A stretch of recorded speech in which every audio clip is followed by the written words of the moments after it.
Good evening, friends. Hope you had a wonderful weekend and a wonderful day and are ready to hang out and play Monster Train. We are still working through the crowns. We have, 35 left to go?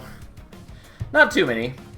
Still a ways, but, you know, it's been a long process. So, where are we starting off today? God, I also got to master all the cards still. There's still quite a few of them that I just never pick up. And we still haven't even seen Apex Imp this whole time.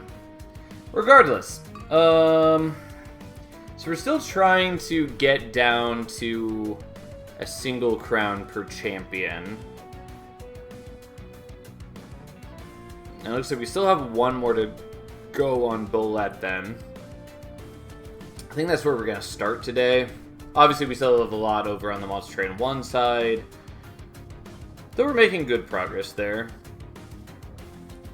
But yeah, let's start with Bullet. And I guess go Bullet Pyreborn.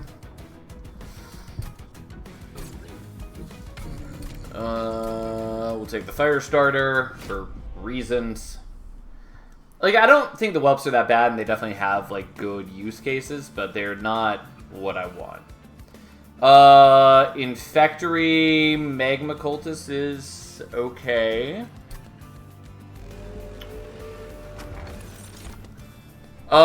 Yeah, I'll take Fear's Inferno. It's not amazing. It's not like a great artifact, but we do start with Magma Cultist, and applying 5 Pyre Gel on Strike is pretty decent, especially early game. Helps us get through things we might otherwise struggle with.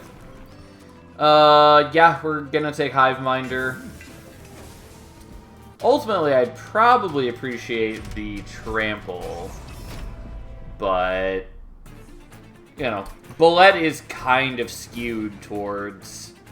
Like, he's got one bad path, well, sort of 2 bad paths. But one that's, like, truly bad and one that's just kind of situational. And then he's got the Rally path.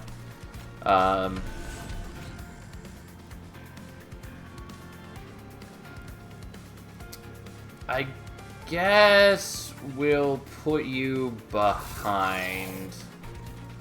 and then the stewards just come out and do their job. Okay, we definitely want the Infectory up there. And we're just going to Pyre Gel you. We're going to greed a little bit because we're going to try to be killing some of these dudes on top floor to get the spawns.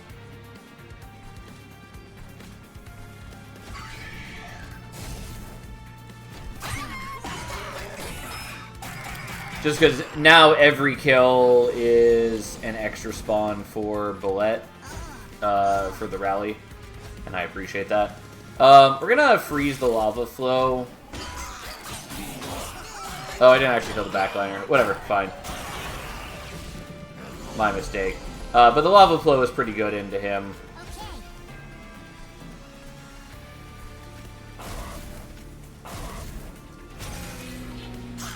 In the meantime, we'll just take some damage, whatever. So be it.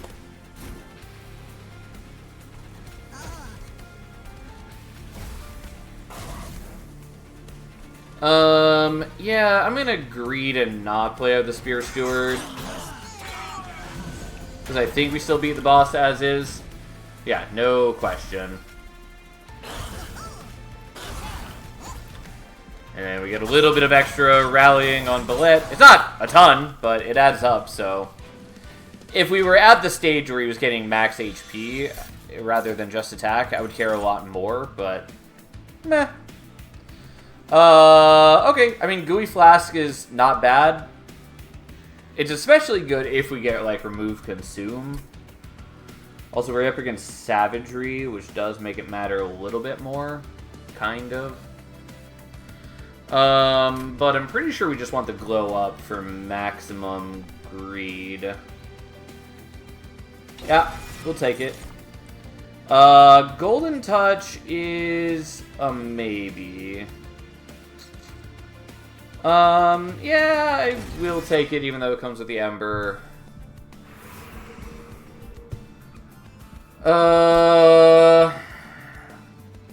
So the Merchant of Magic, like Holdover Glow Up or Holdover Golden Touch, are both pretty decent. Going here, we basically mostly care about dualism. Multi-strike is also pretty okay. HP is also fine. I think we're maybe going here, though.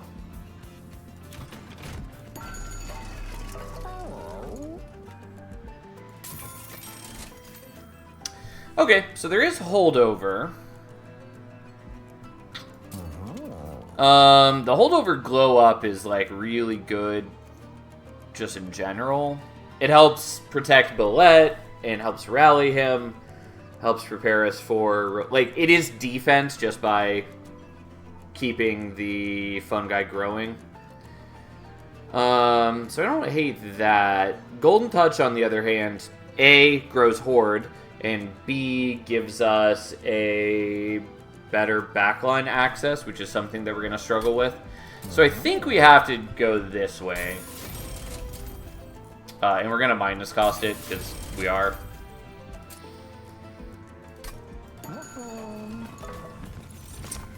I could take the Cluster Kernel. Honestly, yeah, I will take it. It's a bit greedy and mostly doesn't matter, but I'll take it. It just helps grow Bullet and sort of keeps the fungi alive. Whoops, wrong order.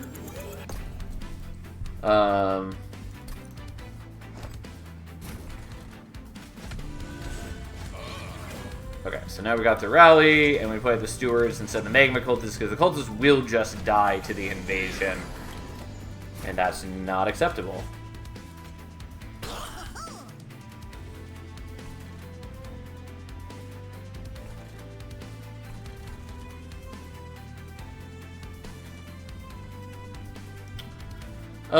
Yeah, I'll just freeze this. That's fine. I should have done the Infectory here, and I didn't for whatever reason. I'm definitely greeting in a way that is not necessary. Okay, so we kill one, we kill another. And we just Eager Conscript. Which Bullet path did you pick? Missed the start of the run. It's Perma Rally Bullet, whatever that one's called, because for some reason I cannot think of its name. But that's generally far and away Bullet's best path, so it is what it is. Okay, you're not quite dead like this, though.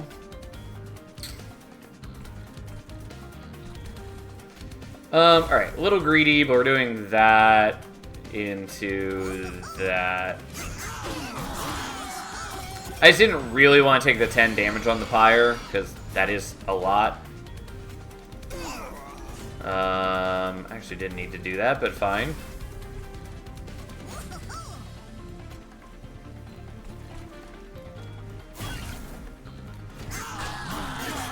Okay, it's a shame that I'm not using the Magma Cultist, but, you know, we got a lot of bonuses off of this, so here we are. And we should be in good shape to kill the boss, even if he's got a bunch of damage shields stacked up. Okay, so do I want the Golden Touch or do I want the Calcified Ember? I think we want the Golden Touch. And we kill him, so we get the 1 extra rally from the Infectory. Would be nice to get rid of the Calcified Ember, but, like, so be it. It's not the end of the world.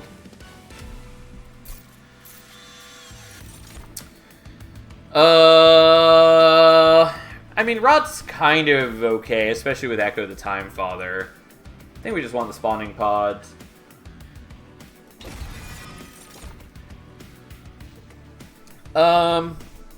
Alchemy is sort of nice, but it's expensive in a deck where I won't feasibly be able to play it alongside the other things I want to do. Maybe take another Lava Flow. Don't mind me as my voice is just suddenly failing right there.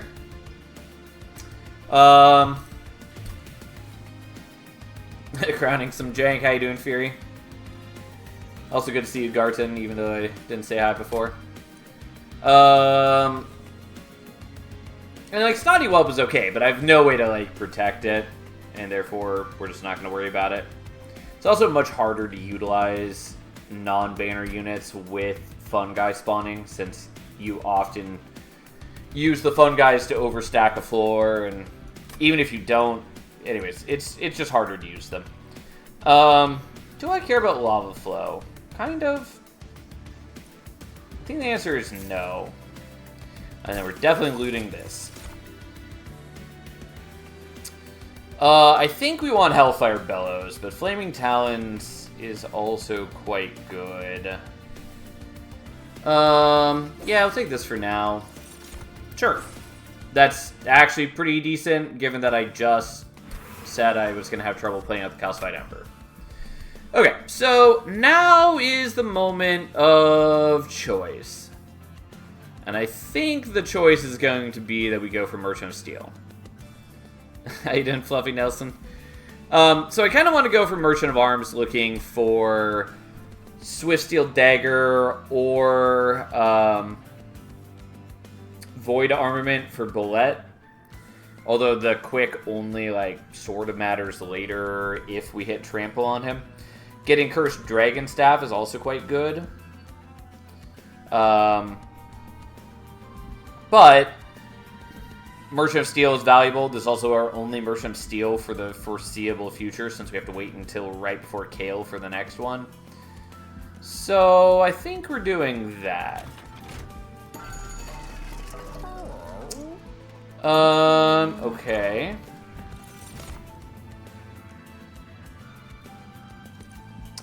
No. I mean, like, the Puffball's not bad for us, and maybe I should take it. Kind of competes with what I want to be doing, though. We'll just skip that. So, I could take Multi-Strike, which is not bad. And it's probably worth taking. The thing is, though, I would sort of like to see... I mean, I would very much like to see Dualism for the Magma Cultist. Just because extra Pyrogel generation is quite good. It wouldn't be 4 Pyrogel, it would be 3 Pyrogel, because this is including the one from Hellfire Bellows. But still, 3 Pyrogel per cast with the unit that I'm likely going to dupe is good. That's a lot of Pyrogel. And then also we could see Smidgestone, which I might be willing to take for the Cluster Kernel, just so I can fit them together right now.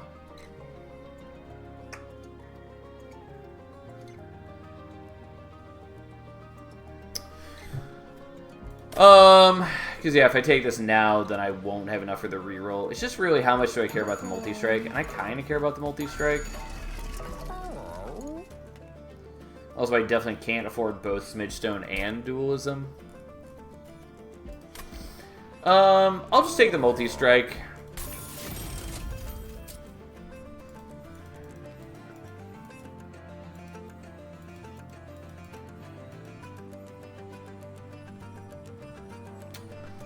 Do I just want the HP? Kind of.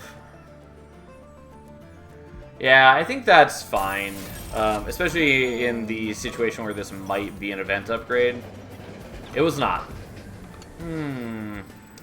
Heft's Hammer is bad, unfortunately. Like, we could maybe use it, but I don't think I really want it. It is plus 20 attack, which is not terrible, but I think we're happier to take the others. The problem is that mostly these don't matter, since I'm pretty happy using the Infectory.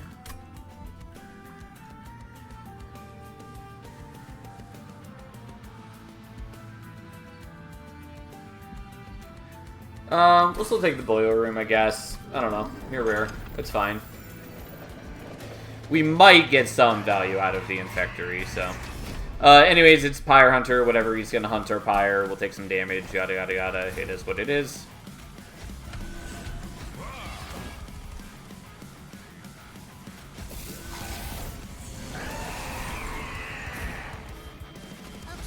Okay, still gonna take some damage. Oh well.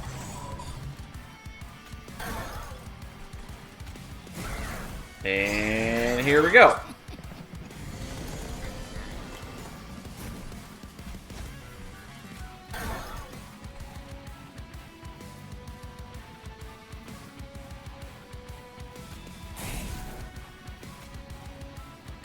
Yeah, I'll do that, so we have a little bit better blocking. It'll do us some decent work through the rest of the fight. You know what? Just give an absolute ton of Pyre Gel to Archeon. And we'll get that kill here. You are going to die because of all the Pyre Gel, which is a little unfortunate, but not a big deal. I'm just trying to make sure that I'm getting as many kills on top floor as I can to use the Infectory for the rally. But, like, ultimately, not terribly important. Also, I think I glossed over it, but one of the other benefits of multi-strike on him is, again, we do have Fear's Inferno, so he applies 5 Pyre Gel on strike, so the multi-strike does go much further for us in that regard.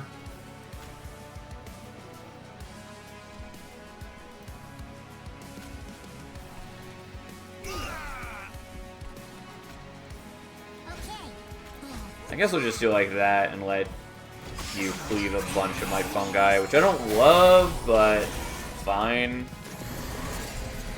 And then he finally hurt our pyre. I'm not too worried about it.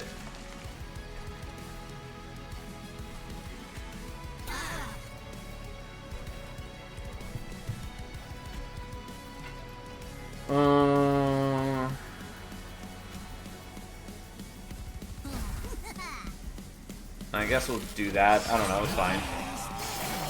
Poor Magma Cultist died, which is a bit of a shame, but it is what it is.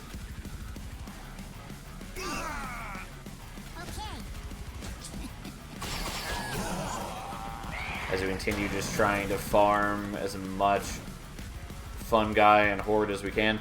Anyways, can't get a kill with the Golden Touch this turn, which is fine. We're at 7 horde, 8 horde isn't that much better. So we'll just rally it up and then go to town. He has 17 Pyre Gel on him, which is, you know, a pretty hefty amount. Would have been a lot better if we kept the Magma Cultist alive. Contagious is not helpful to us, at least not currently. The others are okay. Honestly, the Pyroclasm is not terrible. Partly because it is a solution, kind of, to the sweep enemies in Savagery. I'm gonna take it, because I don't know that I have that many other good options for it. Hothead is not bad. Magma Mauler is sort of interesting, but we're gonna skip those. And then we're gonna make a decision.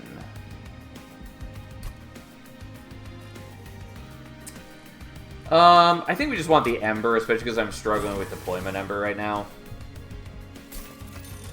Pray for Inferno Room, easy. The problem with Inferno Room is, against Savagery, you still end up taking all the Amalgam damage, which is fine-ish. It's not ideal. The Sharpened Teeth is kind of nice as a way to, like, offset Ajax, but I think we'll be okay regardless. We're going to take the Flaming Talons. Especially combined with Hellfire Bellows, that means we're getting 3 Pyre Gel on Ascent. And we're skipping Volatile Gauge. It's not bad in this game, and legitimately is sort of good in a world where I'm trying to use Pyroclasm. But, ultimately, it's not what I want.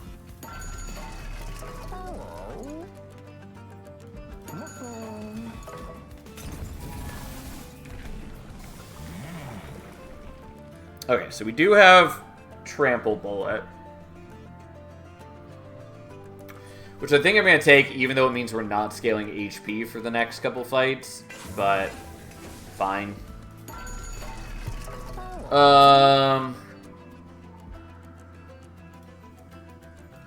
Might want that. Spell Chain on the Glow Up is also pretty good. I think that's what we're doing.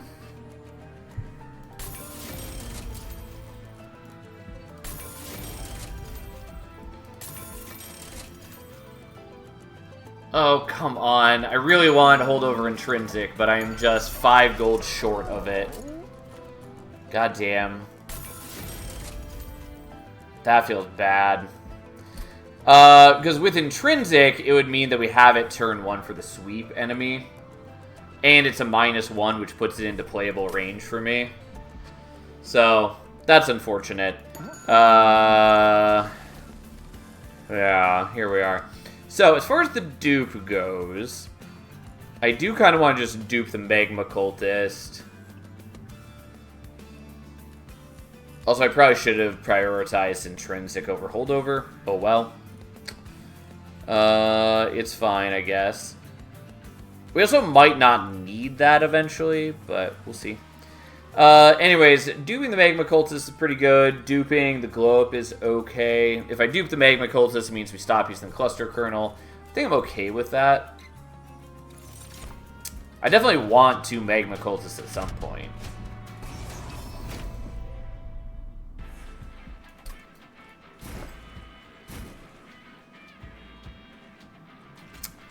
I think I'm setting up on bottom floor because Kel sucks.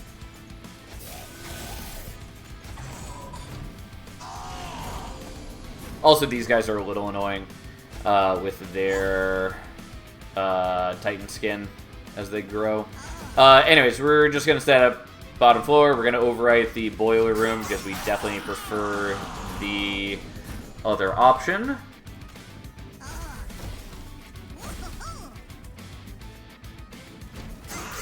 I maybe should have used the lava flow, but I think it didn't matter. Because I'm pretty confident that Bolette is just murdering everything here.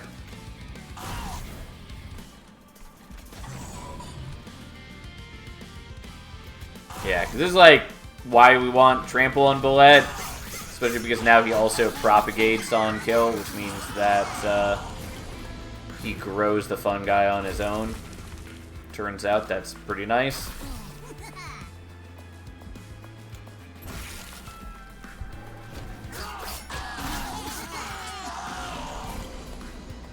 I do still want the golden touch though, so here we are. Alright, and then Kel is a loser, as we all know.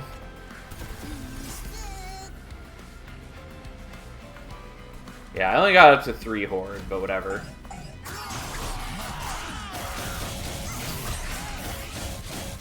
Yeah, my Magma Cultists, even with like minimal investment, do a fair bit of work for us with Furious Inferno and the multi-strike. Not to mention Hellfire Bellows.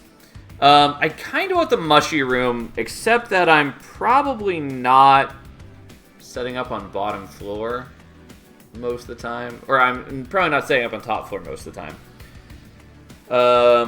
I can still sort of use Mushy Room, but also Bolette's going to be gaining a bunch of HP. Obviously, he's not gaining a ton of HP because I don't have that now. But I didn't want to skip on Trample when we saw it offered, because there was no guarantee that it'd be offered at the 3rd upgrade. Inhale is sort of okay.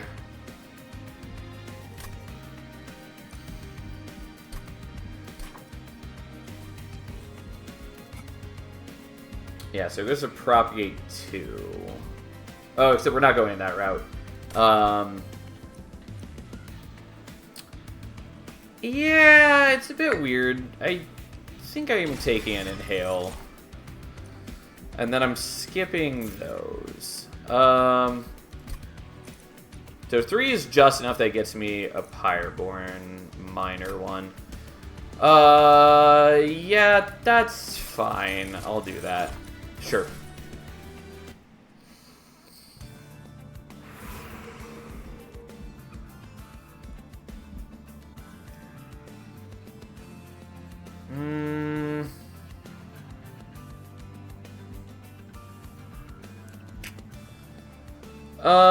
There is definitely value to be had here, especially if I just get, like, Intrinsic as I wanted. And I think that is probably what I should do. Especially because we don't get another Merchant of Magic for basically, like, the last one is at the end of the run. So I do think this is the better play.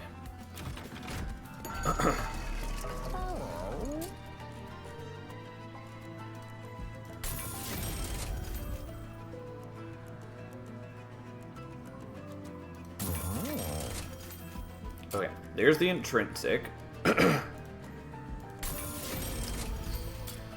I don't really need double stack. I think we just want to start removing things, basically. Gold tooth is cute. Not important to our needs.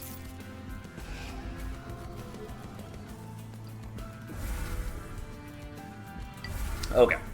We're in pretty good shape now.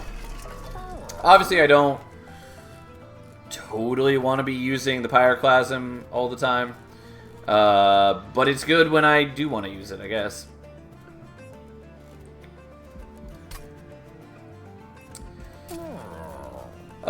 Yeah, we'll get rid of the Shield Stewards, I guess, since I have all of my deployment embers spoken for at the moment.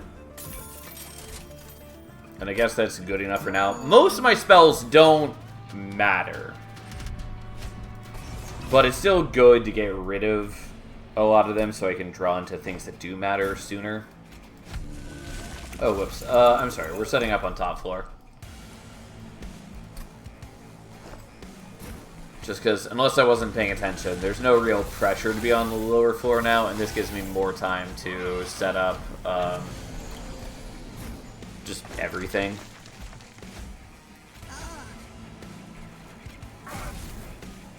Yeah, we're not going to Pyroclasm. Just because I would like to utilize Bolet's Rally or Propagate. And also I'd like to use the Golden Touch. Hello, Glacier. How you doing?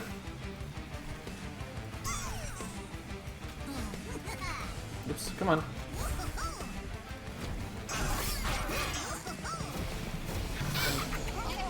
Alright. Let's kill you. Do that. Honestly, let's do that. Also, being on higher floors means that the Flaming Talons takes better effect, which is important to me.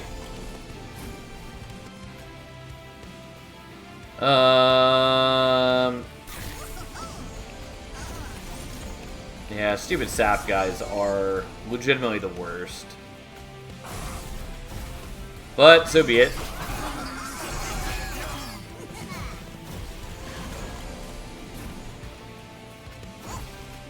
Also, I 100% was not paying attention to what boss this is. It might be Undying One, which actually might be a bit of an issue. Since I have little to no defense. No, it's Kel. Okay. Kel, I think we're fine on.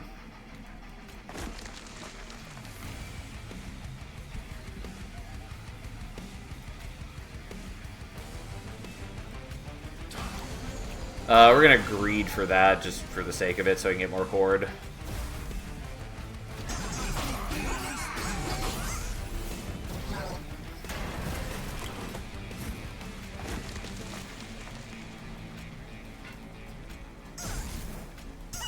Don't mind me, as I just take more horde. Okay, and so you guys are no longer sapped, which is good. Because if you were sapped, that'd be less good.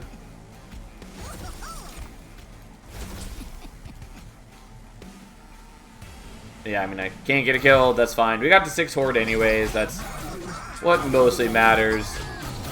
And then hopefully Bolet gets the kill here. I guess it doesn't matter because I don't have any fungi, so he has nothing to propagate to rally. But hey.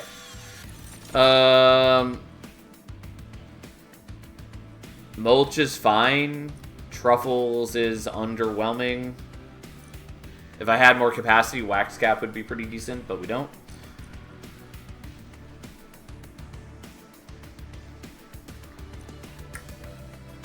And yes, I know we could have taken Hef's Hammer before, which would have sort of enabled us to use things like the Wax Cap. Which would have been not bad, but I don't know. There's a lot of hoops to jump through and a lot of uncertainties, but if we had lined it up, namely getting Endless on the Wax Cap, and then we could like shoot it with our own Golden Touch or whatever, or even the Pyroclasm. Anyways, could have done some work for us. Don't think it's that important. I think we probably want the Mulch. That's a bit weird, but I'll take it anyways. And then Mind Cage doesn't matter. I will take the Brain Spike, though it's a bit greedy and weird. Hidden coffers, I'm gonna take, even though it doesn't really do anything for me. Split Anvil is pretty solid for us, given that we have the Pyroclasm on holdover. So if we want, we can just keep using Pyroclasm to zero cost our entire hand, which is not bad. Anyways, we're going here because we have little to do at the Merchant of Steel. Like, we could heal a little bit, I guess, and we could remove things, which is, of course, useful. Technically, we could make the Cluster Kernel better. We're going to do this.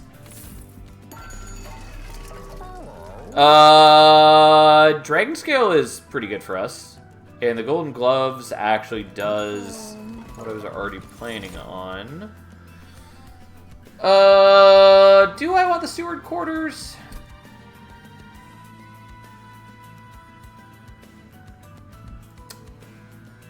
Yeah, I guess so. It's a bit unnecessary.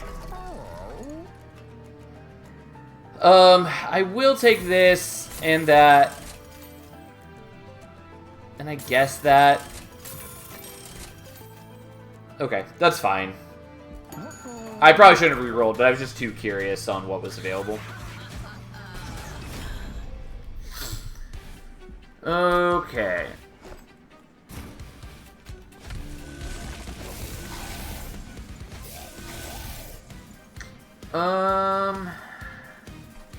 Yeah, I'm just gonna let you die.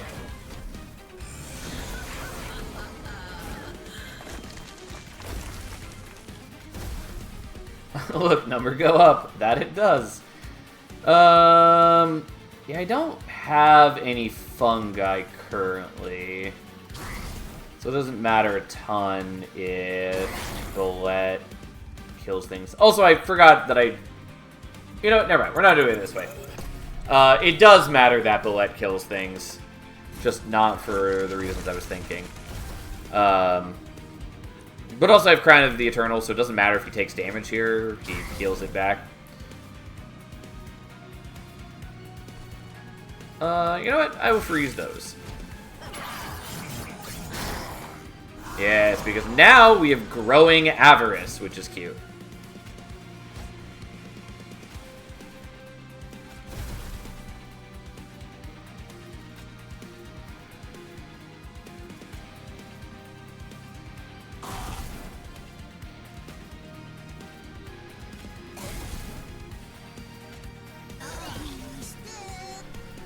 Okay, and now we're not quite dead. Yeah, could use the Pyroclasm. I think we're just going to give you more Avarice. Which also does make this cost nothing. Could do this and just hit you for a bunch. But we'll just let it go.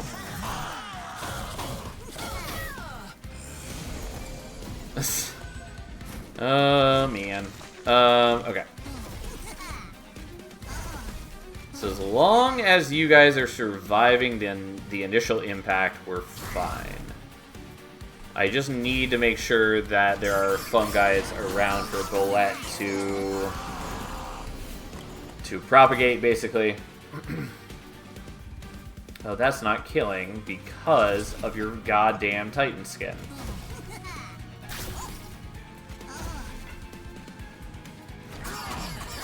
Again, I could use the Pyroclasm with the Split Anvil, but I'm trying not to kill Kale early. Kept wanting to call him Kel. But, hey. But especially now that I am propagating Avarice, I kind of want to be getting as much gold as I can. Not to mention that I want the Horde. There we go. I just want the extra troop spawns. Okay. And he has a hefty amount of Pyrogel, even despite me not really trying for that.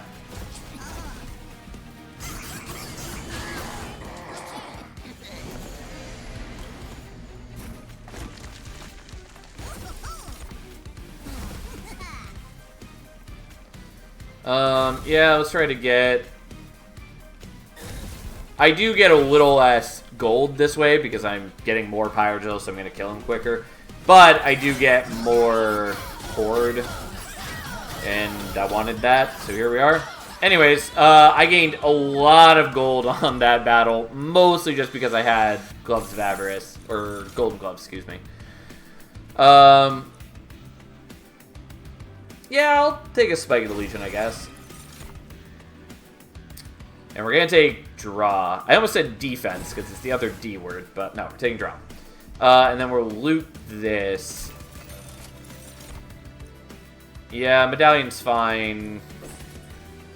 Free stats is free stats. Verdant Cycle is kind of cute. We have like 2 consume spells. Most of that doesn't matter. Actually, we have more than that. We have like 4 consume spells now. I think we still just want Lost Luggage. 300-ish on that last wave. Yeah, it was a lot. We're going to go for the Merchant of Arms, I guess.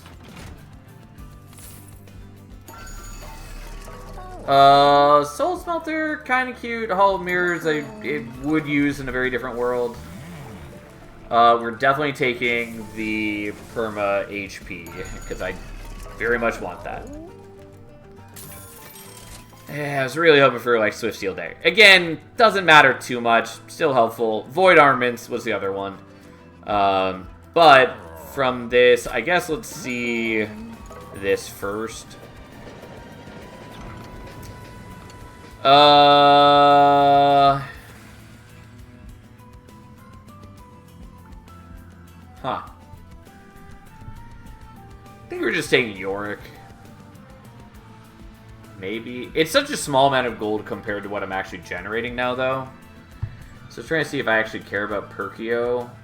And I think the answer is no.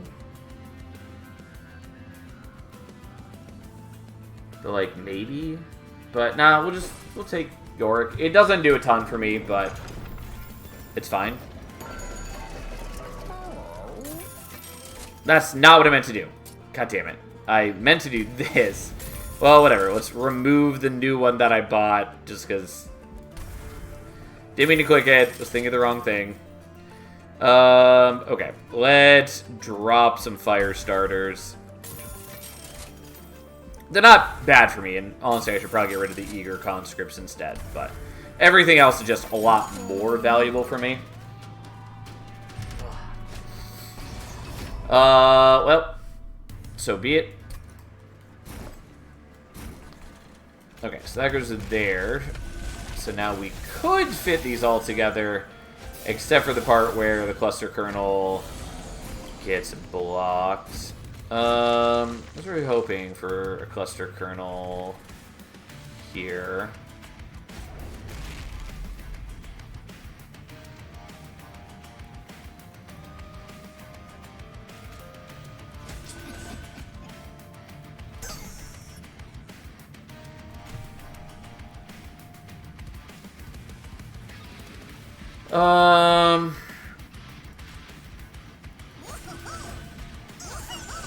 I'm just doing this for extra rallies. And then we'll do that, I guess.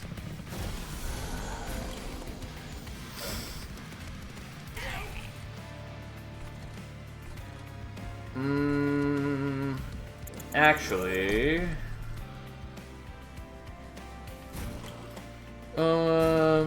No, never mind. That's fine. We'll kill you now.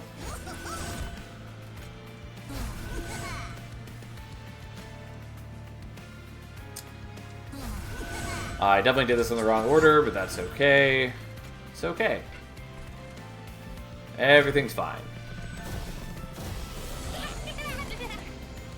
Well, you are for sure gonna die, but we're gonna do this in the correct ordering, so I don't forget.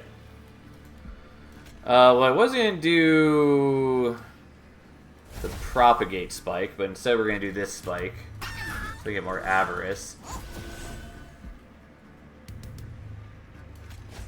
And I'll just play that out. And we'll leave that for now.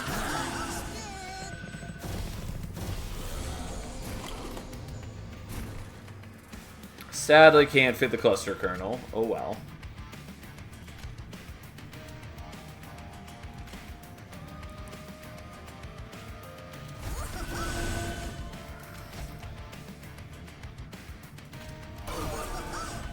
Okay, so now we can play other spells on this floor with impunity. Yeah, it doesn't really matter. We're still losing a ton of fungi, which is sort of okay. It's not like a huge issue for the most part. Okay, we are finally going to use the Pyroclasm, just because it brings me a little bit better safety. So you do that, so now you can be hit by that. Kill you for safety, and then we just make more fungi. And then we just keep gaining a lot of gold. We already gained like 300 gold on the fight, so, you know, not bad.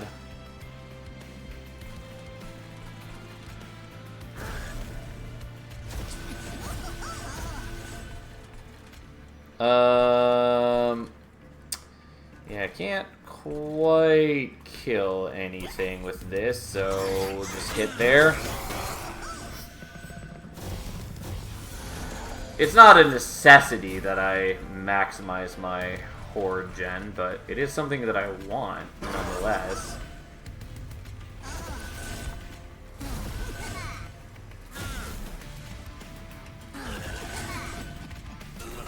It's a shame I couldn't get the cluster kernel on the same floor because I had lower ember from the trial.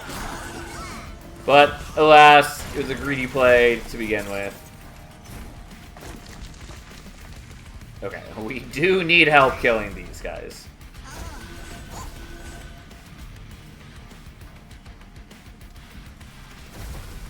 Honestly, should have led with that. Oh, come on. We're so close. Whatever. It's my first time taking damage in a while. It does mean that, wherever it is, Prismatic Dragon Scale, right there, no longer takes effect, sadly. But, meh.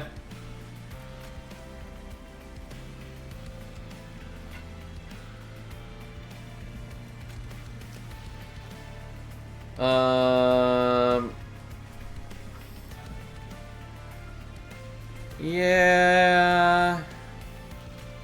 Alright. Well, out of curiosity, how does this look?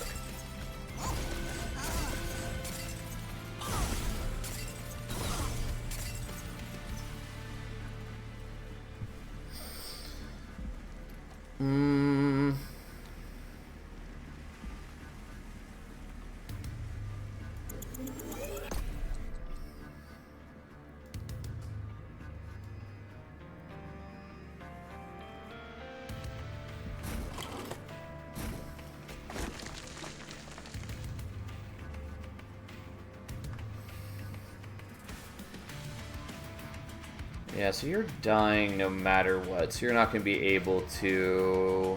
Alright, whatever, we'll just leave it like this, that's fine. I probably should have still done the rallies. It ultimately is not a big deal. And I do gain a lot of gold off of just beating her to death. Okay, how exciting. God, I gotta master Pox at some point. Do I just take Pox finally? You know what? Fuck it. Let's finally master it. Dragon's Breath is good. So do I actually want to go to this Merchant of Magic, or do I want to go to the Merchant of Arms? I kind of want to go to the Merchant of Arms. Even though the Merchant of Magic is probably the better choice. I mean, the Merchant of Magic is definitely the better choice.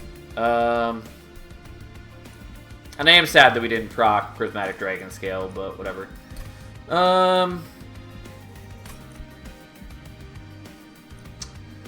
Yeah, fine. We'll take the Dragon's Breath, and we'll go to the Merchant of Magic, even though I do want the other option. Fine. Firecracker. It's not that exciting. Nope. Not taking Odie's Totem.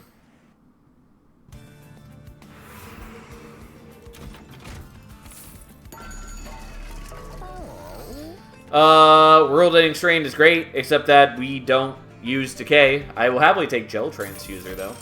And Capricious Reflection. You know what? Just for you fine folks, I'll take it. Since I know you always beg me to do so. Sap Suckling Spring is kind of cute. Take Hellheart. Mostly these are a grouping of things that don't matter to us.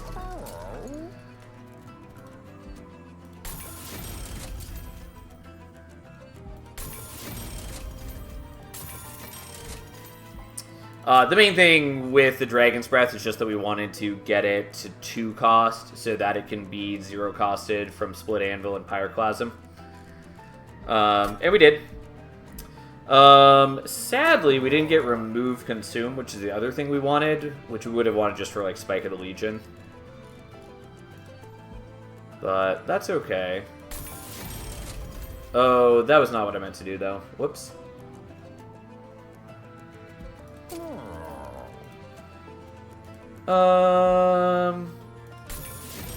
Fine.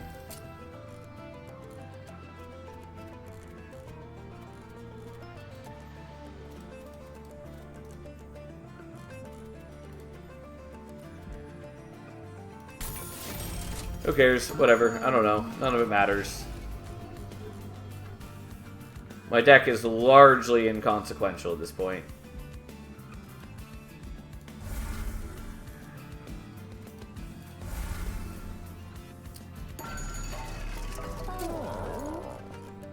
I definitely don't need Infectory number 2. I don't need most of this deck. I'm actually going to leave it at that, I think. And then we just have a bunch of gold that doesn't matter. Why not buy the Decay on Shroom Relic? I probably should. I kind of meant to. I just didn't want to use it. I didn't want to take it until I'd seen how much gold I was going to spend. But you were correct that I had extra and just wasn't paying attention, that I could have gone back for it. Oh, you know, this whole time, kept forgetting that he's actually 2 capacity, not 1. And so I couldn't fit him even with the Steward's Quarters. My bad. That was a waste. Wholly unnecessary investment on my part. How you doing, by the way, King's Team? Yeah, so the problem with doing this with Intrinsic is I don't actually have any fungi here to begin. So I have to use 1 Ember on that, which is fine. Before I then do this. And then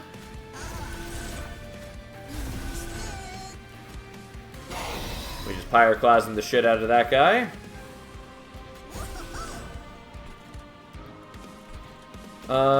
Actually, let's do this in a slightly different order. Where what we're supposed to do is make a dude, kill a dude, which makes more dudes, and then just do the exact same thing.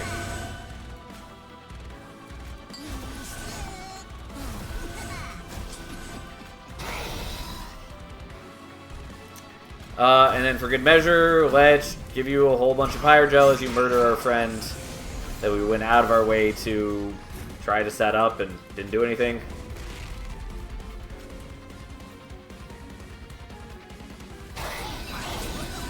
Okay, let's just mitigate that problem. We are taking a lot of damage, but mostly it's not actually true. Because, like, yes, Bullet is taking a lot, but that's partly because of the melee weakness, and we have the crown, so he does heal back to full every turn. We did take this into account.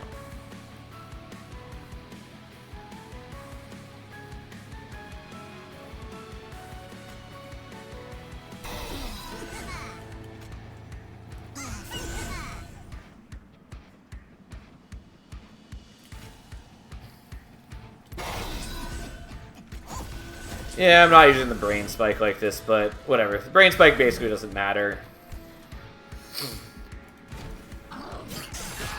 Because, like, gaining gold at this point doesn't do anything for me.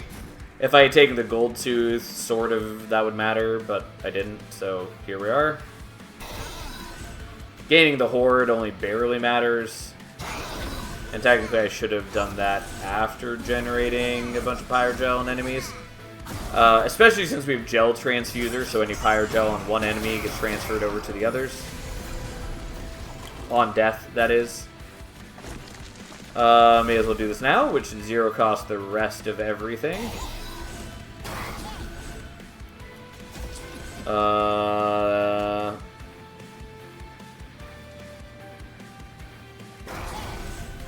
Nah, whatever.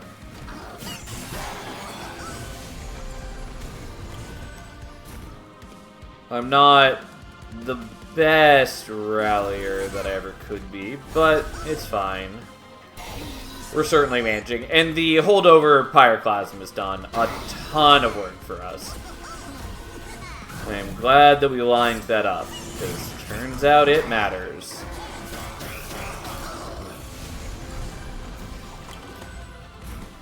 Also, the crown was definitely helpful for Bullet, since we haven't done a very good job of increasing his max HP.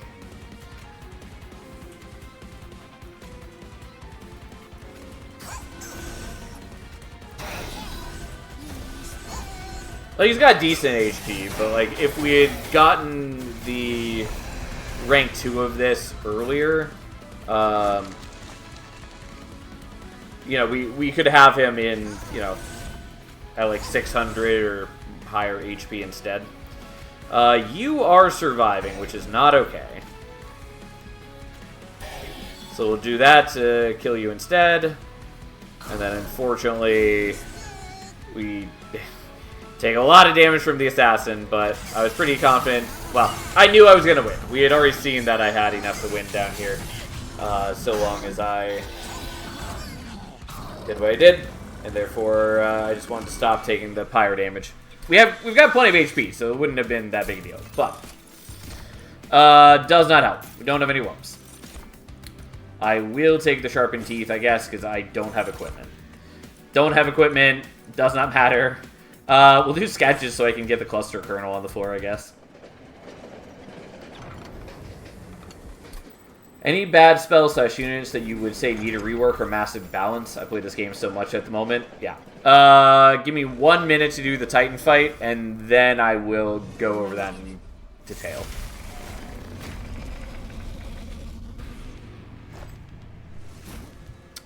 / remind me if I forget. I'm still mad that I did the Steward's Quarters and can't fit the dude, but whatever. We do want to be on bottom floor still. I'm gonna do it like this. That doesn't matter where it goes. We're not playing him out, so he gets pulled out via sketches. Okay. So, things and stuff. So that goes there.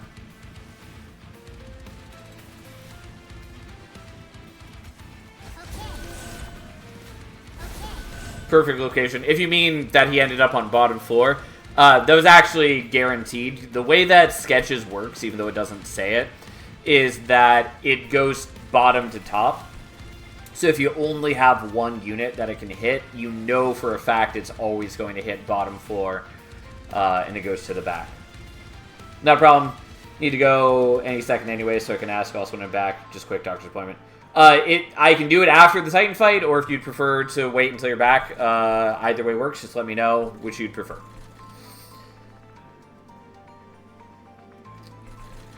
So the reason I'm hesitating is because I'm debating putting Pyrogel on him and then propagating the Pyrogel, rather than propagating the fungi. And I think that is what we're going to do. It still pisses me off that he spawns with spell shields, because it's like, he's already largely uninteractable, and he already has so much health that a lot of damage spells basically are meaningless against him because of the way that the Pyre Light works. And so, why are you then also punished for trying to hit him with spells? Like, it's just meaningless and frustrating. Regardless, fine, let's do it. Although we are missing out on Pyrogel generation here, that's fine. I don't think that matters too much.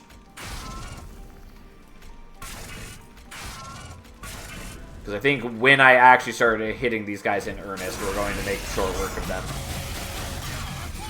I'll ask again later, no worries. Good luck with stream. Alright, sounds good. I'm happy to answer the question. I just want to make sure that it's at a time where I can give it my full attention. Okay, so, yeah, let's do it like this. And then explode the shit out of them, which gives even more Pyre Gel to our dude thanks to Gel Transfuser, because Gel Transfuser is good. Obviously not good in every deck, but good in a lot of decks. I guess we'll just give you the decay from the Pox and then to hit you a bit more. Just to speed up the Dominion death. Also, I still don't have Infectory here, which is sad. There it is. Okay, so we need to do that before anything else, because it doesn't get reduced from the Split Anvil, because that's only spells. And then we do this.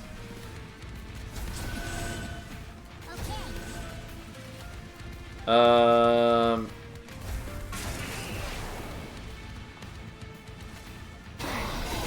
then we'll just go ahead and explode those. And hit you for a bit more. And, you know, we're already at a point where Entropy is taking 1700 damage. Because Bullet does a bunch of damage, and he's got a lot of Pyre Gel on him. And ta-da. This is not an exciting turn, but fine. Yeah, it does actually cut into our power quite a bit, because these guys going down to 0 attack means that they can't proc the Pyre Gel. You know what? I'm actually just going to take the damage. It's not a big deal. I've got more than enough HP for this, so let's just take the damage and end the fight faster. Yeah, we'll just not use any of them, I guess.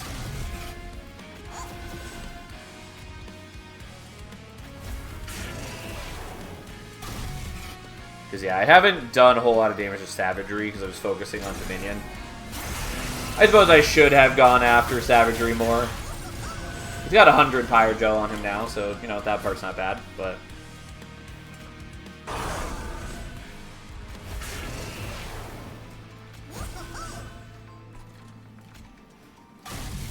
wrong order, but that's fine.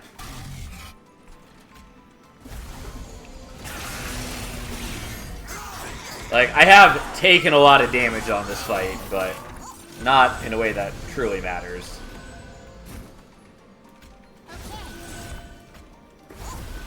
Okay, whatever, we'll just hit you for a bunch.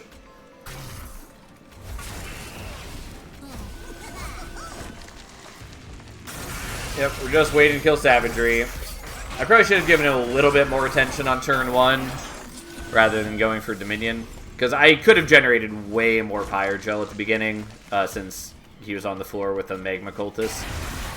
But here we are. Here we are. And like every spell I cast on bottom floor is worth 4 Pyre Gel, I want to say. Split Anvil doing work. Split Anvil's great. Split Anvil, like, it's kind of an unassuming artifact, but it is definitely one of my favorite artifacts. Just like, I've talked about this a lot, but like the artifacts I really like are not just like the raw power increase ones, the ones that like fit in every deck. I really like the ones that like change how you build your deck and can be something that you can build around and be really cool and exciting. And so to that end, like Split Anvil, something that really encourages you to structure your deck in a certain way, I think it's very cool. I really like that. So yeah, it's a cool artifact. It's also good. It, again, not applicable in every deck. There are plenty of decks where it's just not really going to do anything for you. And the fact that it only applies to spells is definitely a problem for a variety of decks, like something that's using imps or tombs or whatever, where you need to be devoting Ember to non-spell cards every turn. But yeah, it's real good. Well, you're still missing that one artifact. Yeah, we talked about this the last time I was streaming, but it's just frustrating that I still have not seen this. And again, it's not like I haven't played Awoken at all, and I've definitely played this game a ton by now, and yet for some reason, this one artifact has never shown up. Which just seems rather unlikely, but so be it. one of the better artifacts. It is quite good. It was like okay in Monster Train 1, not great, but it definitely is a lot better in Monster Train 2. Both because it got triple the scaling and because of deployment phase and because you're more likely to be running more units, especially if you play in a different way than I do. And just a lot of other reasons. There's also a lot more units that have like pretty low HP. And so the like extra 15 HP a turn is pretty useful. I don't know. It's just, in a lot of ways, it's a much better artifact than Monster Train 1. And it's quite solid, and that makes it all the more annoying that we haven't seen it a single time, for whatever reason. Regardless, what are we playing next? And we finally mastered the last Under Legion card, because I finally took Pox. Didn't do anything for us, but we took it. Anyways, so we're basically done with Under Legion, with Luna, with Pyreborn, with Banish. I know there's one crown for each champion, but that's where we're trying to leave things at. Lazarus. So we're done with all of the Monster Train 2 clans for now. And then a lot left to go. Because there should be 24 more crowns before we start knocking out actual champions. Okay, so let's do Umbra, I guess. Let's do Penumbra Awoken, I guess.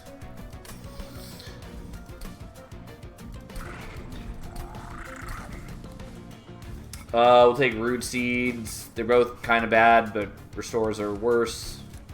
Shade Splitter's fine. It's not great. Bogworm is not unwelcome. Definitely Pyres that I prefer by a, hefty margin. But it's still pretty decent, depending on how the RNG hits. Packed Morsels is fine.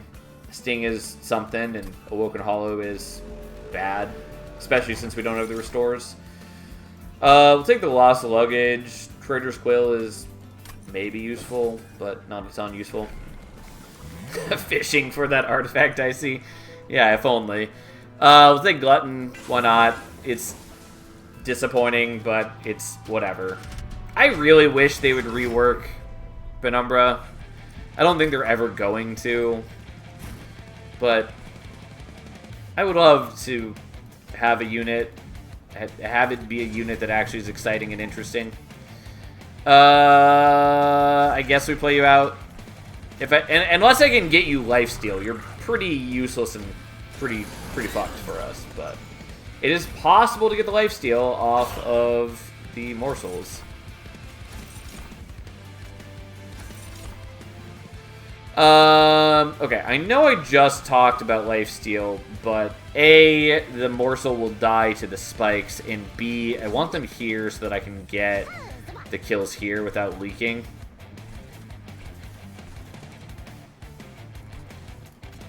Though I'm going to struggle to kill these guys next turn, kind of.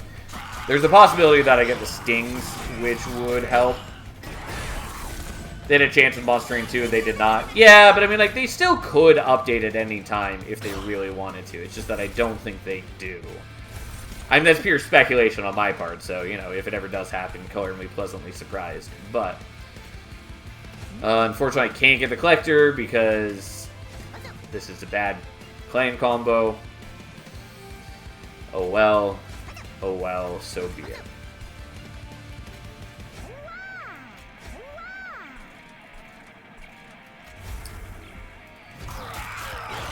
Alright, whatever. We at least don't take pyre damage, but it is disappointing that I miss out on the Collector.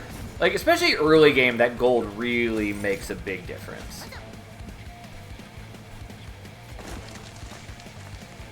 Whatever, I'll just avoid the pyre damage. Not that worried about the boss. I think Penumbra is going to crush it.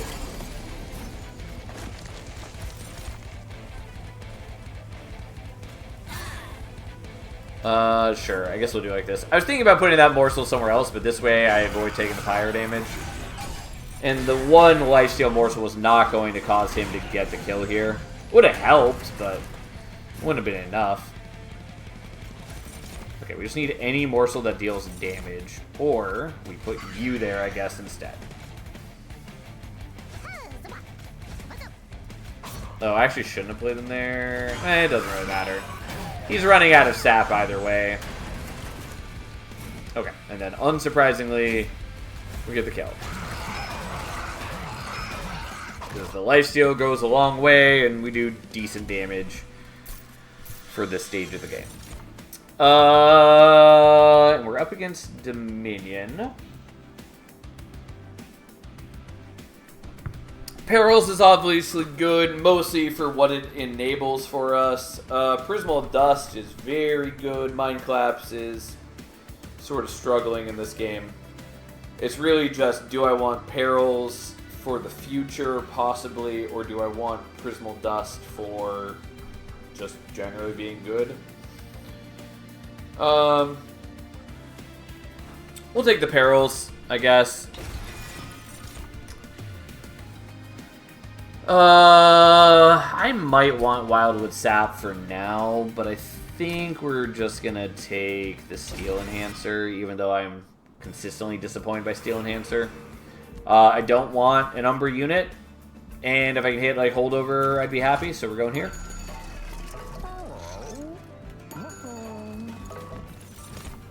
Shattered Shell it is. Okay, well, a Holdover Perils is what we got, I guess.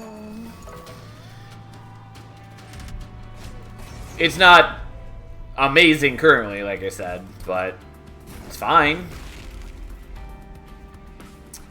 Do I actually want you there? I guess so. I can feed you morsels, so I guess maybe I don't play these out.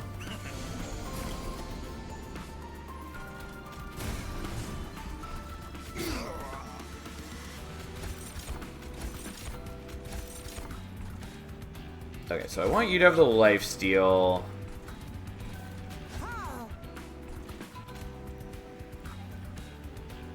I guess that's fine. I probably should have the Shattered Shell lower. And by probably, I mean I definitely should. But I was trying to give it time to like stack up on stats. And so here we are.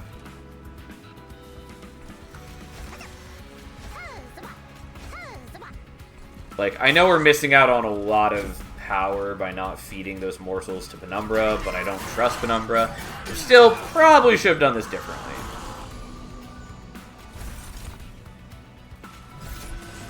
Also, I really wish they would tone down the particle effects for Ember Drain. It just, like, weirdly annoys me. Okay, so let's give you the attack morsels, and you can get the HP. And yeah, I could have, like, body blocked with a morsel. I think that's still better. Especially if he ever ends up with a lifesteal. The extra HP will go a longer distance. Could also block with you now.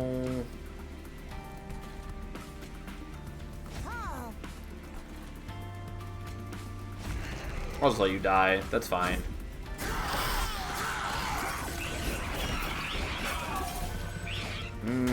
Okay.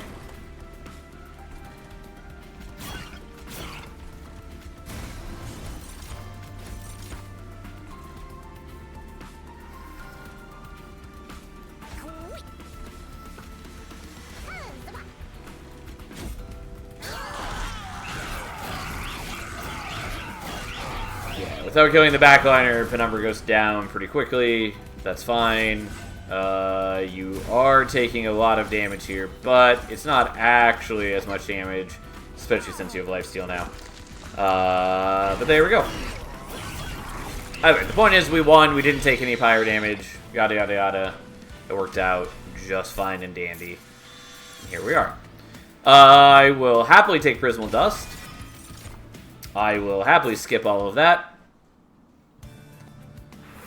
And then we're going to go to the Merchant of Steel, especially since there's another Merchant of Arms right here.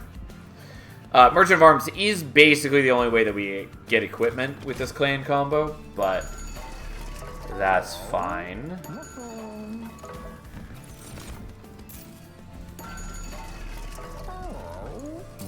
Honestly, the damage shields are not unwelcome.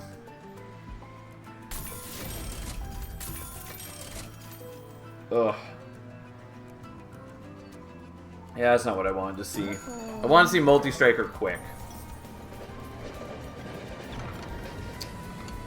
Yeah. God, am I actually going to take the corruption on strike for once? I never take this.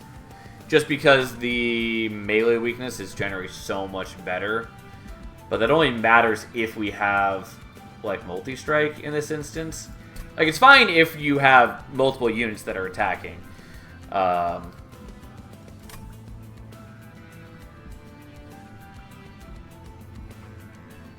I thought about taking dualism just in case we got something like this, which would have been melee weakness too. Obviously, I could also skip this. Oh, I have to skip this. I was totally spacing out that it's Dominion's Eye, which means that if I'm relying on Perils as my Ember source, anytime the Dominion's Eye ends up in hand, I won't be able to play anything. There are ways to mitigate that, kind of, whatever, but ultimately it's pretty bad for us. So we're going to skip that.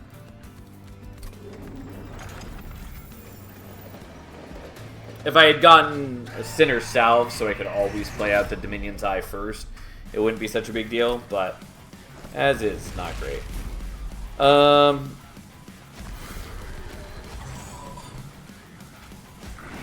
think I have enough HP to withstand this. I don't fully remember how much attack he starts with. Yeah, it's just 7. We're totally fine.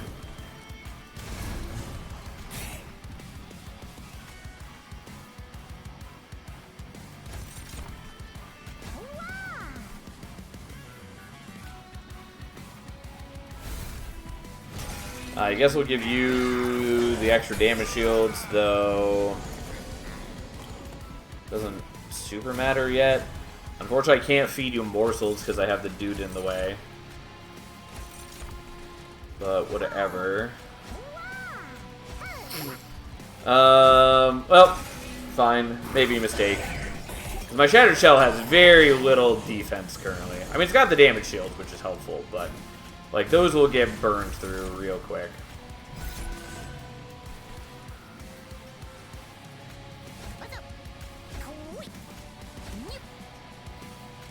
Okay, there we go.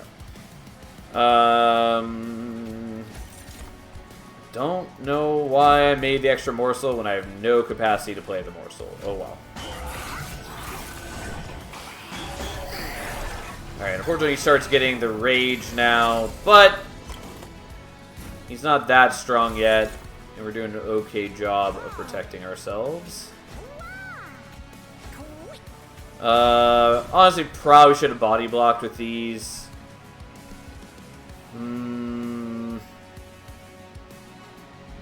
Yeah, I actually will. The damage shields are way more important to me than the extra attack bonuses there. Like, it doesn't matter if they're giving him lifesteal.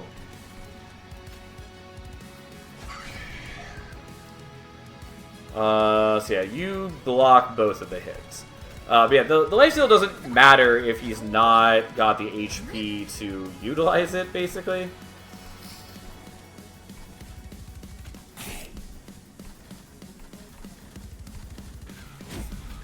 And I can't fit the others to it, so here we are.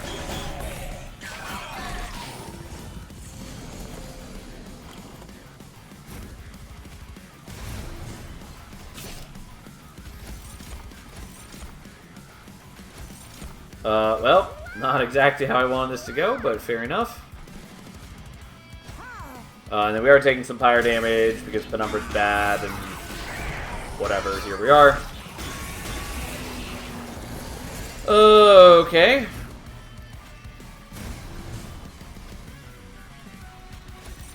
Well, I've got enough Ember to just play out all of these.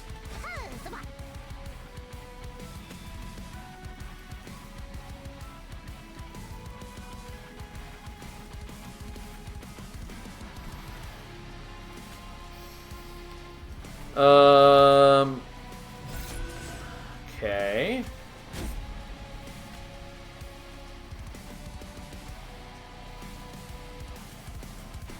Yeah, I guess we just feed Penumbra, because feeding down there doesn't mean a whole lot. I was hoping to get, like, damage shield morsels, because that's all we needed. But, fine. Well, they really don't want me to have any quality morsels, so here we are. Doesn't matter, we've got the victory. Like, there's no way Archeon is going to withstand Penumbra here, especially after we wore through all of his rage. I even have enough Ember to play out everything, since we had so many Rebel morsels last turn. Which basically just offsets the Ember drain. Okay. So, I'm going to take the Wildwood Tome. The others are interesting. Unleash the Wildwood definitely being the least interesting here. But I will take that.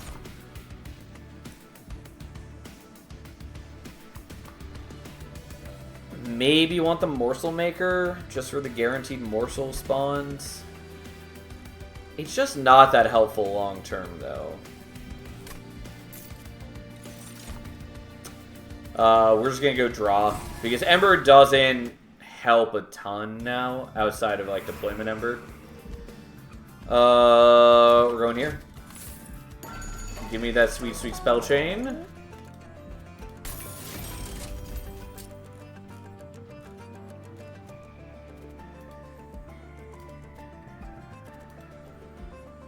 Okay, that's fine, I guess.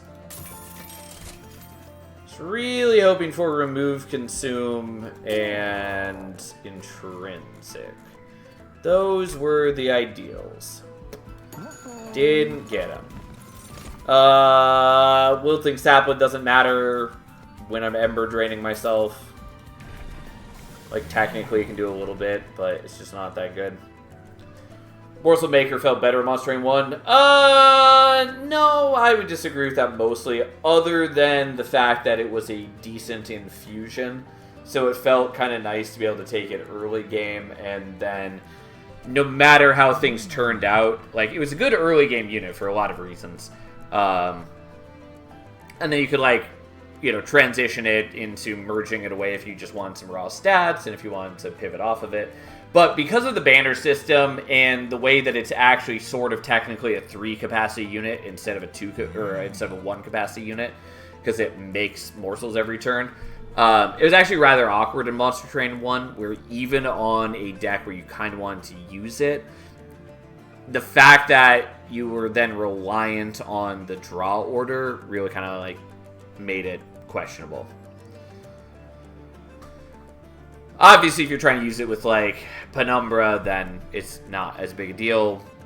But for a lot of, like, team compositions, it was sort of awkward to use.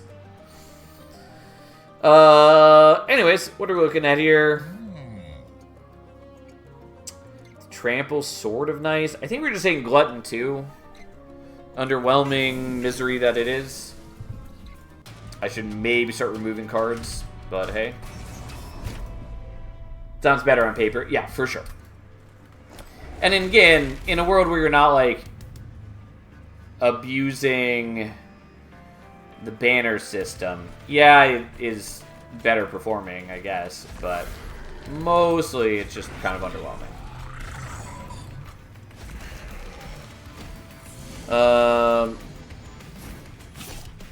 God, you don't even have high enough base attack to kill the backliner here.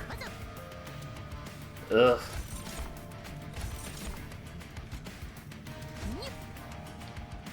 I just want you to kill the backliner's bare minimum, as that's so much to ask. Okay, you can now if I do that.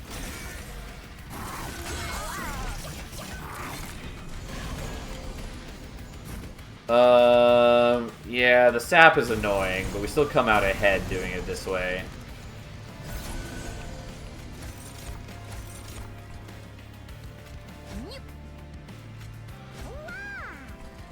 We just can't play anything weaker there, like the root seeds. I'm not arguing at all. Yeah, I didn't think you were.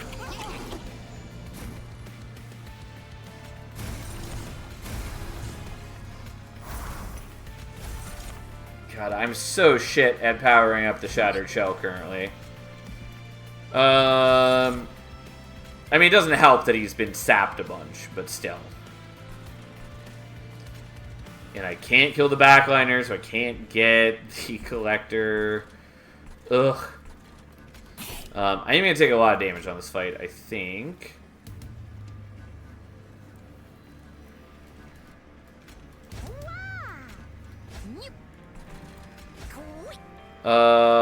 Should be blocking in front there because he has enough HP and I could hold on to the damage shield. No, it's whatever. It's fine.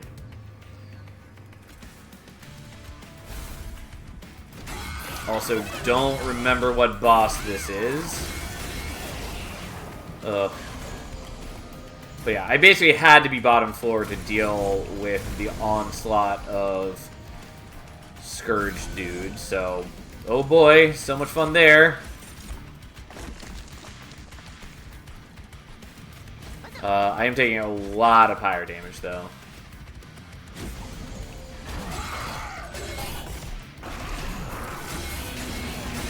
Oh god, the fact that they survive at 3 HP is just so depressing.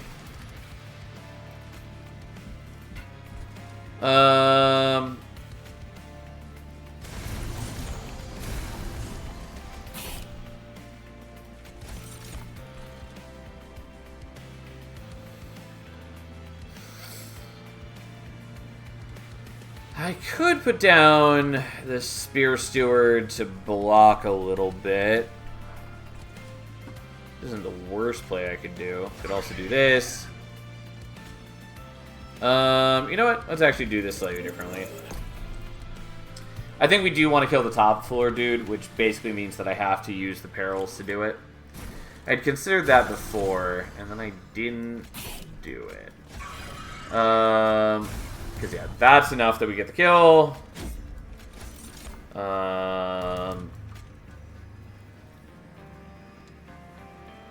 Yeah, that's fine, and then we'll just give you the lifesteal morsel. Okay. We should be fine overall. I actually don't want to do the sting here because it just kills that guy, but the Shatter Shell is already killing that guy.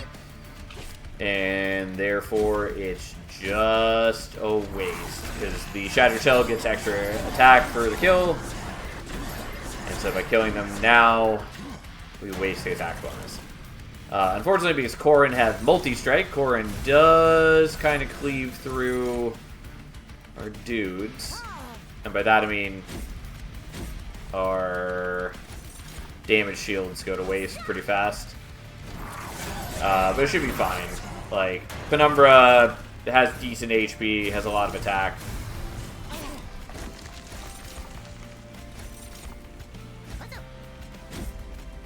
And there we go!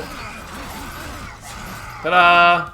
Alright, I did take a lot of damage on the battle because I cannot bolster the strength of my dude nearly fast enough. 100% taking the Void Binding, without question.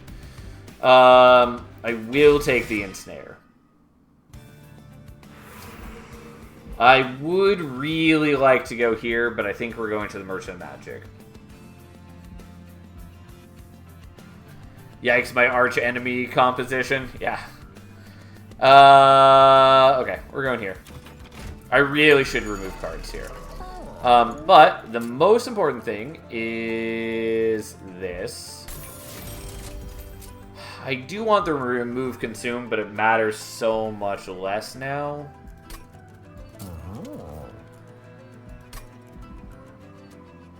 So I think we're just re-rolling, because if I hit holdover and honestly forgot what I was gonna say. Intrinsic, double stack is also okay. I mean, basically everything that I except for those. I don't know, just for the sake of it, we'll do that, I guess.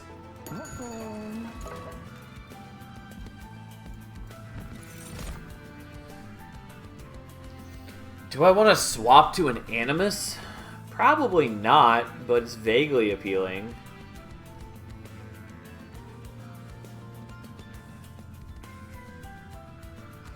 Nah, we'll skip. Though I maybe should do that. Ooh.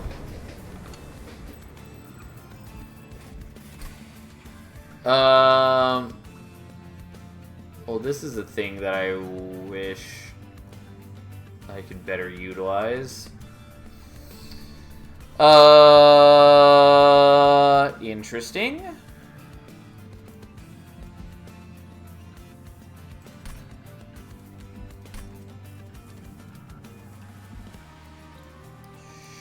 Sure. You know, that's a bit questionable. We're gonna remove some cards, especially because that's more important now in this world.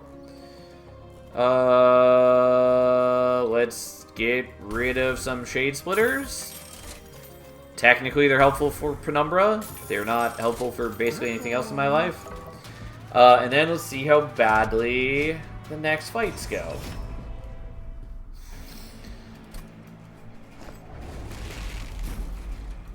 Okay, you go on top floor, you go there.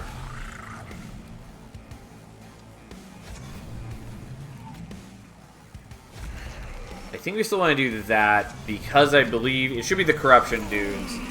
And so you should die this turn kind of regardless.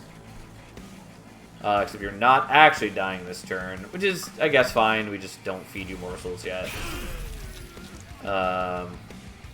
Especially because we have this anyways.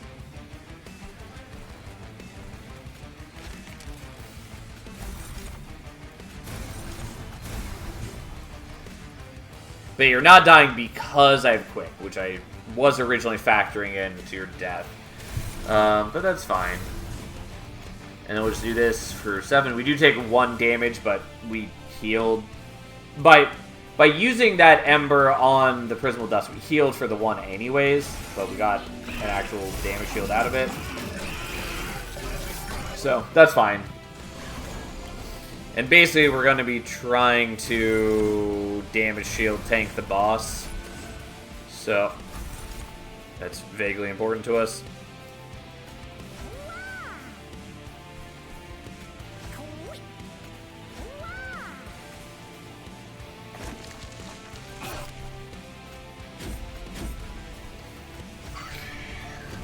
Of course, there's the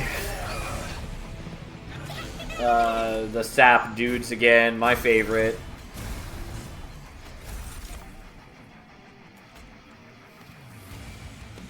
Okay, but you're strong enough now to kill. I guess let's feed you some.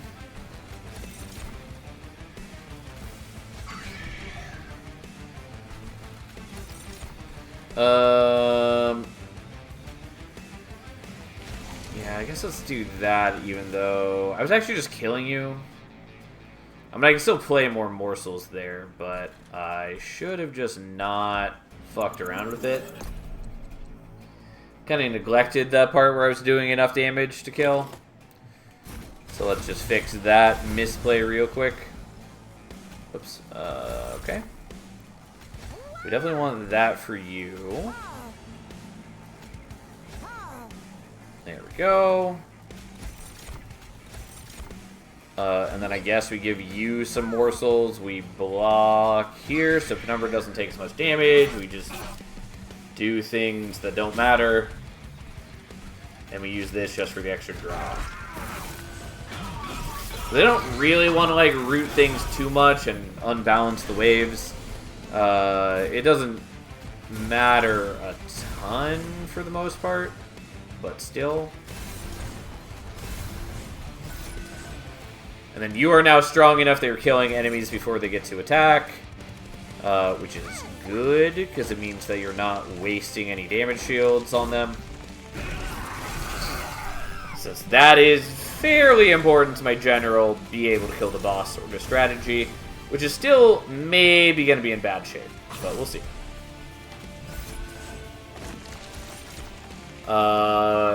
Because my attack is still fairly low compared to, like, the 1,000-ish health that the boss has. Yeah, 950. And the fact that they're going to get here at basically full health, probably actually full health. Yeah, 100%. So...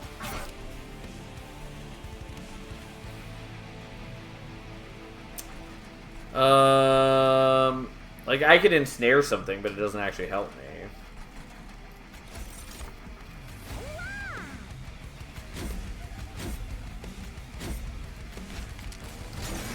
If I had it...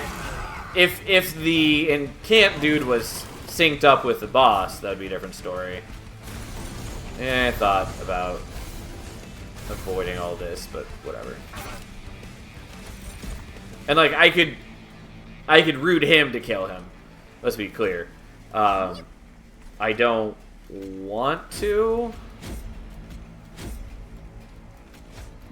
Because he represents a free kill with my dude. Yeah, there we go. And it just powers him up. And there's no downside to having him here. Anyways, we're good overall. I have 31 damage shields, which is all I needed. Plus, I got his attack much higher than it was before. If we were still in the hundreds, this would be a lot worse, but getting him up to 300 means we make short work of his actual health bar, and then we're able to start working on the reanimate, which I have more than enough HP or damage shields to tank.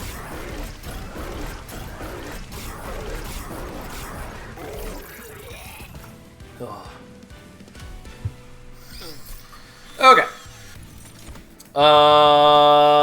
I kind of feel like I should take Crucible Extension just to master it, because we're at that point in my life where I've been ignoring it for this long. Fine. It's a bad choice. I'm doing it anyways. No. No. I do kind of want to heal. I don't really care about most of the artifacts. We're definitely going here, though, because if we hit, like, multi-strike, that's good. The quick would be nice, except that I have Wildwood Tome now. Okay, multi-strike I'm quite happy with. And then sadly, it's not, like, intrinsic yet, but we're gonna do the small gift box, because that is far and away the best option for me. Mischance for Emblem of the Exiles. I thought about it, and I just didn't. Okay, let's start getting rid of some things.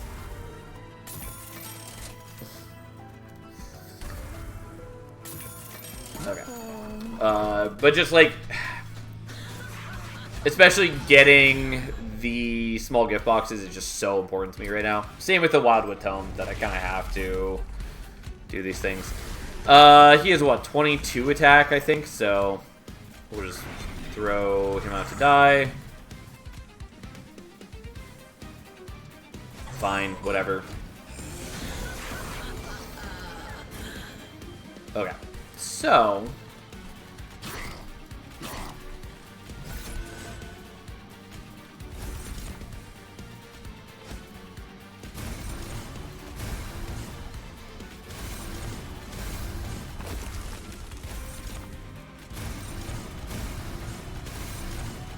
Alright, much better overall. Sadly, we don't have Split Anvil, but we heal 9. We put a bunch of damage shields on there.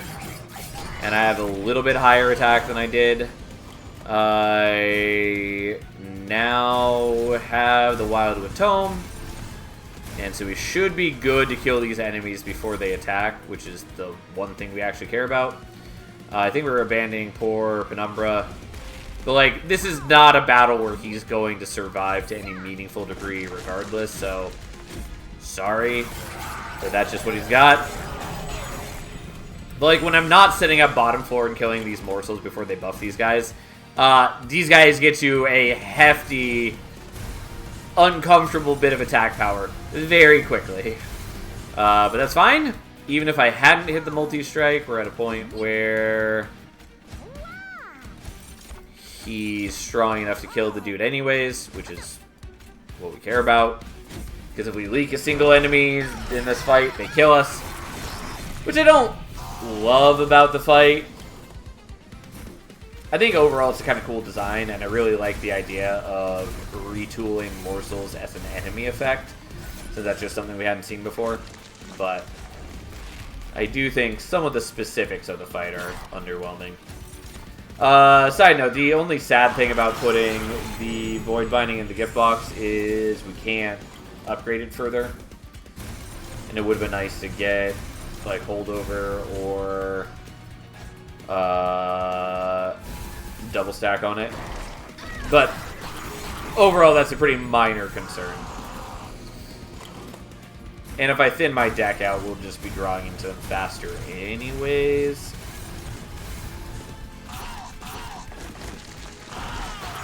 Yeah, anyways, our deck is pretty sorted at this point. We just keep buffing the Shatter Shell. If we hit Furnace Tap, all the better. Also, if we get Void Armament, also would be very pleased with that. But overall, we're in good shape. Because we have decent damage scaling, certainly a lot better now that we're using the Void Bindings as well. Because they are just dramatically better at their job than Perils is. Like, Perils is a good card, but not really because of its attack scaling. Like, yeah, it matters, but it's pretty low in the grand scheme of things. Since it's effectively 6 per turn, but also because it's Rage, you lose 2 of it at end of turn.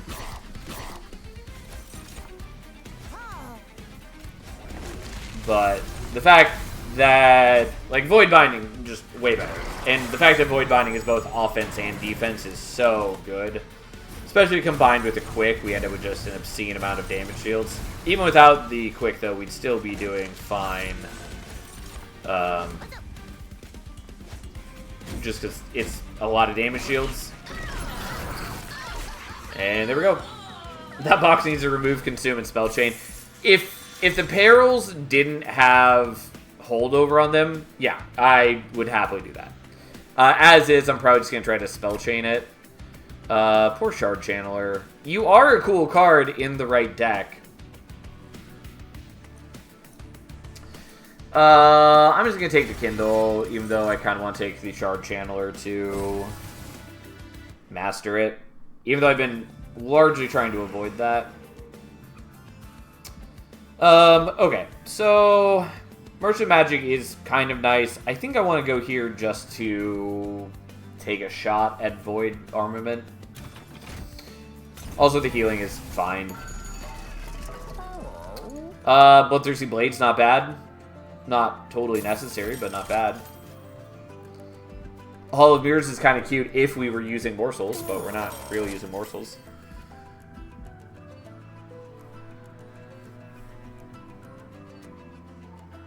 If only Awoken has a unit that scales damage with spikes.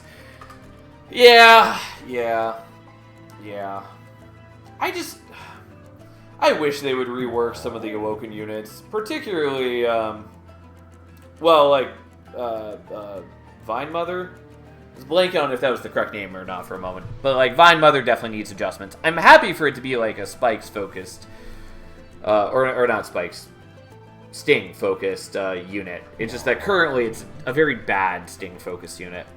And Wilting Sapwood is, like, the #1 that I want to see change to be something more thematic for the clan.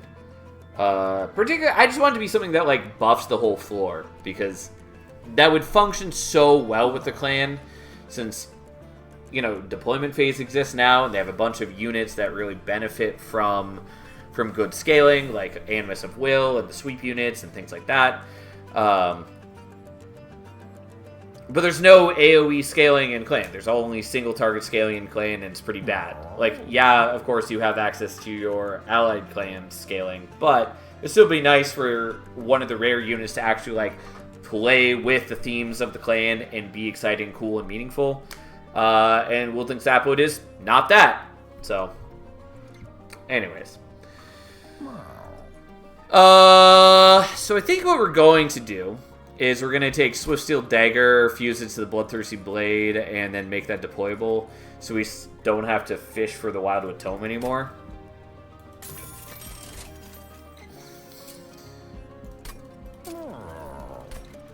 And I do have enough gold for this. It's on the edge, but there we go. I should have looked at this. Totally spaced out that we hadn't. Oh well, too bad. Wasted some gold buying the blade. I don't know. Glutton 3, who cares? It's not gonna matter.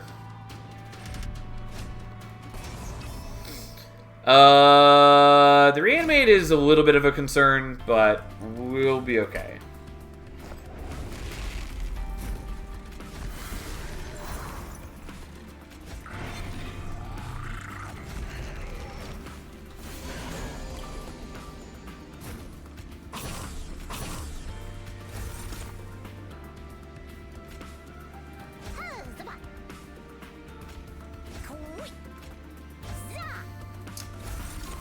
Fortunately, you survived like a jerk, but that's okay. Alright, then we kindle to go up to 18. We don't miss our chance to play out the Void Binding. I guess we'll just root you anyways. Then give you a bunch of damage shields and go up to almost full health. Yeah, this is where I really did need the ensnare. Oops. Also, I should have had those morsels of Penumbra. I got carried away. 100% wasn't thinking about it. God damn it. I keep doing that where I think I have enough capacity in hand, and I don't. Alright, let's do this correctly for once. Okay, you get the quick, I guess. We really need to feed you morsels because we're going to be leaking an important enemy.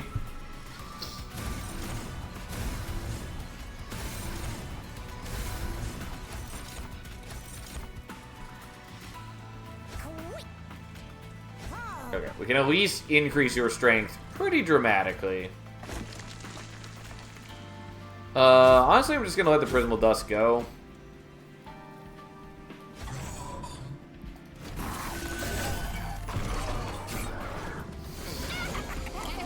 Okay, so I'm still not killing the gladiators, which is a concern, but we're going to mitigate that concern as best we can.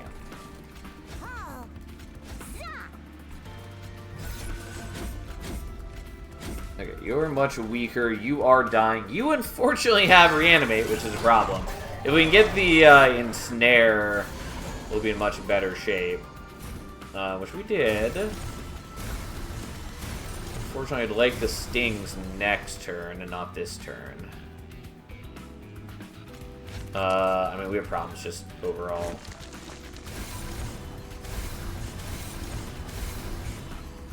We'll take a lot of damage at this rate. Okay, but you don't have reanimate at least. That's something, so we just need to mitigate that. Obviously, I could have also used like the Void Bindings on Penumbra to mitigate how much damage we're going to take on the Pyre. Oh well, that's fine. I can handle that. Oh god, it's that Gladiator. Yeah, it's not great. I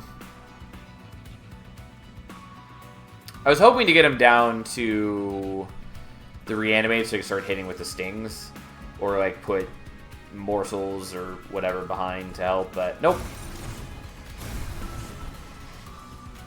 If I had buffed him earlier, maybe, but hey, whatever. So be it. Okay, we're just gonna leave the root seeds unplayed. Not the root seeds, the Prismal Dust unplayed. Shame I don't have a third attack on my dude, but whatever. Okay.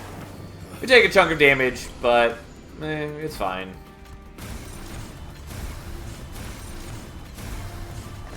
Oops. Okay. Yep, you're dying. That's acceptable. We do have corruption built up on our dude, but it doesn't really matter. At least we can heal. Yeah, that's why we're leaving it unplayed, if that wasn't obvious. Because I can heal a little bit in this fight if we happen to draw it again, and then also in later fights we'll heal. And just in general, I'm doing okay. Yeah, unfortunately we didn't draw it on the final turn. But not actually a big deal.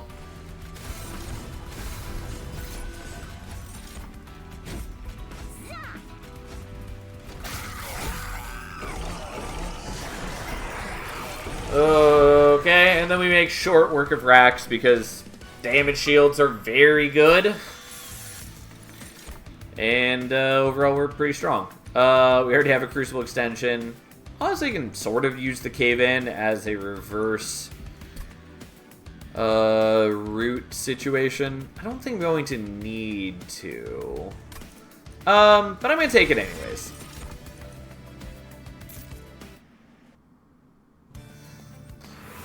Okay. So it could heal, which I don't really care about. I could dupe the box again, which is a maybe. I think that is probably my best play. Going here and then just doing removals on whatever.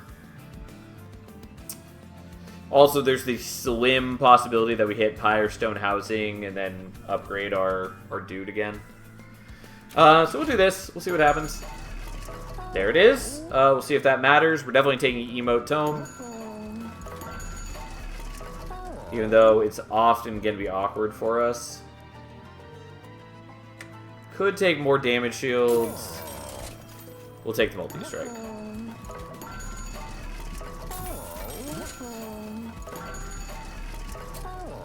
Okay, that makes us a lot stronger. I will do the Emote Tome, even though it's going to be a little awkward sometimes. Yeah, I'll leave the Calcified Ember. We can get rid of that. Going for the Merchant of Magic, I kind of wanted to get Holdover Cave-In, so I could just keep bringing Savagery back down each turn. But here we are.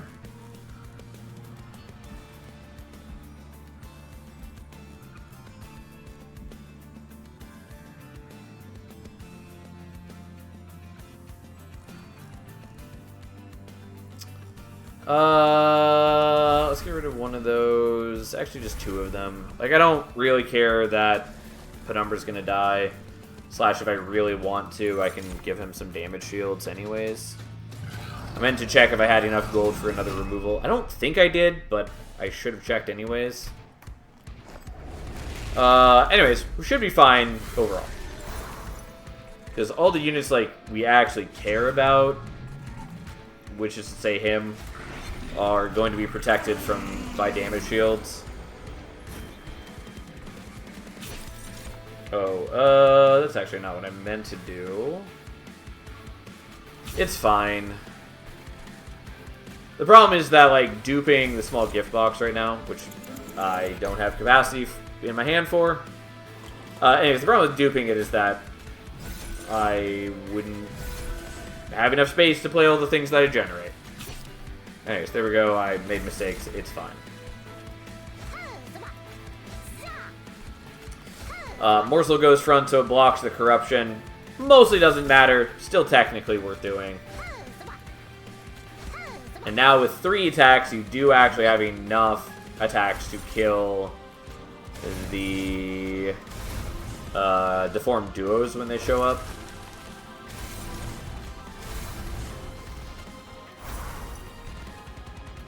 And I will do this now. It's not that impressive when I'm doing it with only that amount of Ember, but still.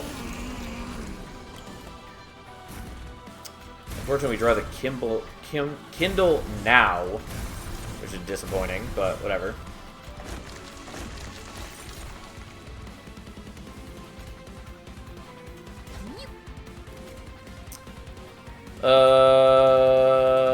Okay. We'll let you die, because we don't actually die.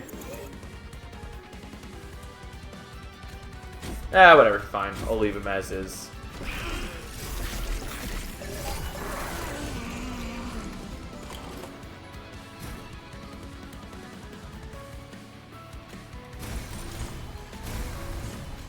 And it would have been nice to dupe the boxes, but feasibly just wasn't going to happen.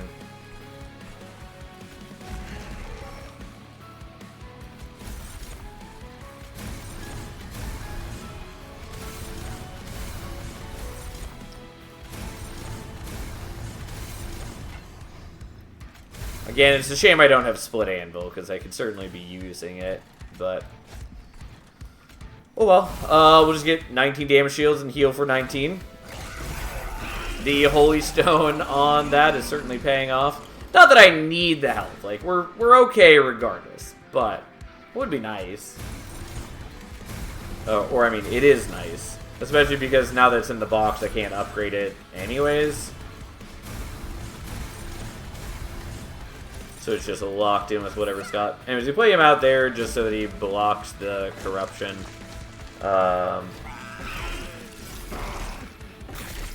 Not that it matters. We've got 36 damage shields. I can handle a bit of corruption. It's a vanity thing. Yeah, pretty much. It's a shame that I can't dupe the Void Binding because I don't start the turn with any Ember.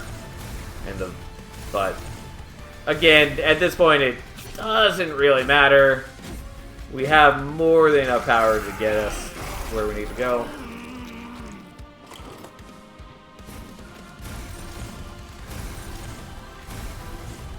Technically, I should have done that a little bit differently because with the 10-card hand limit, duping the perils is less good. But, like, eh.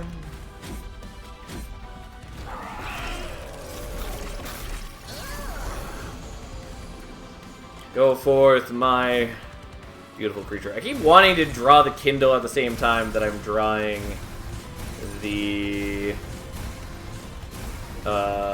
whatever I'm trying to say.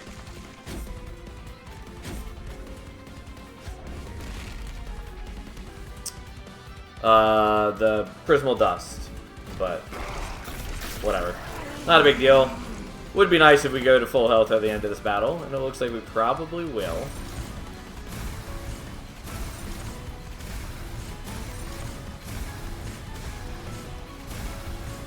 Okay, I could play all the Void Bindings, or I could just heal for 25, which is far and away more than I need to, but hey. Ta-da! And then he's super dead, not even close. Ta-da! And thus, we fight the Titans.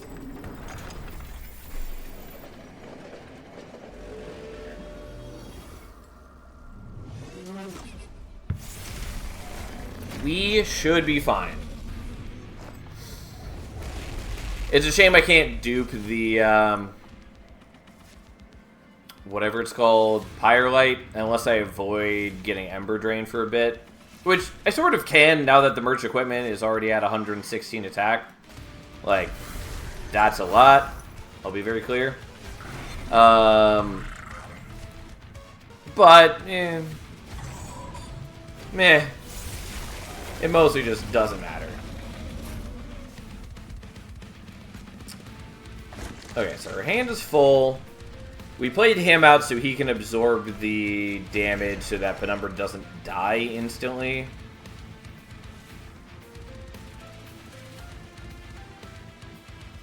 Do I actually want to dupe this? Kind of. Except that my hand is full, and therefore it gets wasted anyways. No great surprise. But there's not a lot I can do about that.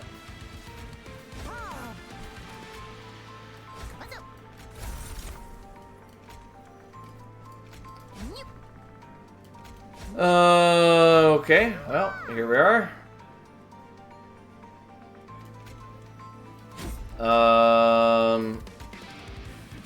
Fine. I'm gonna leave the Prismal Dust unplayed just so we can heal with it later, I guess.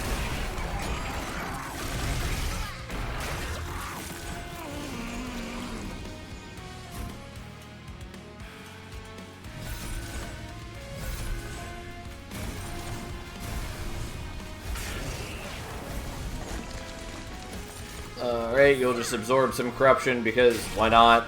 Oh, you didn't die because I always forget that the morsels get eaten at a different time than I think they do.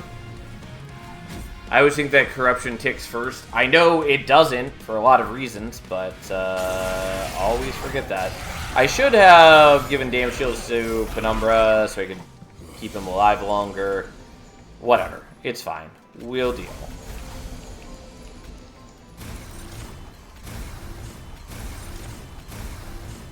Like, we are going to take a fair bit of damage on this fight. It also doesn't matter.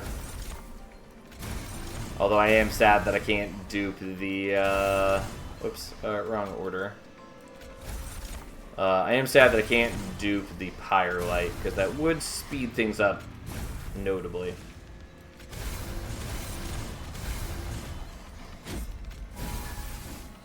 Alright, back to full health for a little bit. Because we sunk like 40 some Ember into that.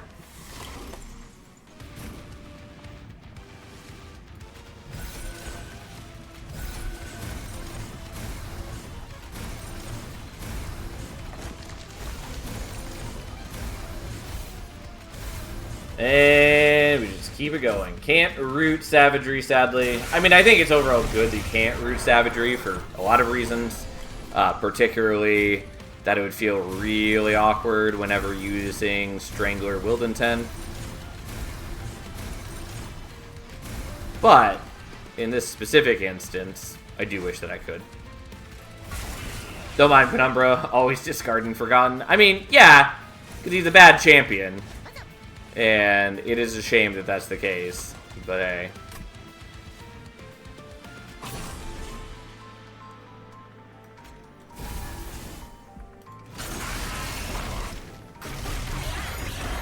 Alright. Entropy's basically down. Savagery's mostly down.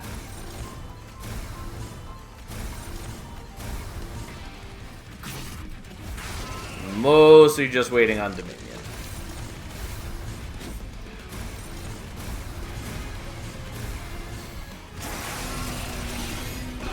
I'm gonna have to wait several turns for Savagery anyways. Because reasons.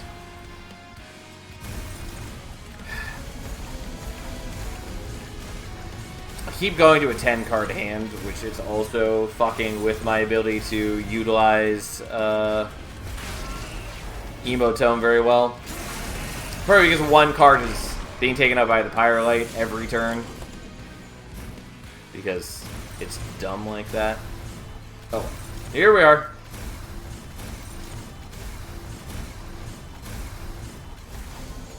So many card plays every turn, and so few of them actually matter at this point. Alright, so you're not quite dead yet. Almost dead. Kind of hoping that was going to line up so that we could use... Well... Oh, wrong ordering.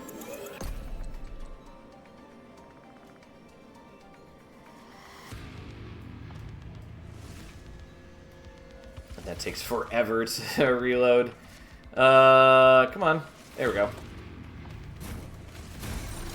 Okay. Again, sadly, it gets wasted a little bit. But, so be it.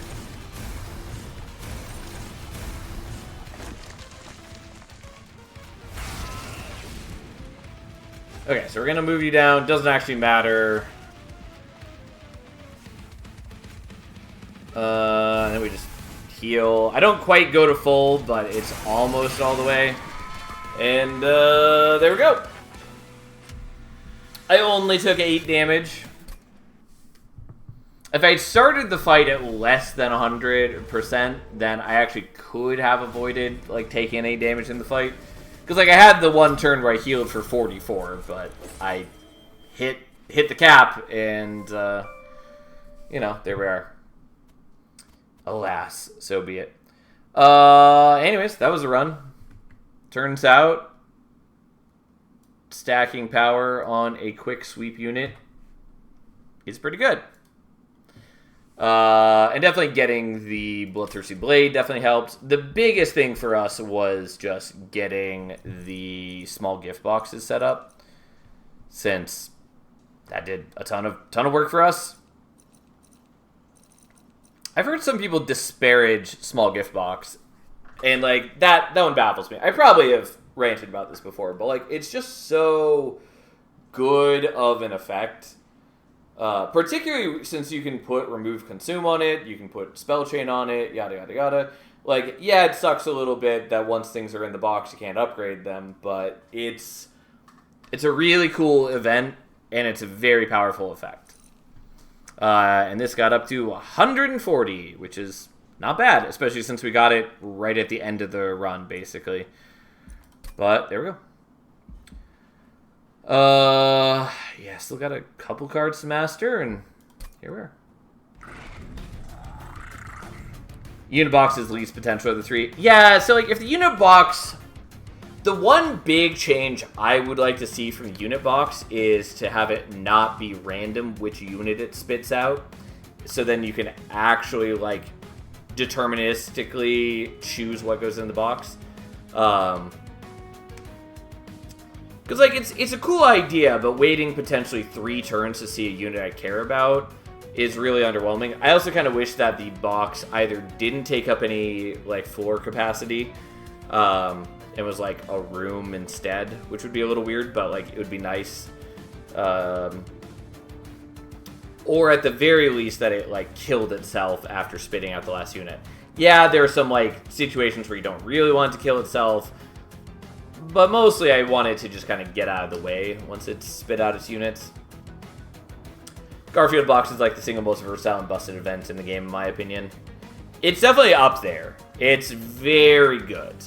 Even the like random card a turn, large gift box option that I never take, even that is pretty solid.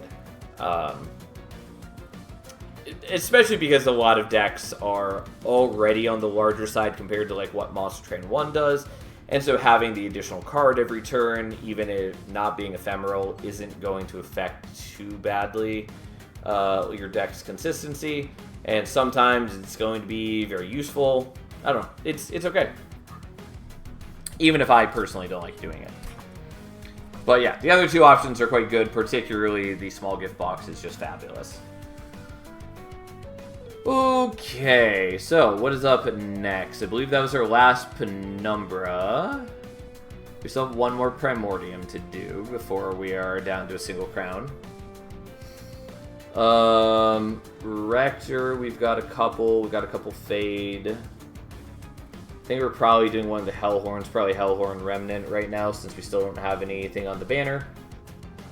We have a lot of Queen crowns left. But I don't really want to do Queen Remnant yet. I kind of want that to be her last one, because that's kind of a fun combo. Something, Hellhorn to maybe finally see that unseen card. Yeah, it would be nice to get Apex in, but... although, like, the ideal spot to get it would have been, like, Hellhorned and Luna, or maybe Hellhorned Banished. But, you know, we don't have that as an option anymore. So. Yeah, I guess we probably do Prince Lazarus, because we haven't seen Lazarus in a bit. Although I kind of want to do Queen, since she has more crowns undone. Yeah, I guess we'll do Queen and something. Trying to not repeat any clan combos we've done, which again... Or any clans we've done tonight, which again would lean towards us doing Remnant, but that's fine. We'll do Queen and Pyreborn, I guess.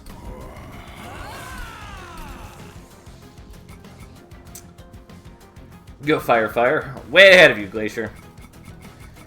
I kind of want the Bloated Whelps. I think we just want the Fire Starter, though. Yeah, we'll do Fire Starter. It's fine.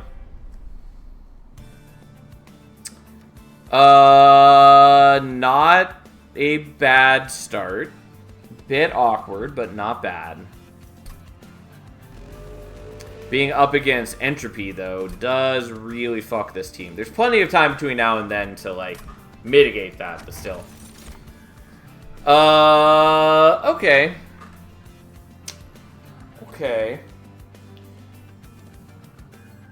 We probably want Consumed Crown, because we've got the Hothead, and that works pretty decently with the Hothead. Lightstone casing is appealing, though, especially in a world where we do have, like, alchemy.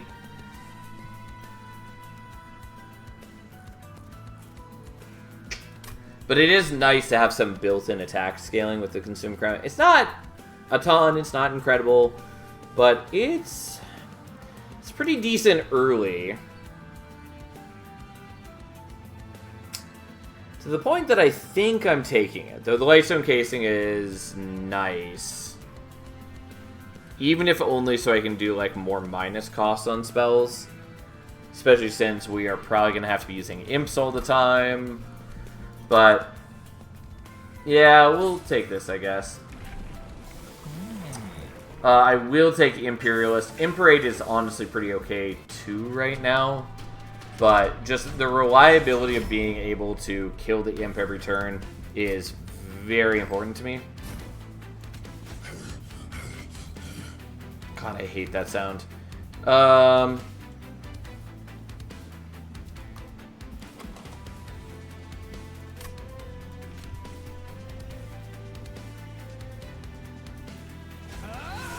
Yeah, I guess I'll do like that, so I still have space for imps.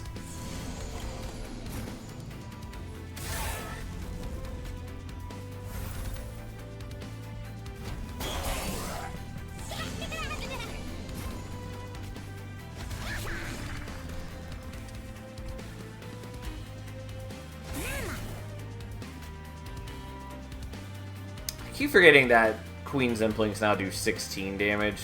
I always think that it's still 10. It mostly is inconsequential, but...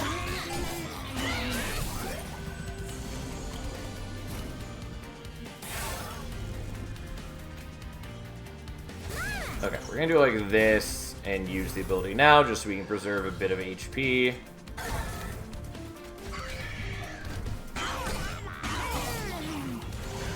Someone's dog must have had a good run for that hothead recording. Yeah, it's quite something.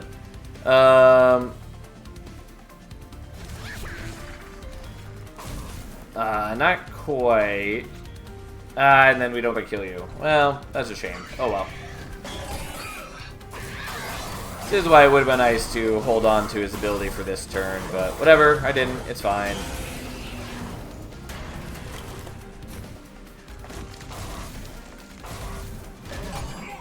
Ta-da! There we go. Okay, took a tiny bit of damage. It's fine. We got 4 Horde as well, which is decent. I think we take the Fortify. It's not incredible, but it's something. Alright, I'm gonna agree and take another Alchemy. We know it's the wrong choice. I'm doing it anyways. We'll happily take the Shell. Taskmaster's Lash, also good. Would be a lot better, though, if I had torches instead of... what's its face? Instead of the Implings. So, I think we're going here, looking for Endless and, like, HP. Or Dualism. Yeah. Titanite is sort of interesting. But no. The Avarice is also sort of okay. You know what? I'm willing to do that, though it's a bit greedy. Yeah. Didn't get the Endless that I wanted, unfortunately. I will take a Steelworker. I almost skipped on Reflex, but we're 100% taking that. Alright, have a nice night, Fury.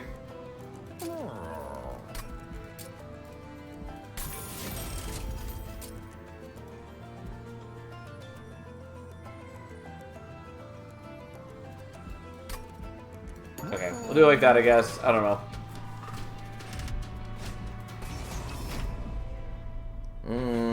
Okay. So I think we're still setting up bottom floor, and then the Steelworker goes up here. Would love to pair him with the Shield Steward, so he'd actually be gaining each turn.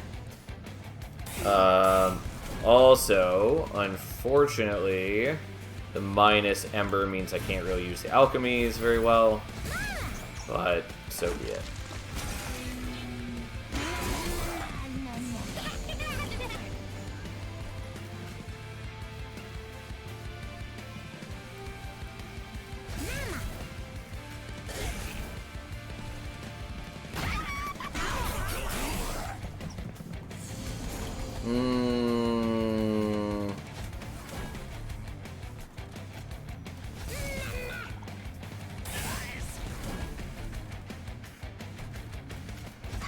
Okay, we can at least give you a buddy so the armor is going much further for us.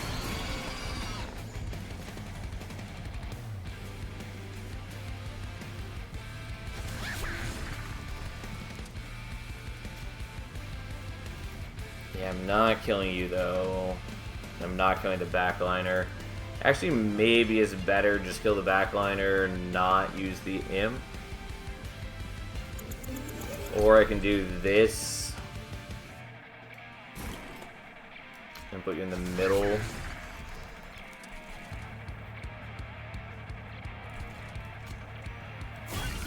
Yeah, I don't love it. I'm not in great shape. And I am taking a bunch of fire damage, but... Okay.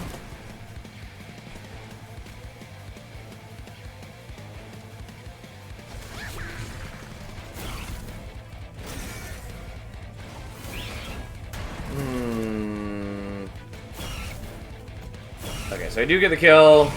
Did take some fire damage. Didn't get a whole lot of horde because of the minus Ember, unfortunately.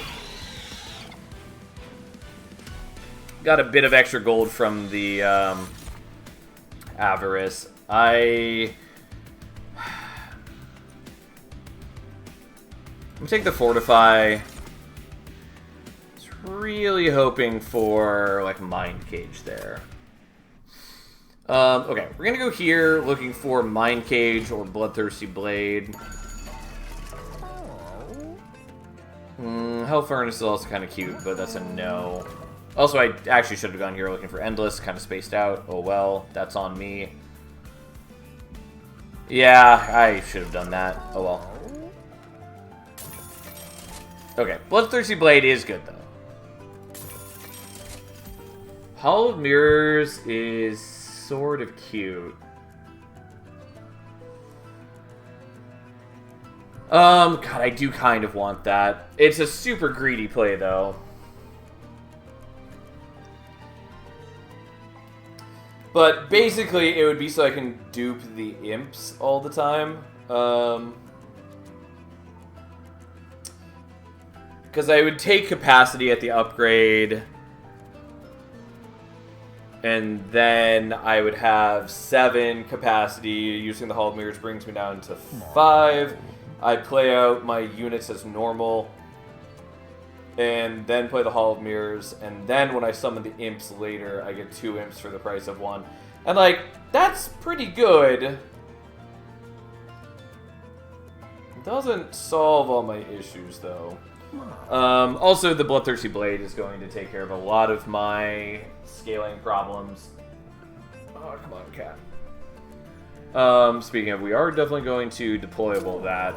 Getting better cooldown is really important to me, though.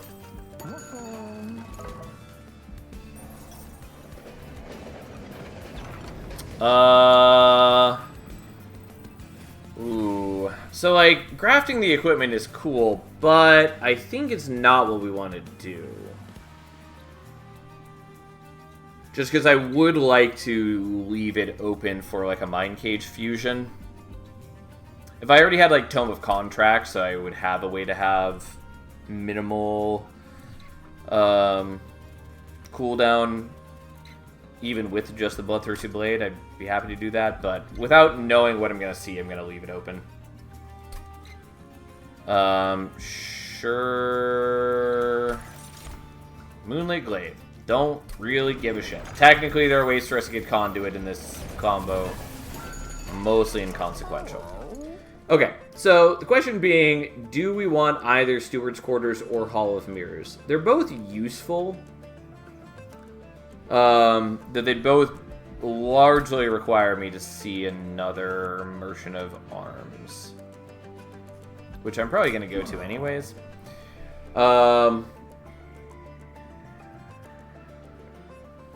They just do very different things for me. And I kind of want the Hall of Mirrors. Alright, fine. Let's greed for that, even though I really shouldn't.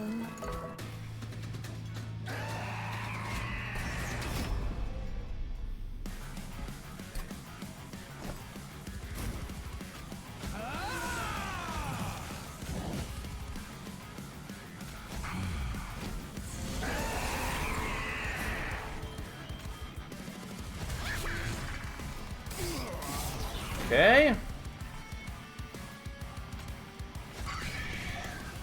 So let's use the alchemy, and then let's, I guess, just block there. He still takes damage, but he doesn't die, and that's something.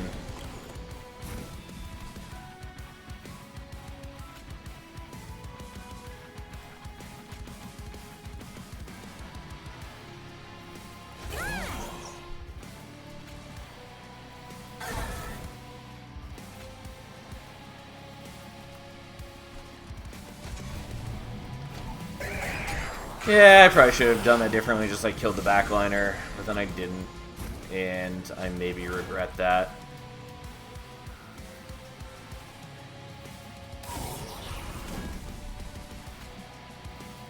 Yeah, he'd only be blocking 3 damage, but that's maybe still worth it.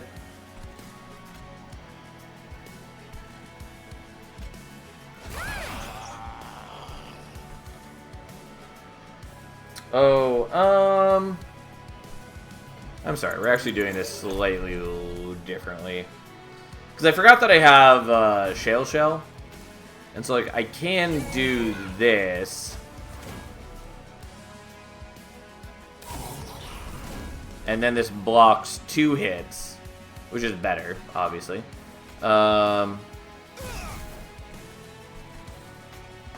Should have used that fire start elsewhere. Whatever, I got carried away. It's fine. She's still super low, which I don't love. And is going to die, which is not great.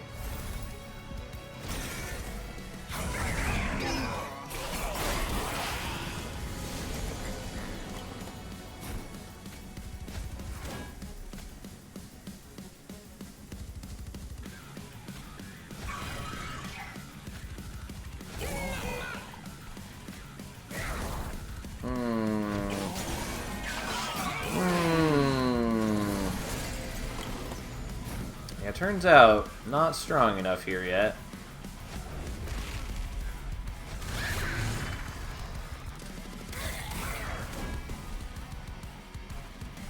Though I can do that, it doesn't matter though, like it's not enough.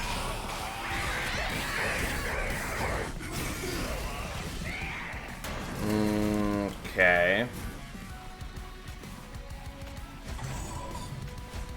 Okay, you're the one with the Moonlit Glaive. Yeah, I mean, I think we just set up on top floor instead, which is going to work out a lot better in a lot of ways. I'd considered that, and then I was just curious how it would look doing it this way. But turns out the answer is not well. But like, setting on top floor gives me more time to get armor. Also, the flagellants, while they are kind of scary, really wish that I could fit you on a floor as well. I mean, I could use you instead of the queen. Honestly, why do I have queen with you? It's so that she can kill the imps, I guess. But that doesn't really matter in a world where Archaon is largely just killing the imps for me anyways.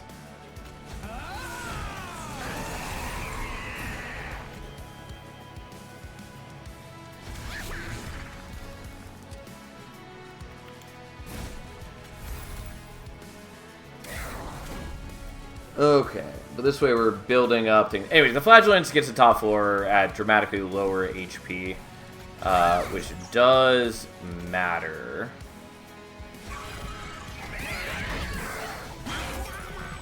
Because it means that the Hothead is way more able to kill them, which is nice.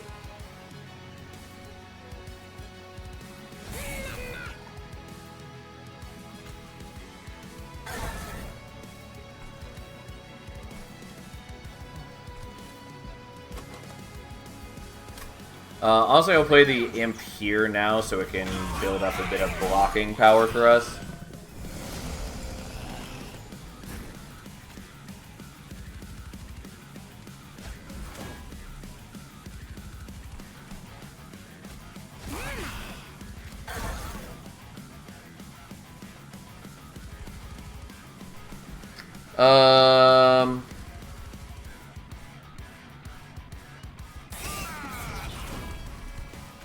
Yeah, but then I don't have the ability for next turn. Oh well, so be it.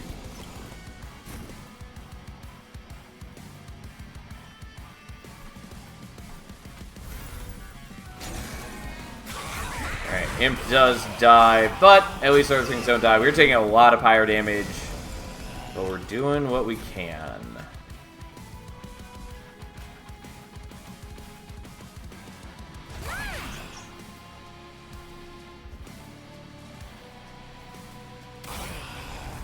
Yeah, it doesn't quite kill there.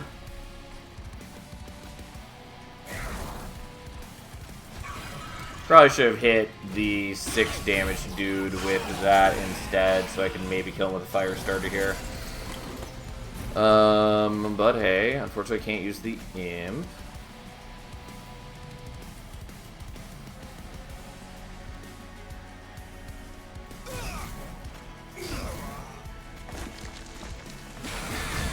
Alright, time to take a bunch of pyro. Oh, that just straight up kills me. Wasn't paying attention. I never let the flagellants get to the pyro room. Didn't even occur to me that they go to 15 attack until it was already happening. Well, that was a mistake on my part. Oh well, that's fine. We'll try again.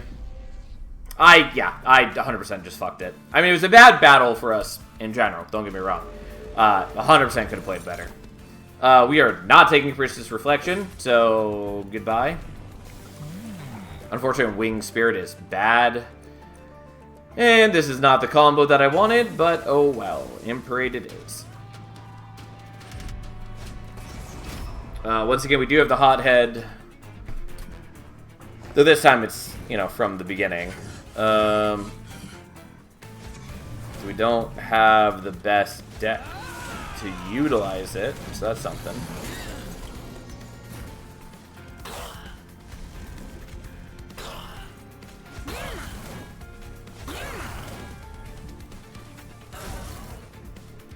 Well, we're doing what we can.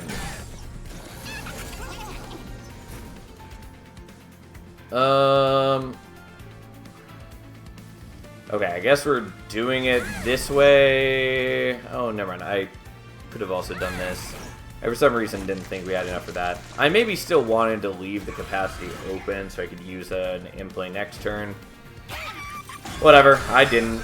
This is the price of our sins.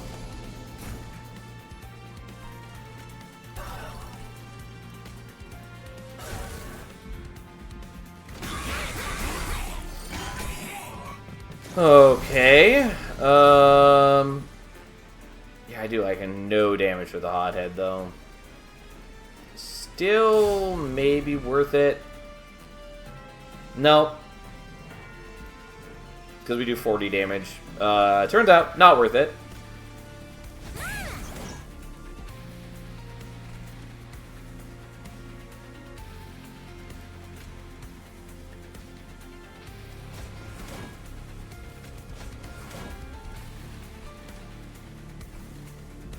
Honestly, I'll do this now just so you get a little bit more healing. I think that increased the damage that we deal a little bit. It's whatever. It's annoying that that guy survived at 1 HP.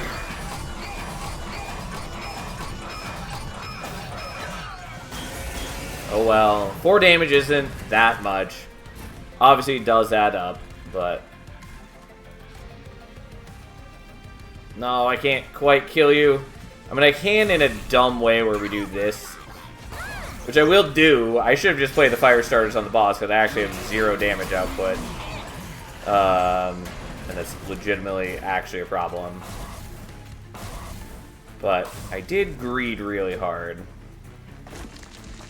Well, I think we still win, but that was a mistake on my part. Okay, well, great. That was a very bad first fight. Interesting set of options. I think I have to take the Fledgling Imp. Technically, like, we are going to get Fledgling Imps off of Queen later if we want. So maybe I should take the Tiresome Climb now. But, like, I have no damage scaling. That's fine. We'll take Tiresome Climb. There's a lot of ways where I can mitigate the damage scaling. Like using Lava Armor, I guess. That helps. When playing Powerborn, greeting every fight is just part of the experience, to be honest. Yeah. Yep. I have nothing truly worth doing here, but we're gonna go here, I guess. Honestly, what we want is like a Merchant of Steel and or not Merchant of Steel, Merchant of Arms and or Trinkets. Nonetheless, I think we're pretty obligated to do this. It's just too good, especially when we're up against Dominion Seraph later. I'm not, like, wild about the choices that are being made, but so be it. Yeah, I'll take an Alpha Fiend 2 for the time being, even though I can't utilize it very well, but sort of helps. Unfortunately, they're both at 2 cost, and I have to make choices. I think we'll play you out, even though I have very bad defense for you. Like, I can sort of defend with the Imp, so that's something.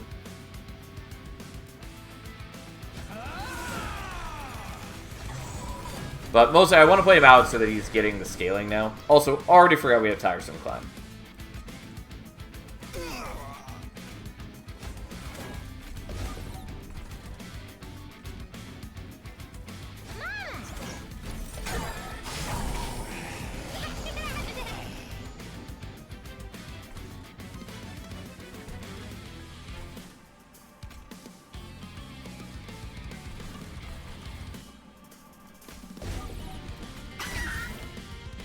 Sure, I guess we'll do it that way.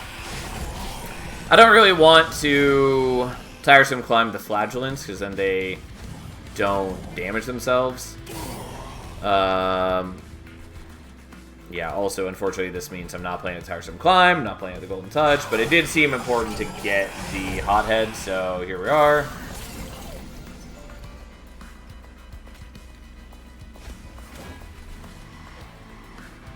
God, I'm taking a lot of damage, though. Which is to say, you are just going to kill me if I let this happen. So that's not acceptable.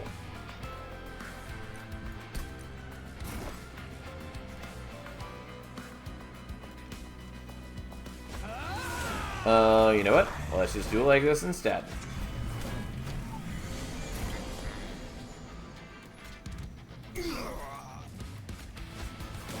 Although I can't play out Imps very well.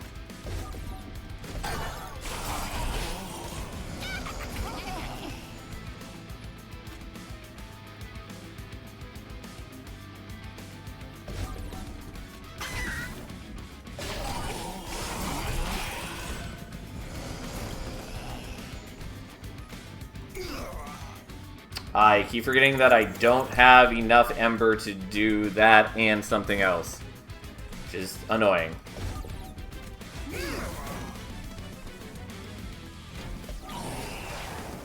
You know, I probably should have done the armor on the Alpha Fiend, and then here I could do Winged Spirit. Okay, either we have the kill, it's fine. We got there. I wasn't able to generate Horde much, but whatever. We win the fight. That's the important part. With our clunky-ass deck. Take another Fortify.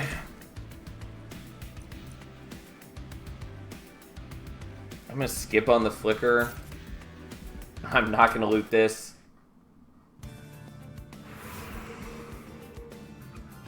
I'm going to go here. The healing is not bad, and maybe I find something I care about from the Merchant of Arms. Steward's Quarters is fine. It's certainly helpful. Wrong order, by the way. Okay, at least we weren't punished.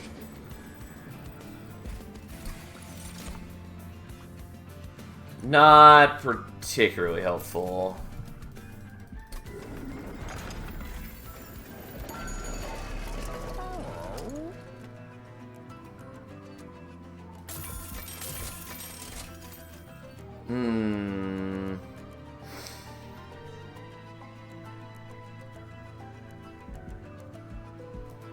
Yeah, I guess we're doing this. Already forgot that I had the lava armor because we didn't see it in the last fight. Okay, whatever. Here we are. Knockback is a little not great for us, but fine. I don't remember what the waves are for this one.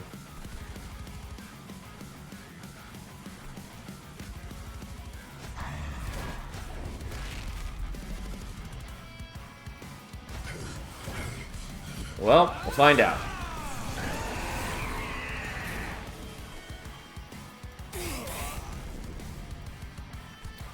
Alright, we're just gonna keep dazing you, which honestly I already forgot that I could do.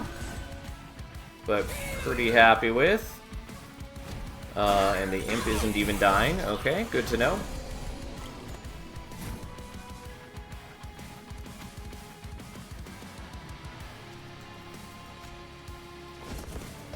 I don't really want to get sapped a bunch, but I do want the horde, and I really want to daze him, so that's what we're doing, I guess.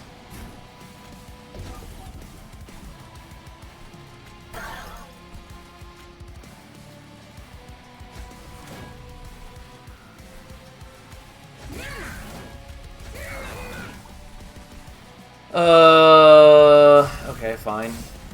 God, I still don't actually kill you, though.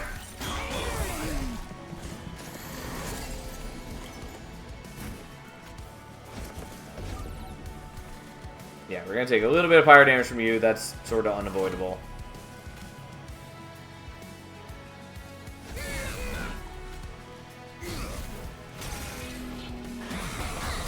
Maybe should have used fire gel elsewhere. Oh well.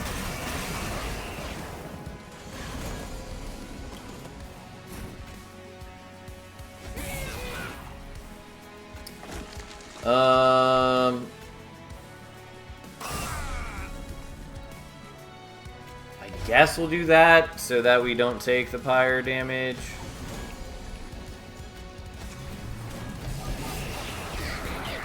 Wouldn't be a ton, but like I've already taken a fair bit of damage, and I don't think we need it overall. Yeah. So we just get a little bit more horde and live our best life, I suppose. No downside doing that. We don't have any like perma-scaling or whatever, so doesn't matter if we have one less thing to fight. Anyways, Tiresome Climb, unsurprisingly, quite good. The rest of our deck, not great so far, but Tome of Contracts I will happily take.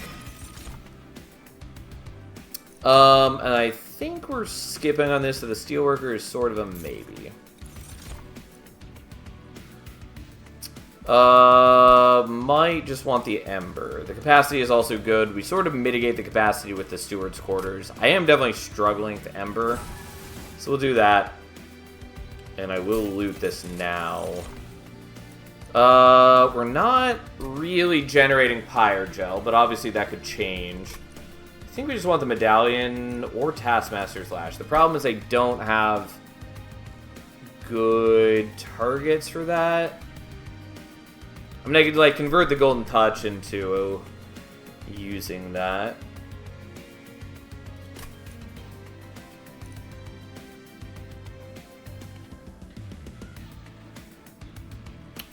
I will take Taskmaster's Lash, even though I think the Medallion is probably the better pickup right now.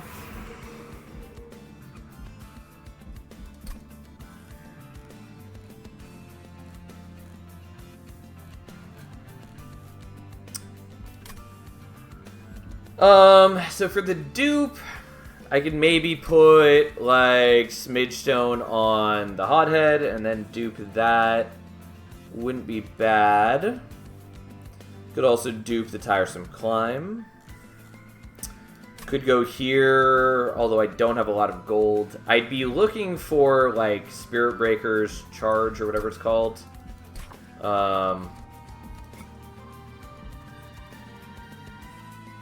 Yeah, Spirit Breaker Charge. For some reason, I thought that was the wrong name.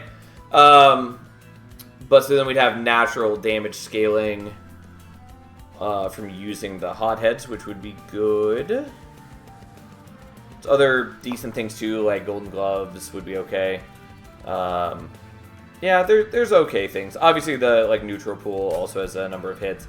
I think we go here though. There's not a ton I'm actually that excited for at the Merchant of Trinkets.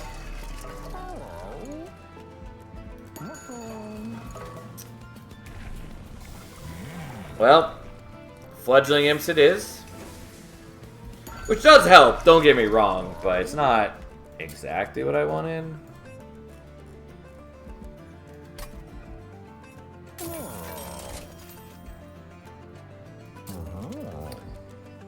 Yeah, I mean, it's not what I wanted, but it does work. It does a lot of work for me. Okay, I guess we're gonna dupe the Tiresome Climb. And then we're gonna start removing some things from the deck.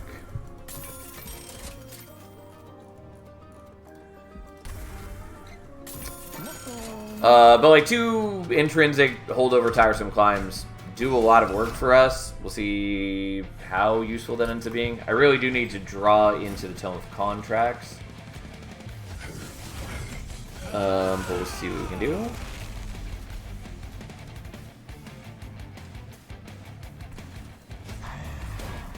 Unfortunately, the Scourge dudes are going to fuck with me in this fight, but it is what it is. Okay, well, I really don't want Queen to get all of the corruption, so we're doing that.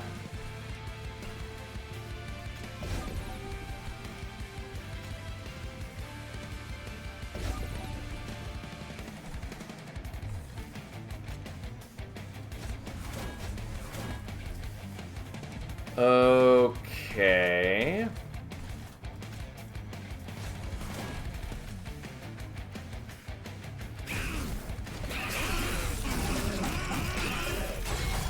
I forgot that I was generating an imp anyways. I was putting this imp here just so I'd have for sure more blocking to prevent me from taking corruption on Queen.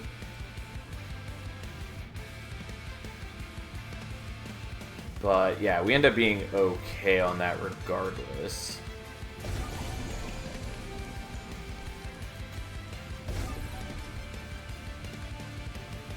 You're not dying, but you are going to go to the pyre with daze on you, so it doesn't matter.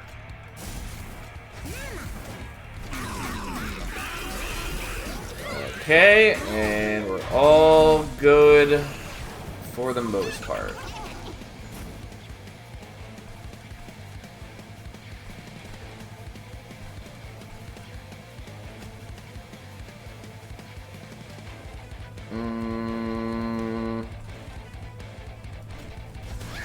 Do kind of need that.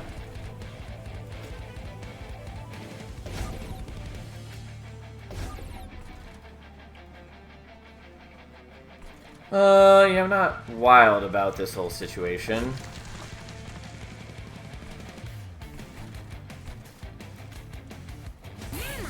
Okay, I guess I'll do that. I just don't want the Collector to go, but this way I'm getting a Scourge card, which I was hoping to avoid. Yeah, fuck these waves, by the way. And I didn't use your ability last turn, so I could use it right here and now. Although, I actually should do that differently.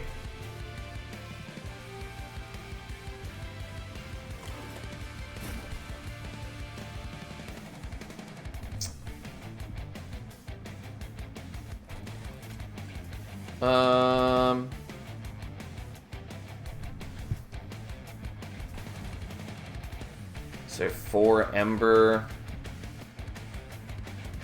Yeah, that's fine. So I can kill one of you.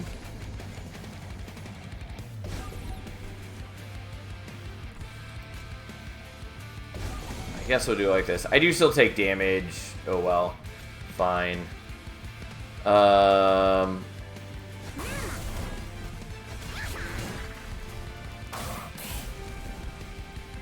Whatever. It's okay.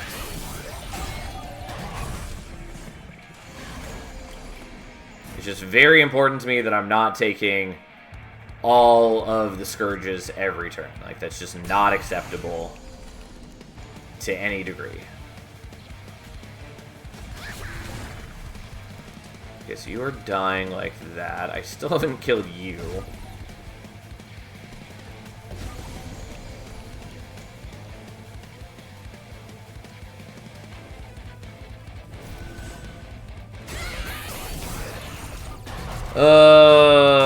Okay, yep, kill's the worst, we all know. God, I finally draw the Tome of Contracts.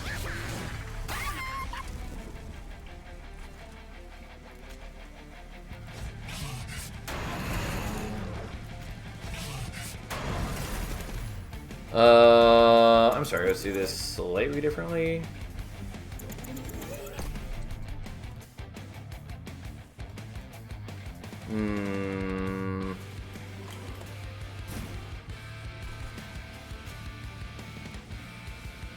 Ah, yeah, no, I can definitely do this better. Oh,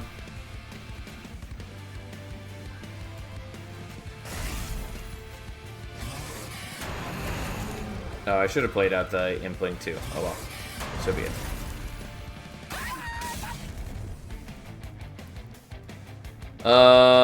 That's not enough.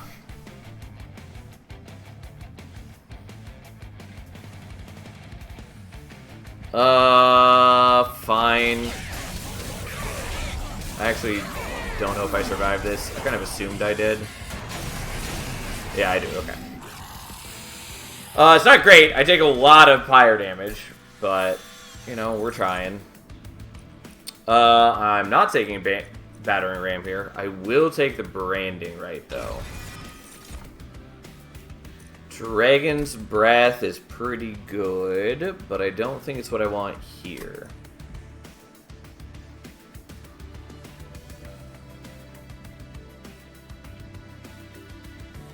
Okay. Save this paltry sum that it is.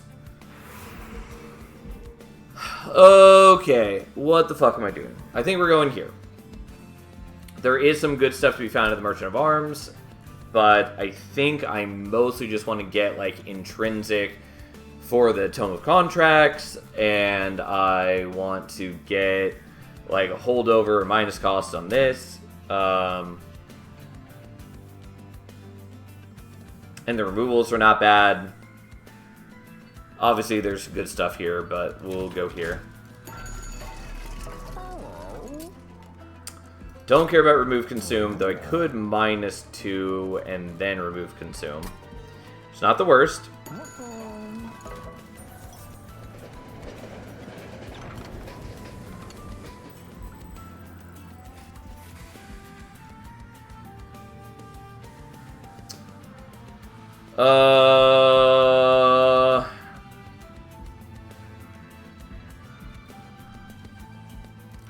I think we're just taking the Reanimate here.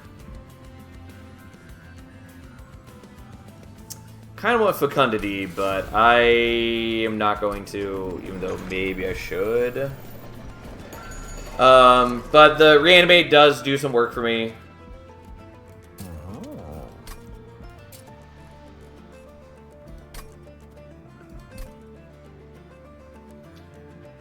Do I just want to -2 and remove Consume the Branding Right? Yeah, I probably am okay with that. It's not my ideal, but it's fine. And like having some zero cost spells does actually help quite a bit here. Not really what I wanted, but I'll take it just because I'm kind of stretching at this point. And then let's get rid of the Shield Stewards, I guess. I'm definitely having issues. But, let's see what we can do.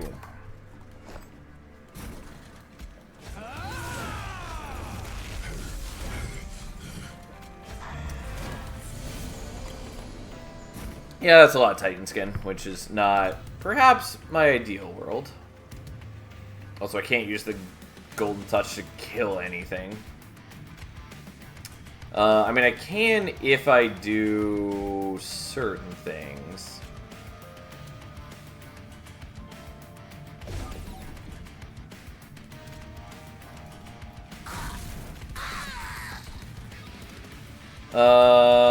Like, there's a lot of shenanigans, but hey. And yeah, I take the damage, which honestly I can't really afford.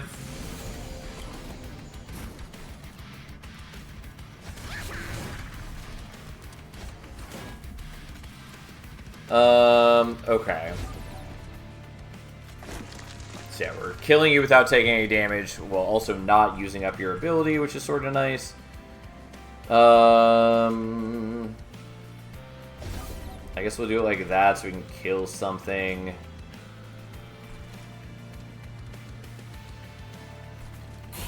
My damage output is bad. But we do have a lot of things to mitigate our problems, so that's something.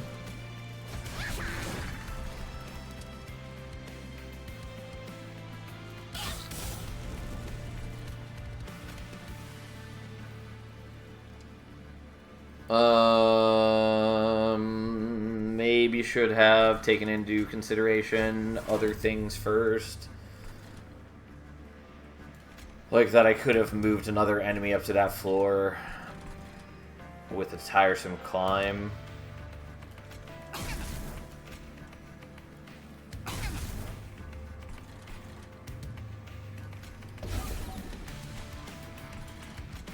Yeah, whatever. I don't know. We're making questionable decisions, to say the least. We will use Wing Spirit just to heal him and let him keep contributing a tiny bit, I guess. Unfortunately, I don't have capacity for this Fledgling Imp. We all largely knew this was going to be the case. Oh well.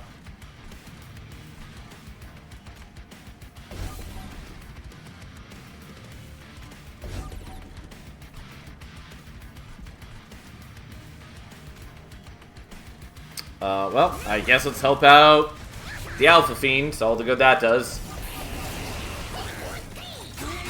We're just trying to mitigate things. Also, it would help if I would draw the goddamn Tome of Contracts, which I know, like, is partly my own fault, because I, you know, have multiple holdover cards. But still, it would be nice. Honestly, maybe do this just so I can play out the new Imp. I think that is what we're doing. Wrong order. Gotta say. But, that's fine. Don't mind me as I definitely get carried away by things.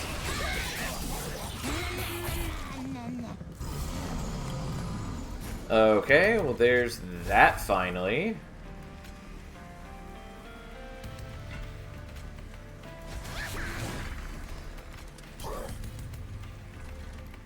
Also, I'm not building up Horde, like, at all.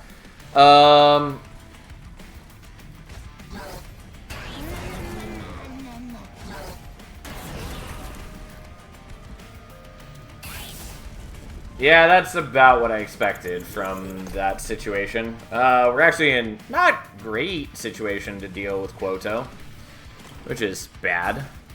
But hey, here we are.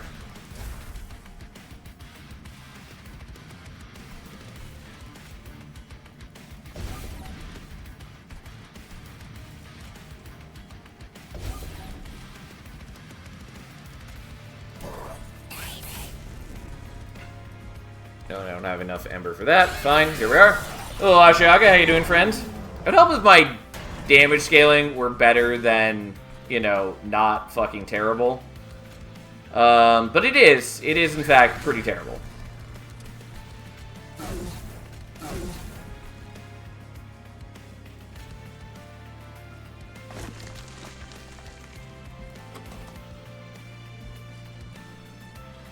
Yeah, I don't know what would truly be helpful next turn. More than just tiresome climbing him now. God, that's so close-ish. I'm very tired. Also, my last 3 runs, Monster Train 2, have had Umbra. Random is beginning to feel not so random. I know it is. Yeah. I feel ya.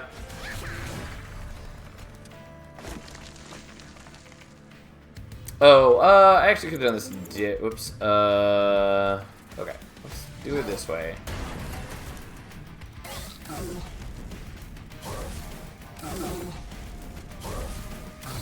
Yeah, the problem is, like, your Titan skin does really fuck with me. Alright, well, let's see how it goes.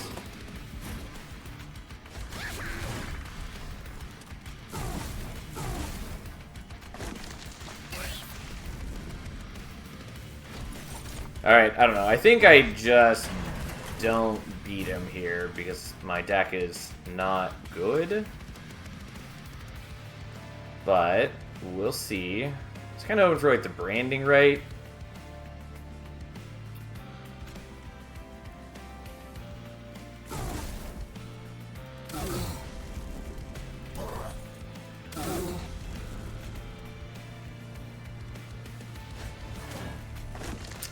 Yeah, that's not gonna work. Let's try this again. This is such a messy fight for me. I think I need to protect the Alpha Fiend better.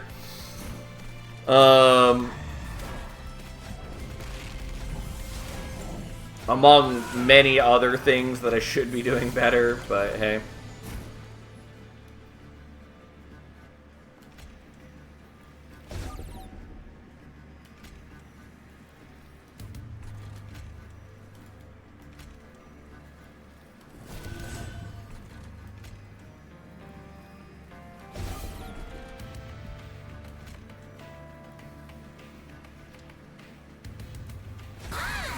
Okay, I guess we do that so he can start stacking up. I take the damage, whatever, fine.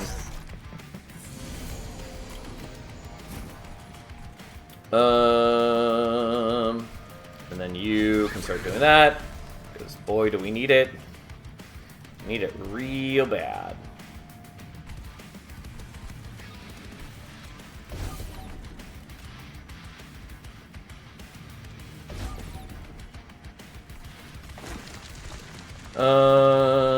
Except you have no one to attack now, which is not the desired premise. Well, never mind then. I'm just mostly trying to protect the imp from dying, which I can still, like, do the fortify on. But hey, here we are.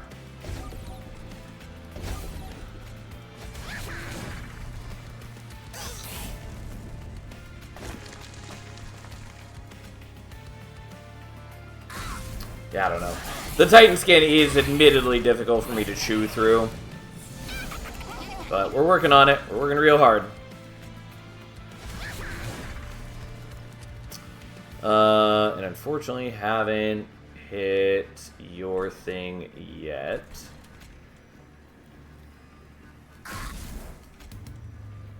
Nope, that's not enough. The struggles are real and palpable. And I wish I were drawing the stupid Tome of Contracts at a reasonable speed, which is why I was looking for Intrinsic on it, but obviously that didn't pan out. So I think I basically have to do the tiresome climb. I could just take the 6 damage, I would really prefer not to, but I also do want to get the Collector.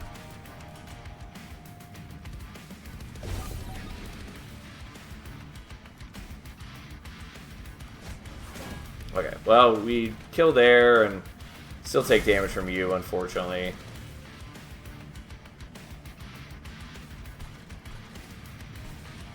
Yeah, whatever, fine. We take the pyre damage. Also, 10 days, you mean until Silk Song? Yeah, I'm looking forward to it for sure. I mean, I know tons of people are. Like, turns out it's a thing. Sadly, I can't play with the Fledgling Imp up here, which does matter to me. I can do that. Something.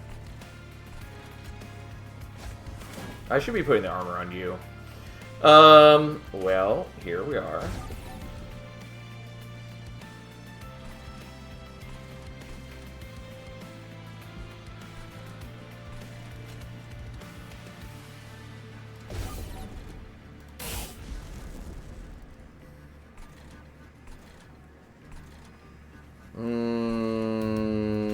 Let's get rid of an Impling, I guess.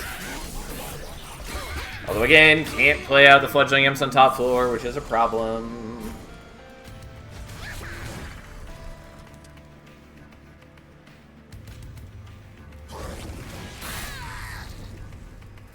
Okay, you're not killing my Imp now because of the choices that I've made. So be it. So be it.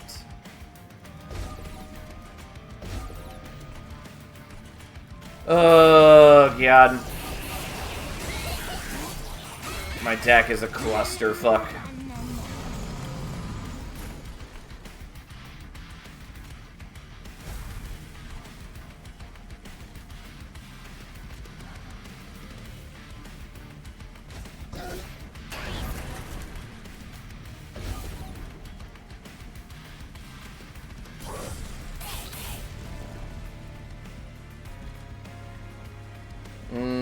Alright, let's not do that quite like that, I think.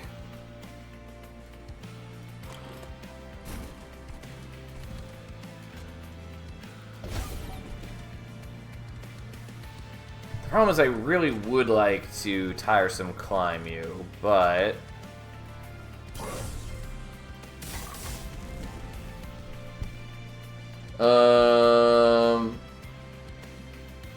But I'm pretty sure you do just kill me if I don't.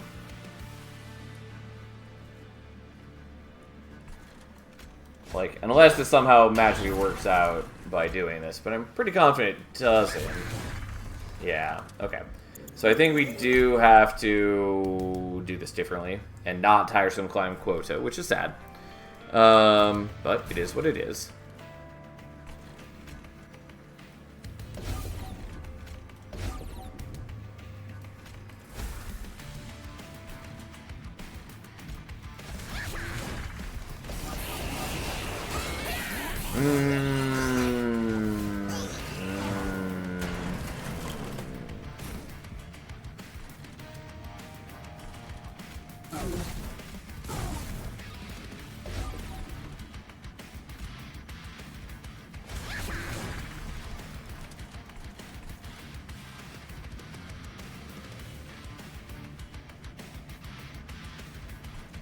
Yeah, I mean, it's something. Well, I have, like, no damage on top floor. I always get a little bit of Pyre Gel on him, which is something. Unsurprisingly, it's not a lot of something.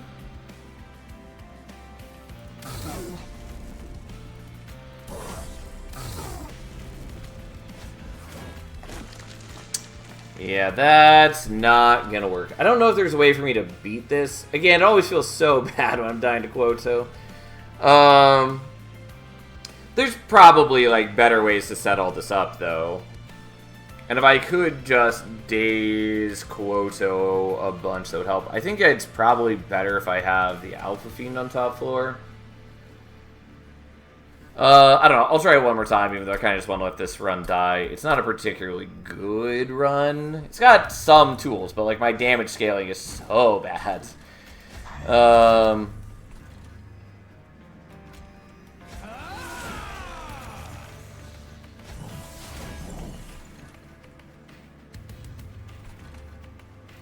Yeah, I guess we'll still do this here. Okay, well, you can have that. I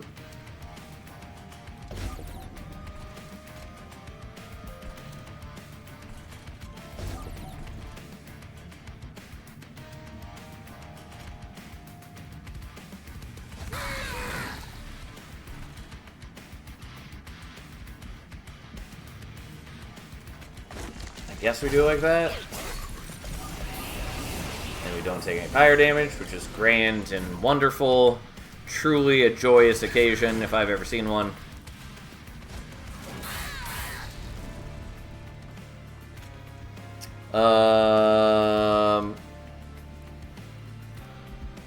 Yeah, we're doing a lot of resetting turns, but so be it. I do actually want one of these guys to survive to get hit by him, because we need him to be scaling damage.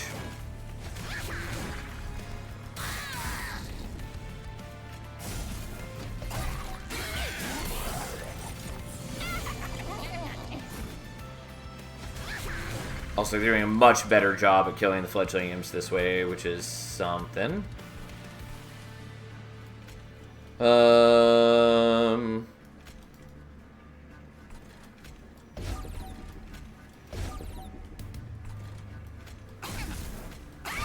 so we kill him there. Guess we'll just give you more armor for now.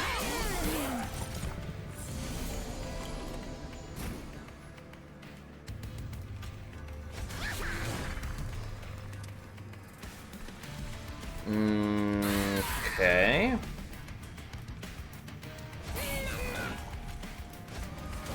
Just keep blocking, I guess.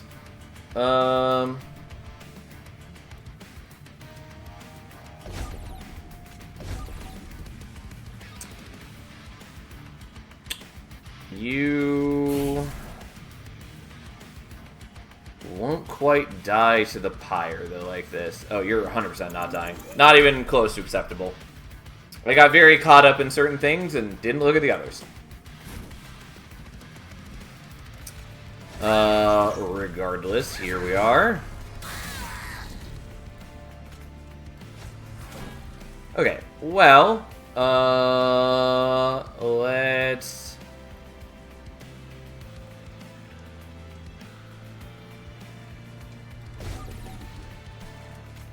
just do that, I guess. You'll go to the pyre room still with 1 daze on you, which is fine. Here we are. I don't know. Just trying to make sure that I'm building up strength in as many different ways as I can, more or less.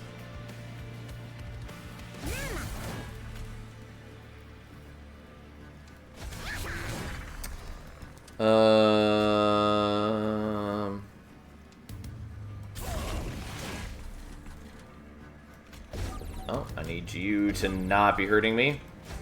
I guess we'll give you a companion.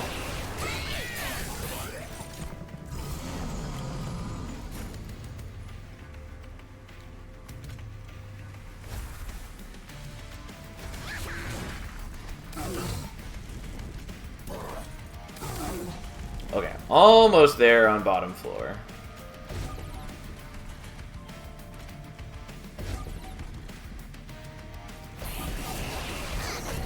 And then we should be fine, especially because we can daze him for 2 turns with a tiresome climb. And this way he's built up a chunk of pyre gel.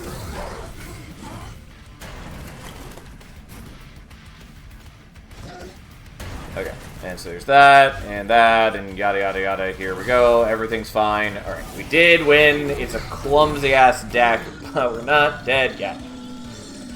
Am I happy about this turn events? Not really, but, you know, here we are. God, it's our 4th tiresome climb. Well, 3rd tiresome climb offered. Because I did dupe one of them. The imp survives. Yeah. I maybe want to take the impressive.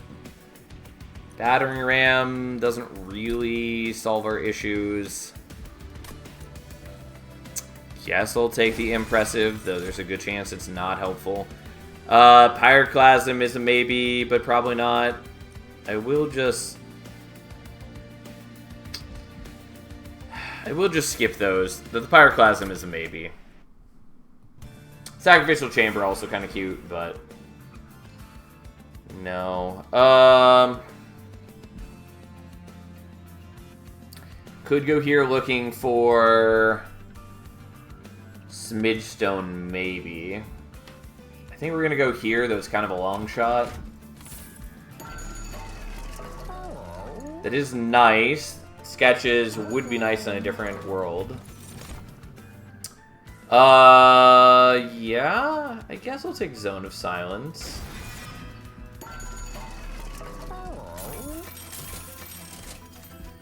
We'll happily take that. Sadly, this is only whelps, and we don't have whelps. Could take the Impsicle, though I don't totally want it. There are some potential high rolls, though.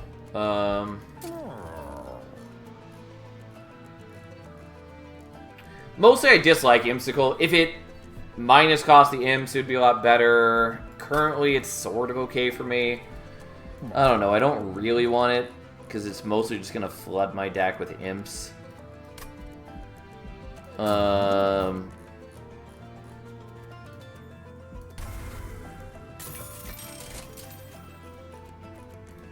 Yeah, we'll just do it like this, I guess. The Resonant Shard is good, though, and the Zone of Silence is sort of good. But it's not exactly what I was hoping for. Okay.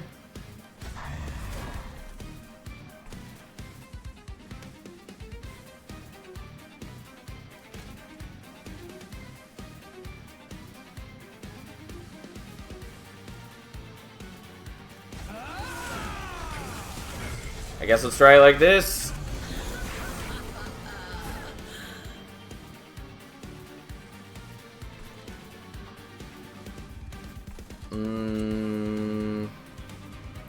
The lower capacity is a bit of a problem, but I think Zone of Silence to get rid of... I guess we don't totally care about the corruption dudes.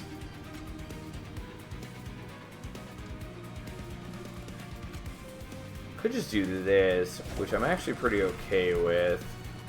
It's not what I was going to do, but I think it's okay.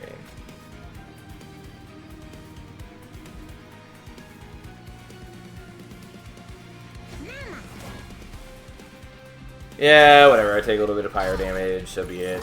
Yada, yada, yada.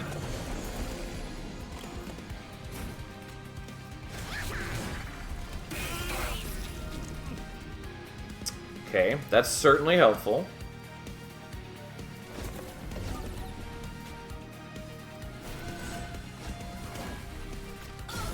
And then we're gonna work on weakening Kale and doing what we can.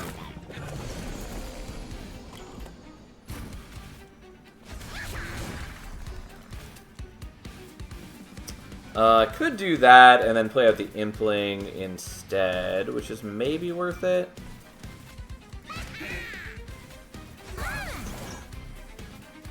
Yeah, that works. Then we'll kill one of you for the Horde.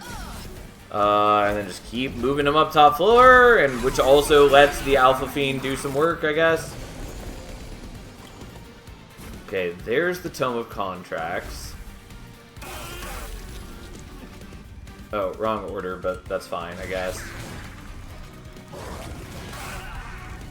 Again, sort of wrong order. Could have done this first. It's fine.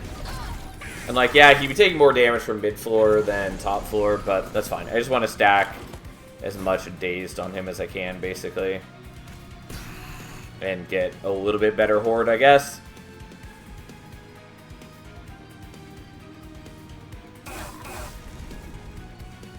Okay.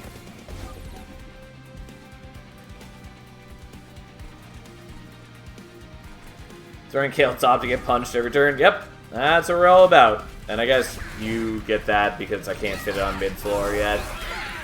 Even though now I can, since he dies to the corruption finally.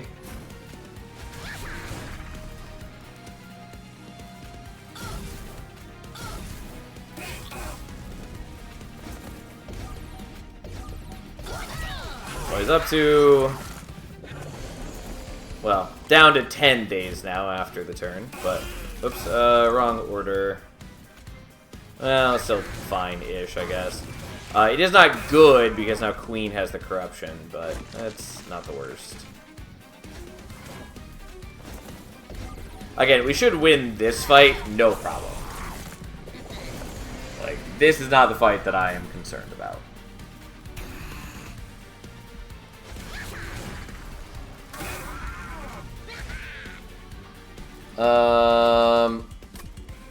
Yeah, there's no reason not to do this right now.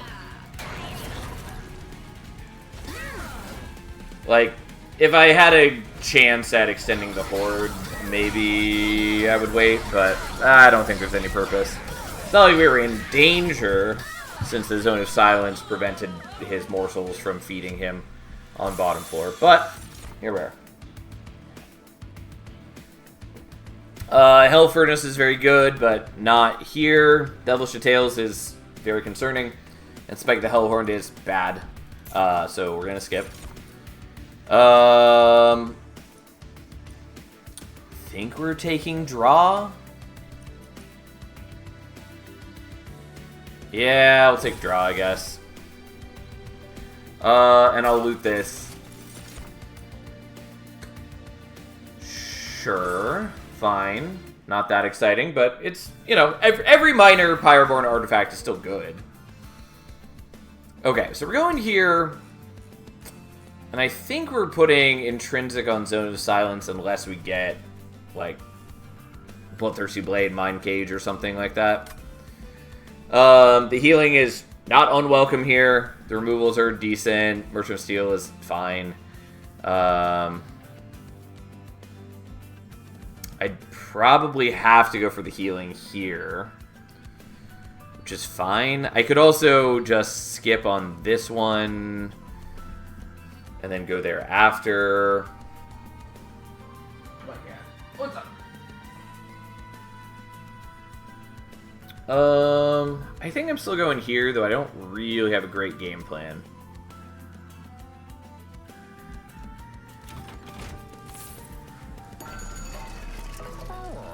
Soul Smelter is not really what I want to see. Not that it's bad by any means, though it is expensive.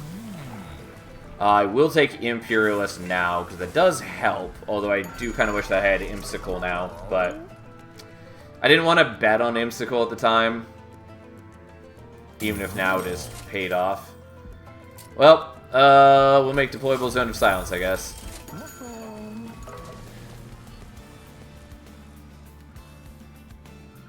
I could make another Tiresome Climb.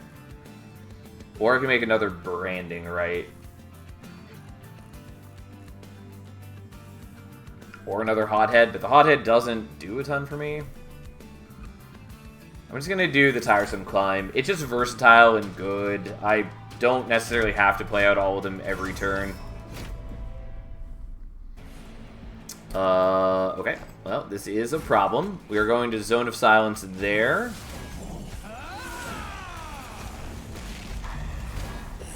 And do what we can.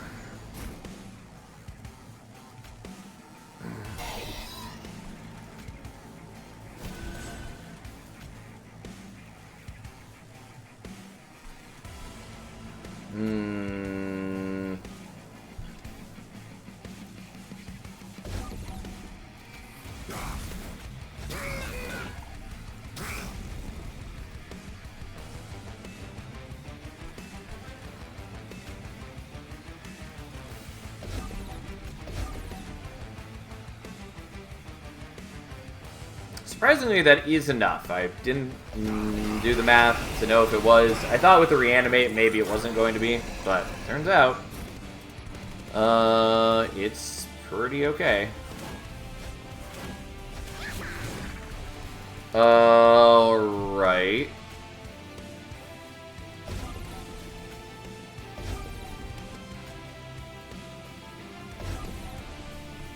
Well, I'm not totally happy about this, but it's what we got, so sometimes you do what needs doing.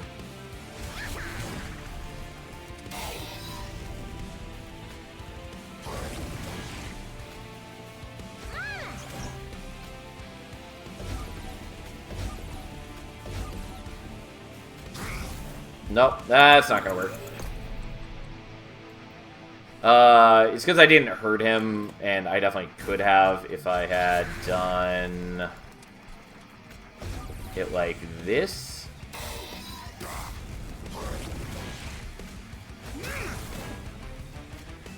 Wrong ordering slightly, but that's fine. Okay, well. It's ridiculous how much daze I'm throwing at them. Putting the Pyre in Fireborn here. Not wrong. I'm going to take some damage here, but fine.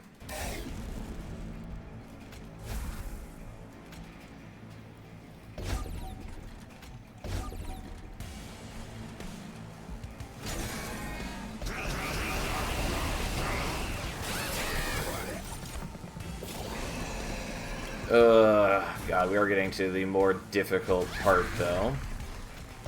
But that's fine.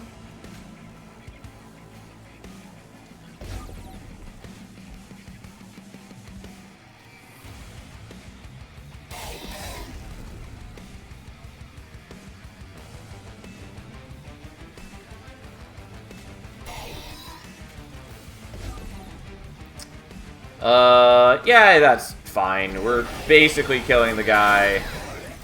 I don't need to invest more resources in that at the moment.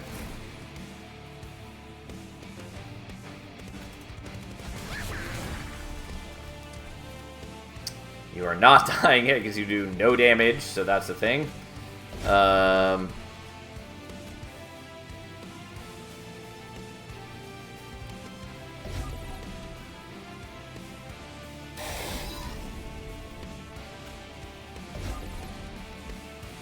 Would that be enough? Yeah, because you go to the Pyre room with 3 days, and our Pyre does 115 each, and that should be enough.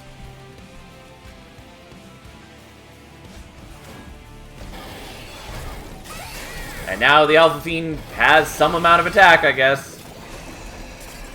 Okay.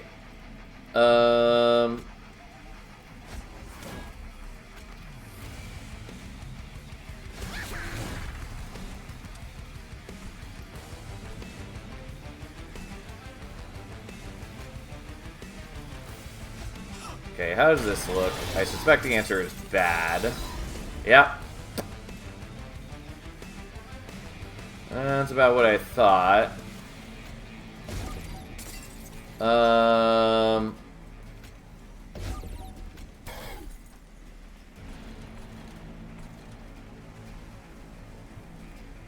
Yeah, that's an issue. I don't know if there's a good way for me to deal with this. Because again, the major issue at hand is that my attack scaling is what we categorically would call bad.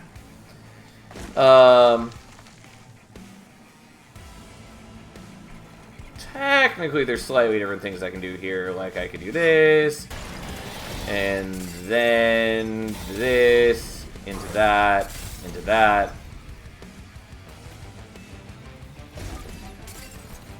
Which isn't much better of a plan.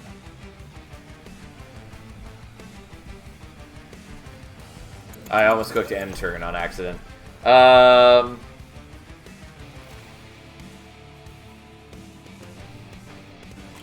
part of the issue is I have no way to deal with these things. Like, if I could move them to another floor... I got carried away there. If I could move them to a different floor, that would certainly be quite helpful. The problem is that I'm attacking through them constantly, and that is not good.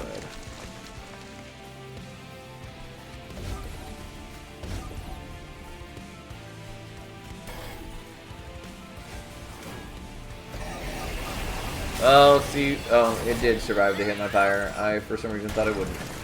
Even though I guess I just didn't look at it.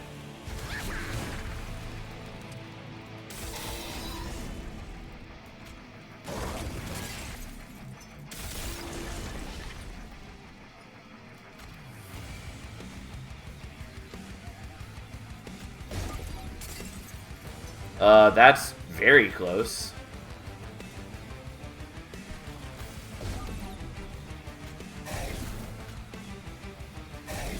Unfortunately, I do take fire damage from the spike. Oh well, fine.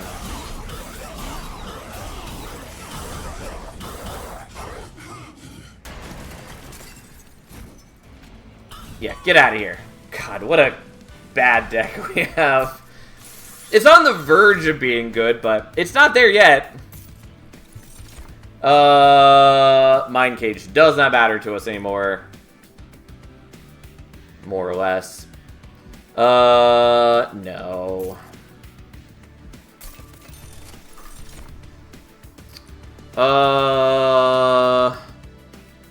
Kinda want the Shale Shell. Also kinda want the Flaming Talons.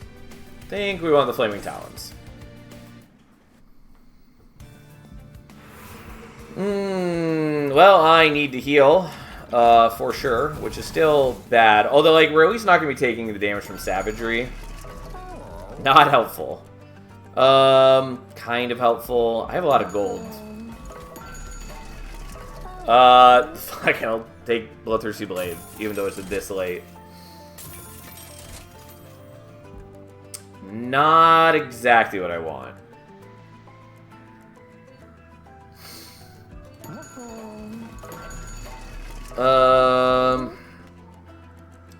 Do kind of wish that I had taken other things now. So, how do I feel about any of these things? Jack strips, I guess I'll take. May as well take that. Sure. Why not?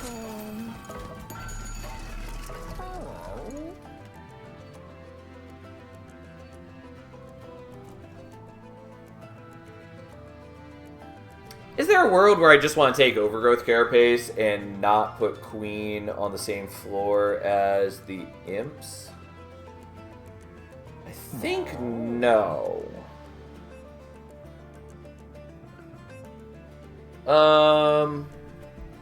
Okay, we'll just do this. Also, good to remember that I have the Lava Armor. So we either make the Lava Armor deployable or we remove it. I'm just gonna make it deployable, I guess. Don't know what I'm duping. We'll come back to that in a moment.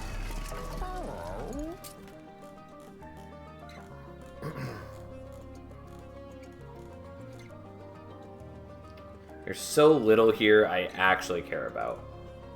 I never even upgrade the Alpha Fiend. Okay, well, so be it.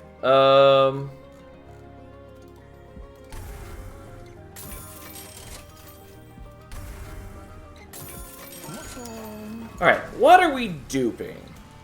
Fortify is okay, Branding Right is okay, Golden Touch is sort of appealing.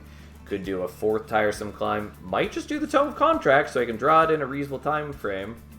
Honestly, fuck it. My deck is enough of a problem that we're doing that. Okay, so I'm not going to make good use of the Flaming Talons, unfortunately, because we are going to set up right down here.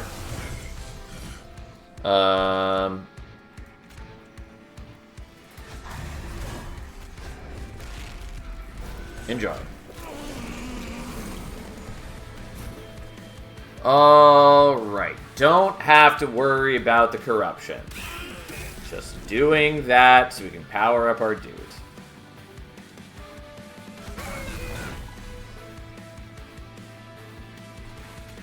And then we're gonna daze the shit out of you. I'm sorry, we're gonna redo this battle very slightly. I forgot that there was a reason I wanted the Alpha Fiend on top floor. It's not too important, I don't think, now that we have this. But it is better for us. Because now when I am ascending him, I can repeatedly ascend him to top floor. And then he's there to be punched by the Alpha Fiend. Which again, in the grand scheme of things, largely doesn't matter. But it matters a little bit to me, deep in my heart.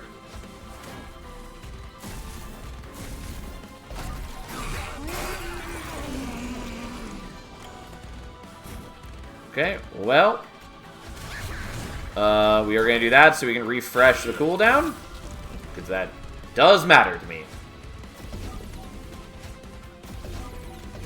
And then we just daze the shit out of you.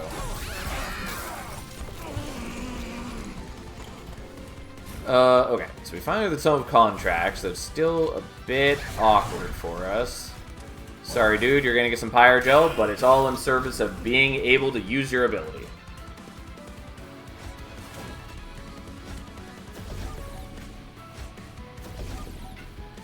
Oh, I don't have enough for that. Fine. It's not like I really need 3 Tiresome Climbs every turn. Also, the Jack Strips kill anything that escapes, so, you know, that was part of the plan.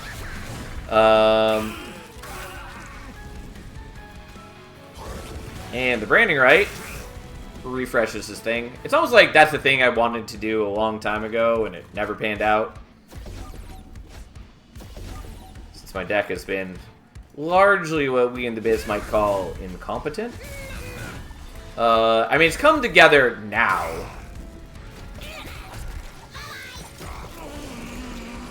But you know, that's not saying a ton. Also, it would be nice to do the golden touch, but it's just way more important to me that I am doing other things. So here we are.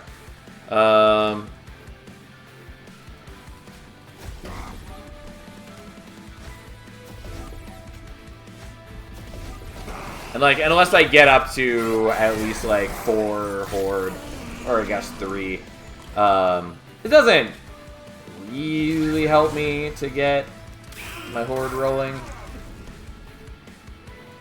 I will do this just so you can get more kills here.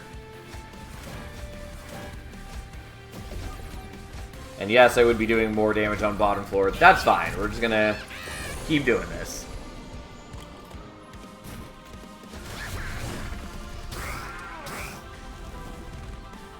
Well, I don't want those guys to survive, so they won't.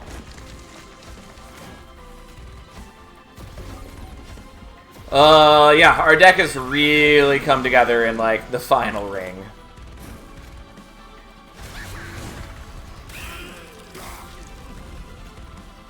He almost dies from the branding, right? Partly because he has Pyrogel on him. Anyways, we just don't want to do the tiresome climb. Though at this point, like, we could even just let the Pyre kill him. But we're not going to. And I do get up to 8 horde. I did forget that I had the Soul Smelter, so it doesn't matter about the Golden Touch, since I got 8 horde anyways. Not helpful. I guess we'll take the Hellfire Bellows. I will happily take Spirit Breaker's Charge, though it's so late for me to have it. Wanted that a long time ago. But, that's fine. The Bloodthirsty Blade helped out a ton. And, like, actually getting my deck to a point where I can use his ability semi-often does a lot of work for us. Unfortunately, we can't block, or we can't daze Entropy. So we're going to have to just make sure we're always blocking hits with imps, which should be pretty okay. Since he doesn't have multi-strike, yeah,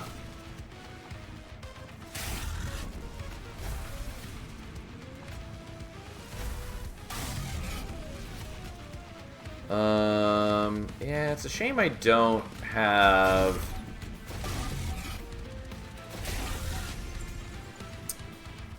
Shame I don't have an imp this turn.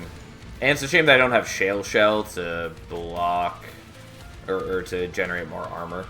Overall, we should be okay, though. And I guess I'll just take less damage. I could use the Golden Touch, which wouldn't be bad. Especially because I could use it on the Hothead to refresh his ability. Anyways, we are going to do this to heal Queen.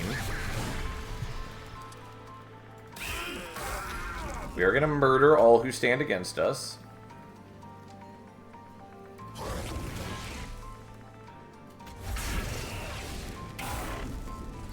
Technically wrong ordering, because I could have done this to him and had him get hit. Oh well, that's fine.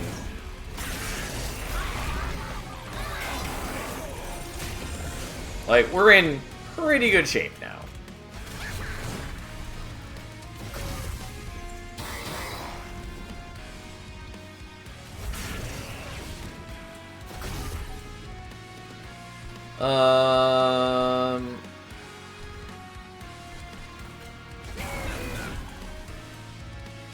Do I want to use the third tiresome climb? Kind of. I think we'll just do the Vengeful Shard. Just reduce how much damage I'm taking. Not that it matters at this point. Like, I can handle taking a bit of damage.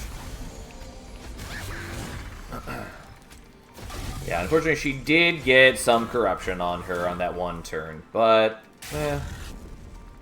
it's mostly fine.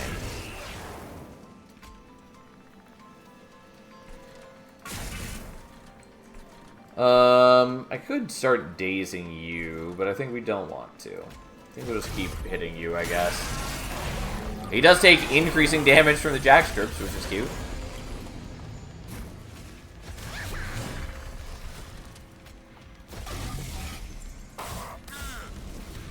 Okay, you guys are still alive. but we'll change that.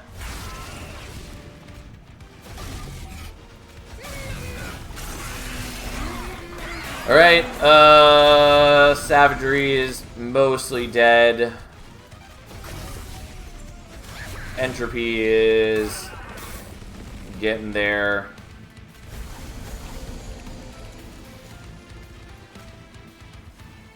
Sure, we'll do it that way. And we're just waiting on Dominion now, as one does. Yeah, whatever. I could Daze Dominion if I needed to. We're not that many turns away from victory, but I could also just not.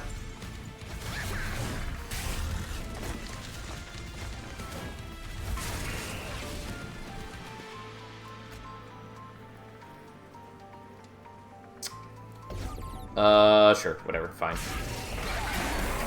May as well just prevent myself from taking a little bit of damage since it dies this turn regardless.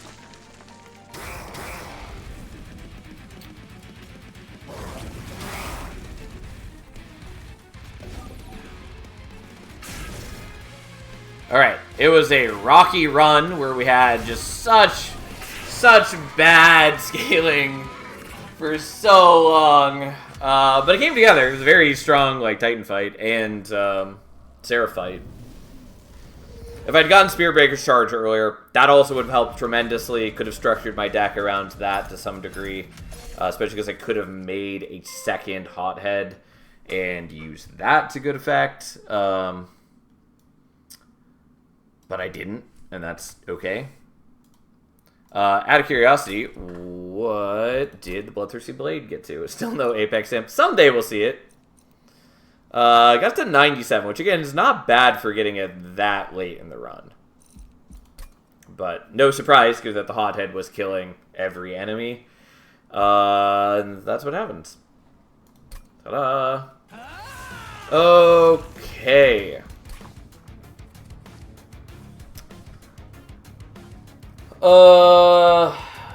It's kind of late. I guess we'll do one more, maybe. Yeah, I don't know. We'll do one more. I probably should stop here, but we'll go again. That run kind of ran long because of all the failure. That said, what are we playing? Maybe Wilden 10. We still have a lot of Wilden 10 to get through. I guess Wilden 10, Stygian. I should do Remnant because we don't have either of those on the board, but I kind of just want to play Stygian, so I guess we're playing Stygian. Vulcan is probably my least favorite clan in Monster Train 2.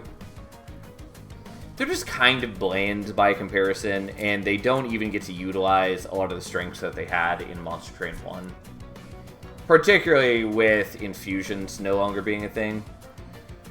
But I mean, there's a lot of other things as well. Do I want the foregone powers? Kind of. I think I do.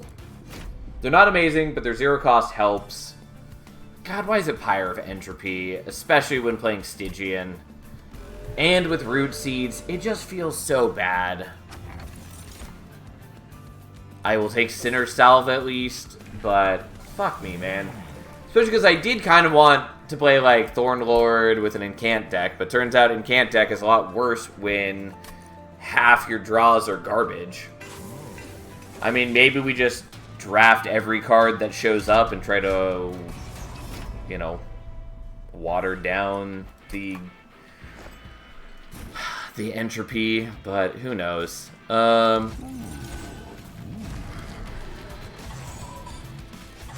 don't know. Here we are.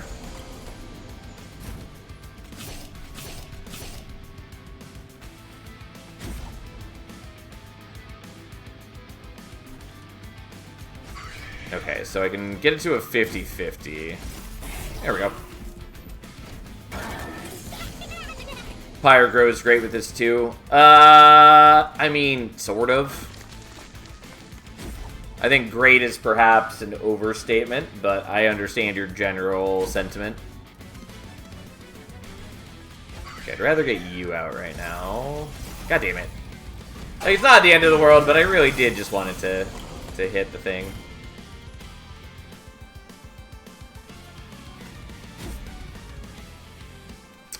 Already forgot that I had Sinner Salve, so that's something. Okay, unsurprisingly, we have the kill. Oops. We have a decent level of attack scaling with Thorn Lord, and I have taken very little damage across the fight so far, so there we go. How thrilling.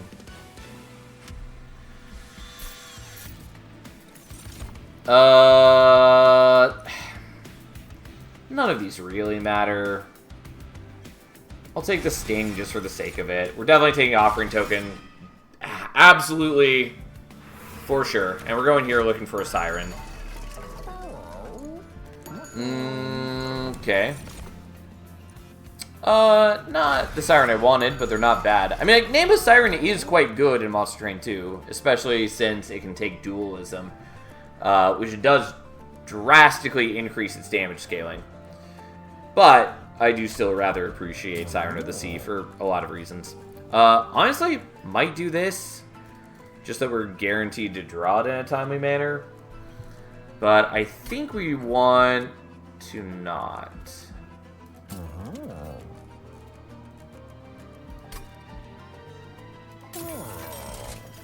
Okay, I do want the holdover more than anything, so there we go.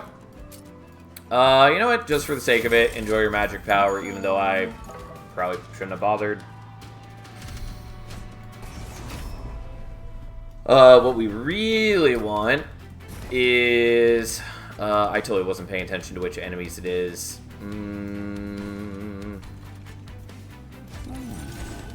I think it's the Vanguard guys, which means I probably should be setting up differently, but that's okay.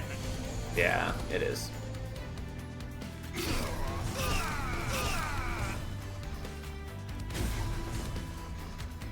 Come on. Yeah.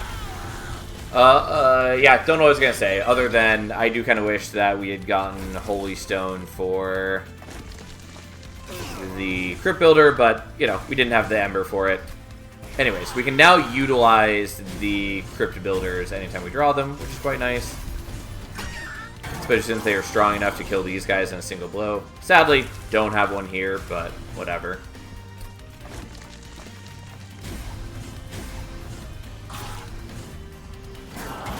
Our damage output is at least quite high.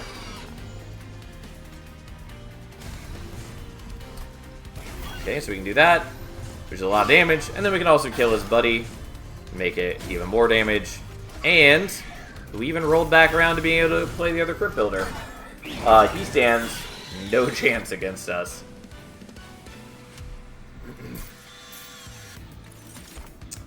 I will take Restoration Detonation as much as I generally hate it.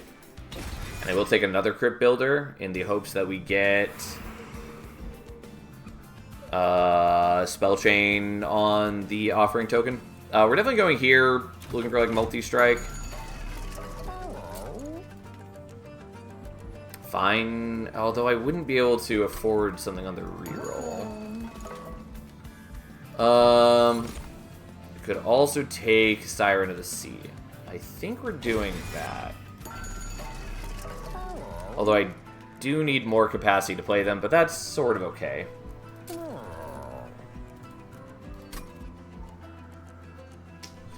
Am I happy with Dualism? I think the answer is no.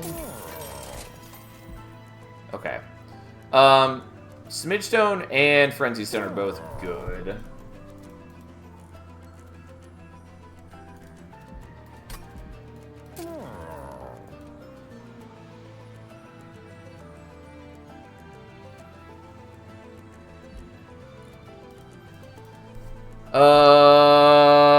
Yeah, I think we're doing it this way. Obviously, it's slower scaling than the Nameless Siren. I think I'm okay with that. And I do kind of want to leave Smidgestone as an option.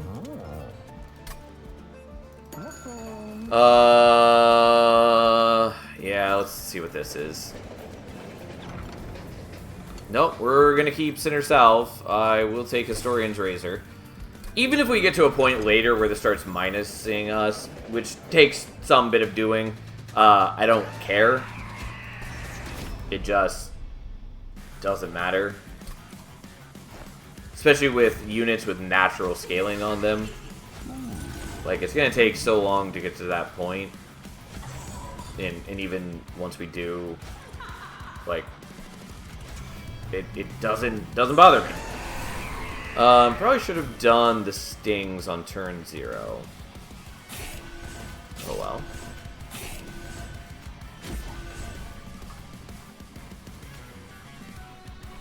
Let's get a unit out of the deck. And let's hope this hits. And it didn't. Oh well. We do have the Restoration Detonation, so we can mitigate taking damage a little bit now. Fuck this guy.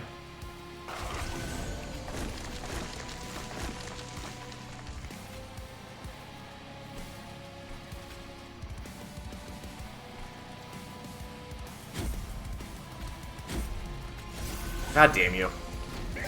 Just wanted to hit the Crypt Builder. It's not that big a deal, but it does fill me with great, unknowable despair. Nonetheless. It is a bit of a shame that I don't have Incant Armor, but it's fine overall, and this is partly why we took the Siren of the Sea over the Nameless Siren. Just because the extra just built-in HP is very good, especially if we hit Smidgestone later. So we'll have a fairly balanced unit that has built-in damage scaling, built-in attack scaling.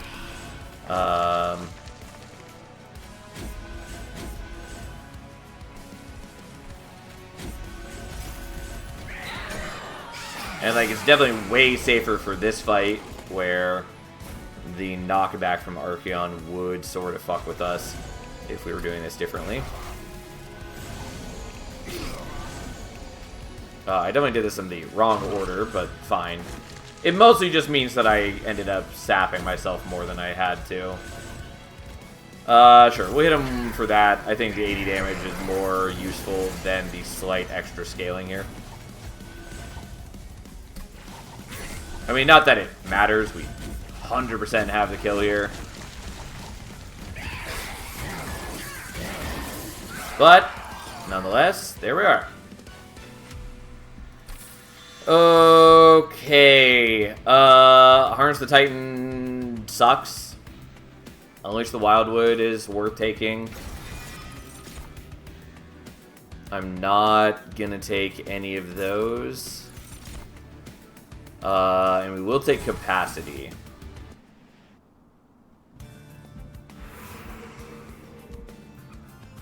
We're going here, looking for Spell Chain mainly.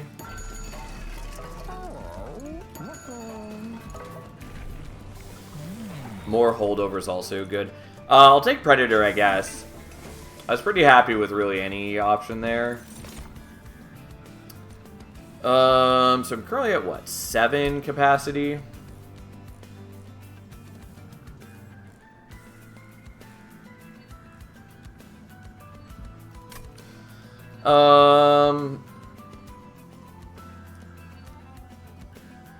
I guess I'll take this, though I don't know if I'm actually going to utilize it. Permafrost doesn't matter to me.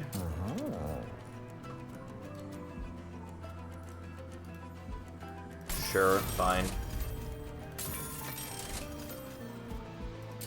Okay, well, we definitely want the Spell Chain. I would love Intrinsic as well on the offering token, but, you know, I don't have slots for it. Unless I wanted to forego one of these two, and I really don't want to forego those.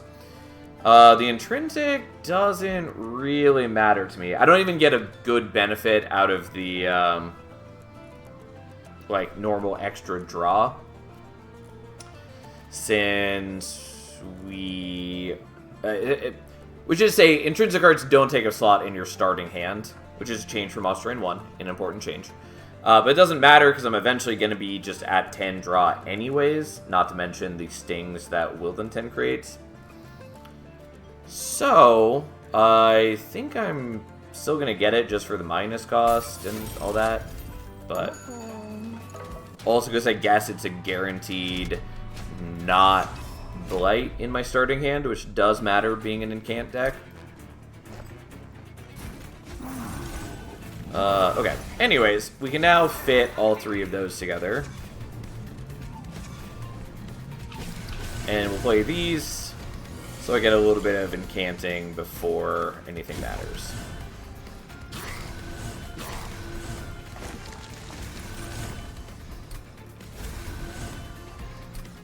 And we've reached the point where I'm strong enough that we don't take any damage, since we are quick thanks to Predator, and we just kind of murder them.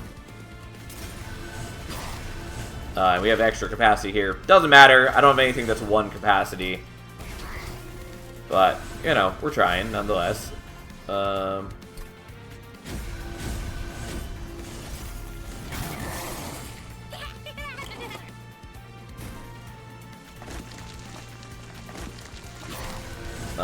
Technically wrong ordering, but, like, it doesn't matter. Especially since I have multiple crypt builders that I can use. And there we go. Yeah, we easily smash through these enemies and should have no problems for the next couple rings whatsoever.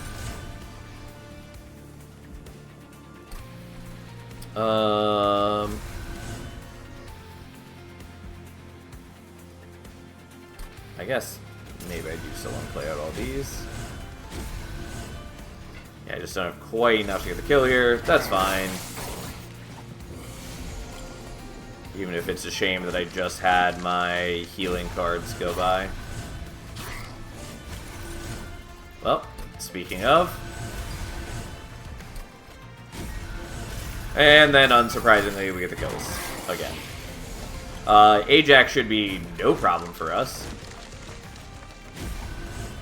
Like, yeah, he's threatening Wilton at the moment, but not really. Especially now that we can also take out his backliners by moving him out of place. And doing that. Easy. And then our Siren squad absolutely murders him. Yeah. There we go. Sure, I'll take Pirate Row to master it finally. Frenzied Swarm is good. So is Guardian's Amulet, but we definitely want the Frenzied Swarm. It doesn't matter a ton, since we do have Quick and all that jazz.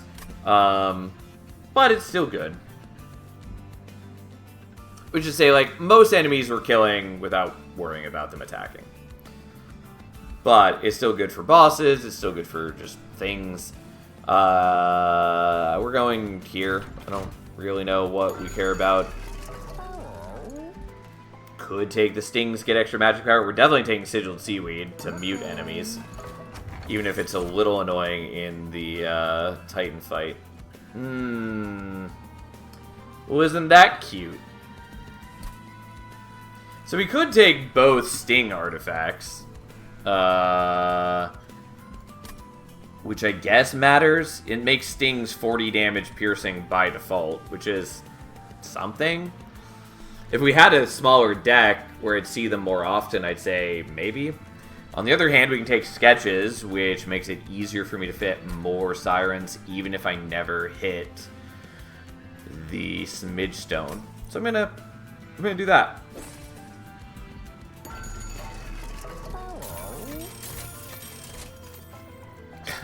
All of the Sting artifacts were here. I shouldn't have re-rolled, by the way. I got carried away, but that's fine. I was going to get rid of the Foregone Powers, but if we're trying to prepare for Sketches, then I may as well get rid of those now. Okay.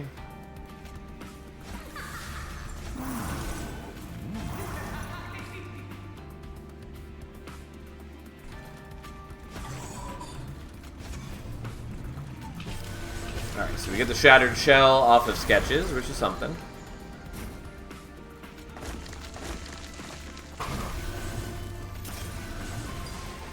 Well, it would have been real cute to have gotten all the Sting artifacts, but doesn't matter. Also, we couldn't have utilized Thorn Fruit, since eventually we just start hitting 10-card draw every turn anyways, and Thorn Fruit generates them at the start of the turn, so we never have capacity in hand to utilize that, which is fine. It's a bit of a shame, but it is what it is. I forgot that they're muted. I was trying to play around the sap, but it doesn't matter, because they don't actually get to attack ever.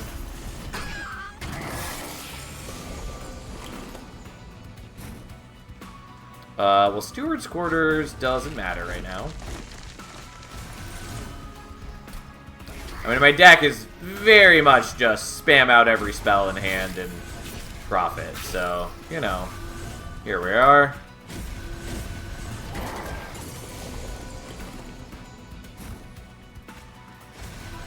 Whoops, that's fine. I accidentally prevented myself from getting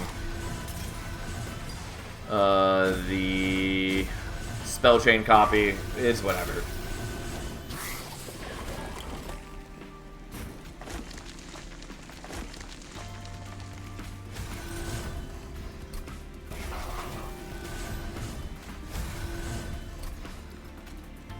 Well, let's see if we can get to a point where Wildenton doesn't die. Nope. No surprise. Not a big deal. It doesn't matter in the slightest. The only, like, problem we have with this boss is that he has a bunch of reanimate, which means that it takes us a while to chew through it, but overall not important. Do I want a second Biogrow? I'll just take the Ensnare. Who cares? I could take Glacial Seal to pull out with Sketches, which is pretty cute. You know what? I'll do it. Although I maybe should have taken the Urchin Spines just to master. This is nice. We're going here.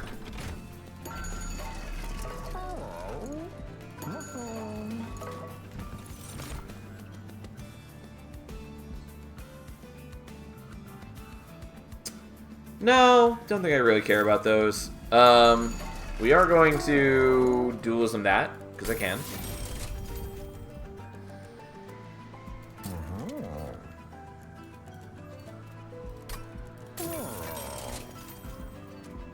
Well, we're going to Incant Armor you, and we're going to Multi-Strike you again, rather than Smidgestone you. That's fine. We do need to work on removing some things, though. First off, we're removing you. And then at the next place, we're going to remove the other Siren. Yes, she is dramatically stronger damage-wise. Doesn't matter. We're fine. I do value the consistency of having the HP as well. And already, you know, we've invested in her, and that's just how that works.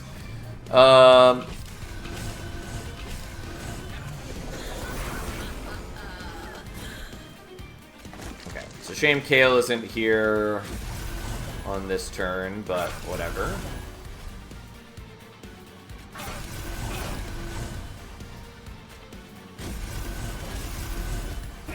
Ta-da! Alright, well, I will tell you right now that the Frostbite build-up, really not actually necessary, but I do enjoy it. Oh, I did kind of mean to put the Siren in front of Wildenton for this exact reason. Technically, we've got a bit of healing, but he still has pretty low HP. I would prefer him not to die overall.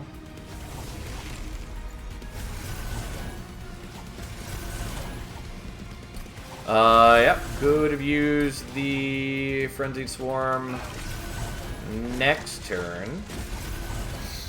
But hey, so be it.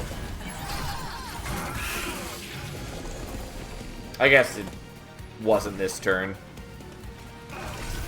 But we didn't know that at the time. We didn't know where he was gonna go.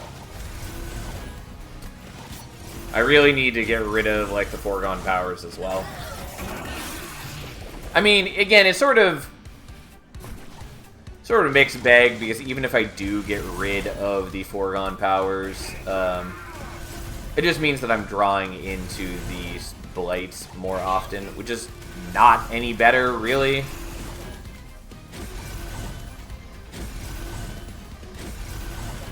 At least the foregone powers are spells, which means that I get the incant off of them. But, God, fuck this shit. Why are you the worst, Pyre of Entropy? God.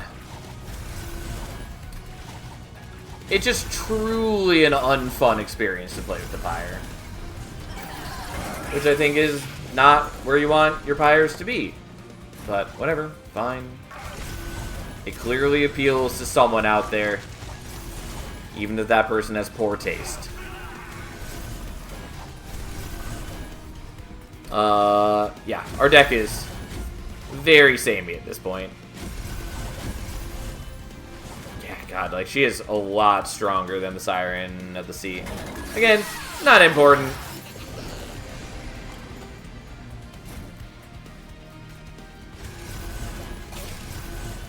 Also, largely unnecessary, but it does still appeal to me that we are stacking up a bunch of Frostbite.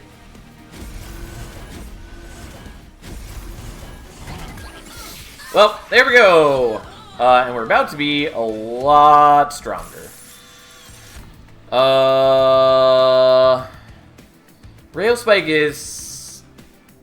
I mean, it's good. I was going to say it's worse in a world where we have a bunch of blights in the deck. It's not entirely true, since the...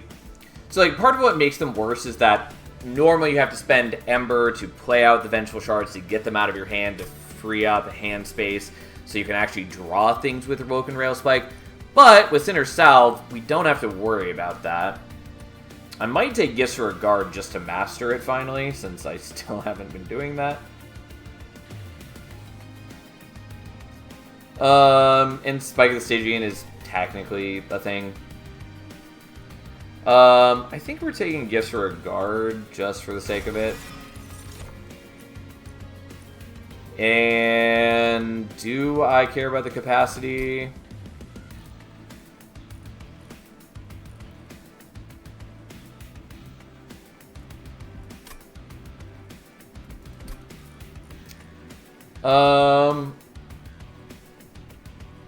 Yeah, I guess so that I don't have to get rid of the Nameless Siren.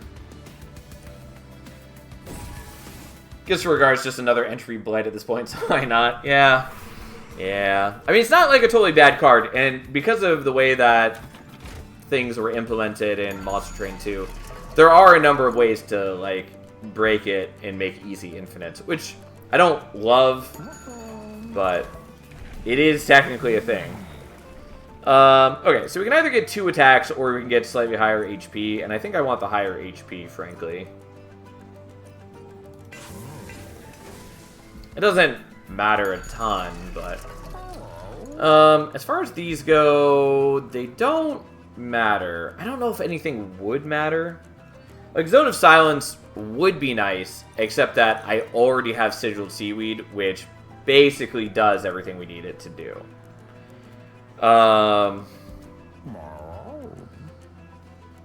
So I think we skip here. Healing does not help. And this is Siren number 2. Oh yeah, it can be insane with Remove Consumes. It meant that even if it doesn't synergize at all with this deck, just like another shard. Yeah, I knew what you meant. And I agree, but... I don't know. We'll get rid of one of these. It barely matters.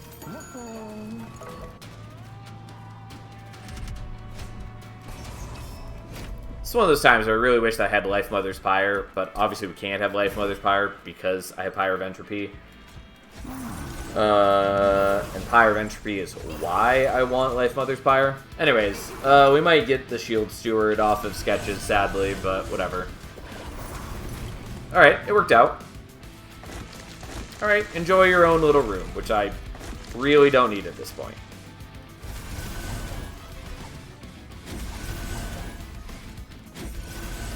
Unfortunately, can't play out the Crypt Builder, but that's okay.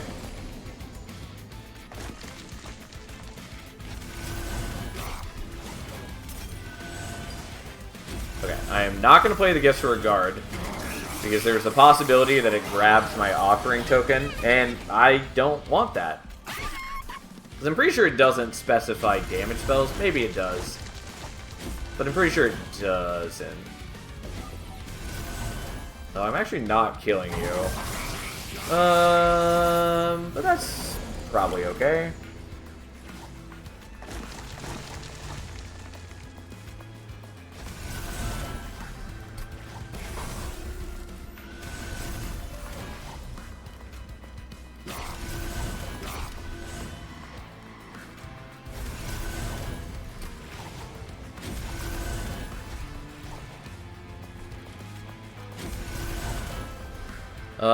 I was like, why are you taking so much damage? Forgot that we both have Historian's Razor and he is in Steward's Quarters, which actually makes them a pretty meaningful threat. Yeah, fuck it. Should have done that on bottom floor. I don't know why I didn't. I got carried away. It's fine. So you're not dead yet, but that is a story we could change.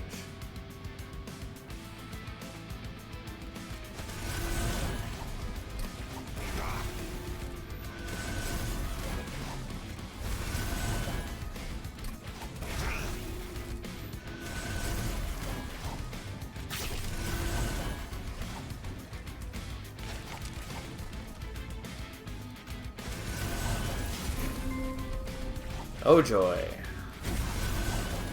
Just what I've always wanted. Some consume cards. Sure.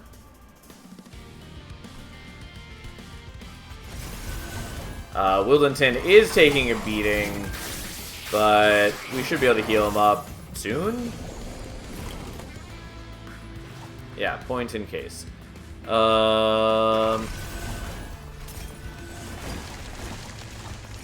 I definitely should have done that differently, wherein I didn't get rid of all the shards before I used the Offering Token.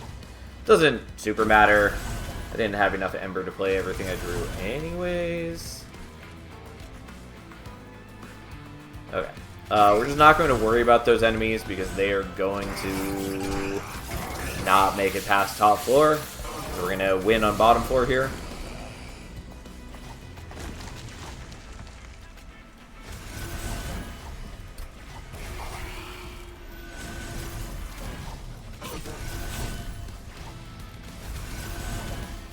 Vengeful shards. Well, time to explode some enemies. I mean, these don't matter because he doesn't... Like, he has Spell Shield, so what am I going to do? It doesn't matter that they're doing 250 damage. But it also is not a big deal since we just beat him to death. Restoring Retreat, we can use on bosses, kind of.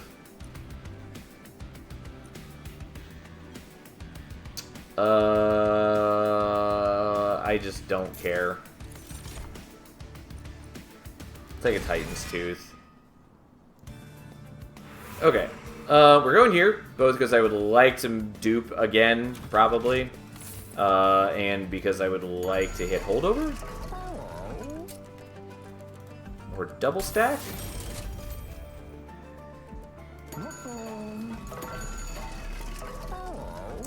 Not helpful.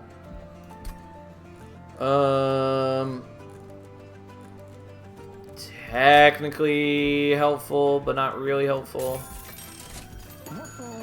Zap tap, we do heal semi-often.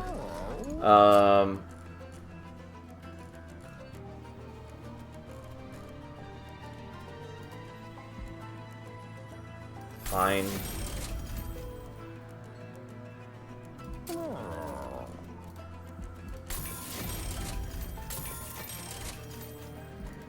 Okay, I will take that. Obviously, I have to wait till I actually draw it, which is something. But, you know, in the grand scheme of things, I don't hate it. I would like to remove things, mostly don't care. So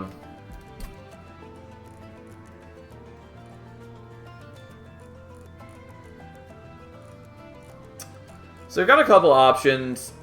I could just dupe the offering token, which is probably the correct choice for a multitude of reasons. Kind of want to dupe the Siren again, though we'd have to make a room for the Siren. And like, it is a huge increase in power, but I think just drawing into the offering token sooner, having more consistent turns, getting to the Frenzied Swarm faster, I think all of that is just better. Not helpful now.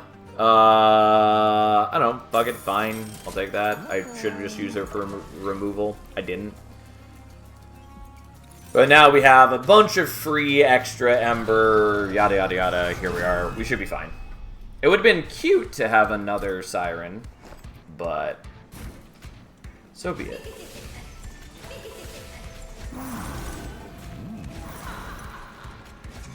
Like, 2 Sirens with 3 attacks is enough. Alright, well, we already have the Frenzied Swarm. Certainly don't hate that turn of events.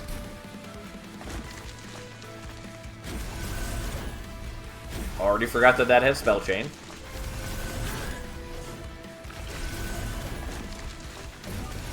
Unfortunately, I still have a bunch of Gorgon powers, which I can't utilize alongside the Frenzied Swarm, but it's not a big deal. Like, again, that's part of the purpose of doing the second offering token, is so that I can more easily filter through my deck. I actually don't have to do that. I mean, it doesn't have an effect either way, but unless I wanted to take a gamble on the foregone power, and I don't, so here we are.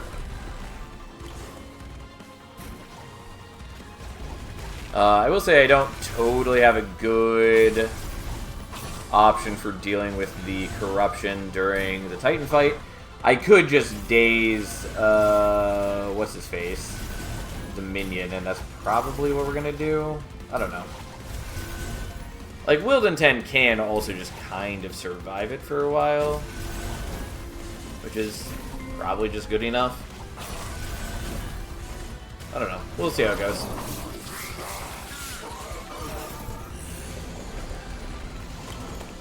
Yes. Time to build up more delicious Frostbite. Also, getting Center Salve at the beginning definitely was appreciated. It is certainly a lot less annoying dealing with this Pyre when none of the blights ever actually hurt me. Like, it's manageable for sure. And again, the Pyre has a bunch of extra HP to compensate for that, but still annoying as shit. Like, let's be very clear about it.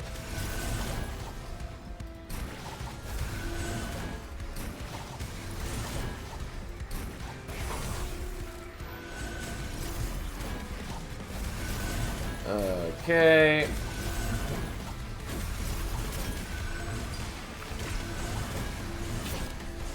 Look at us go. Just spamming out every card in hand because that's what we got. That is the way that we have structured this deck to function. It does take a while to play out our turns, though.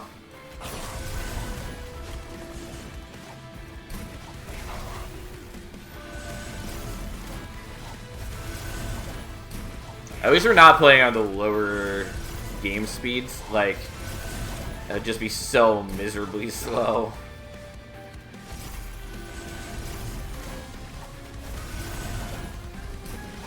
Alright. Also, it's a bit of a shame that the quick from Wilden 10 is largely wasted since we just daze enemies every turn anyways, but, you know, it got us through the early game. And that's why we took it.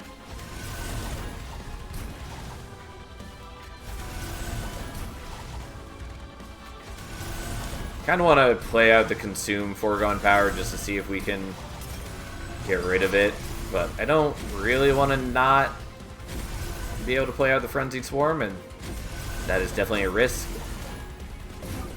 So, here we go. Also doesn't matter in general. We draw a bunch of garbage no matter what we do. Because half of our deck is garbage. That's just life.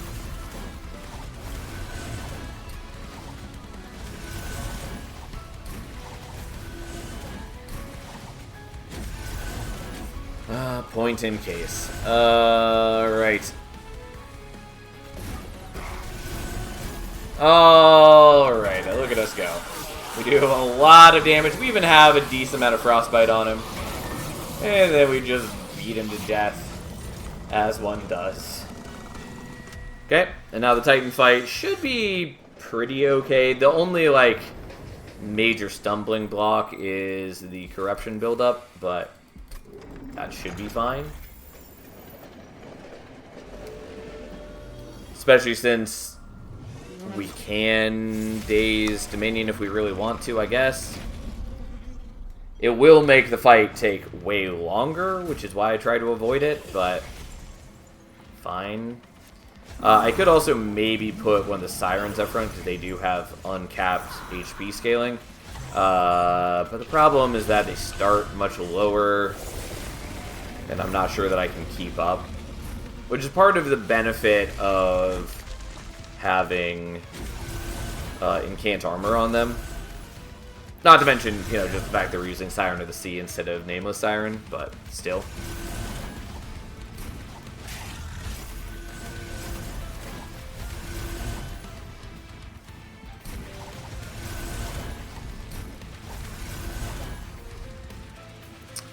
I am not risking Gifts for a Guard yet, because if it hits, like the Frenzied Swarm, life looks a lot worse.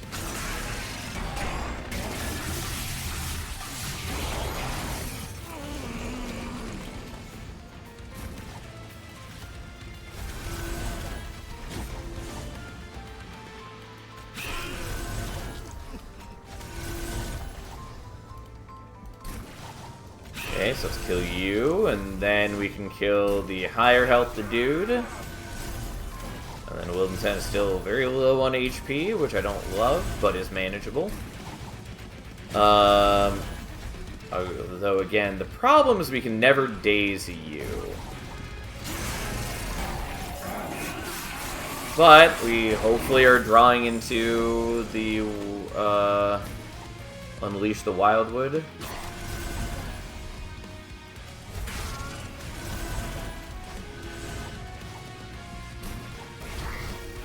And even if Wildenton dies, we're still in good shape, even if I'm trying to avoid it.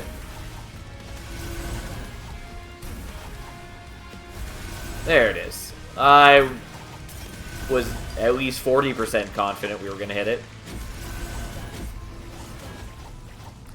Okay. I could daze you. I think we're not going to. It would be nice to daze you, so Wildenton would be less likely to die, but I also want this fight not to take absolutely forever.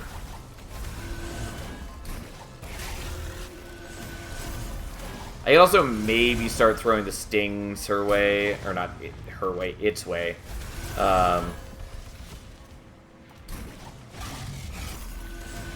And get rid of the spell shields. So then I can start working on, like, hitting it with crit builders to speed things up. I don't know.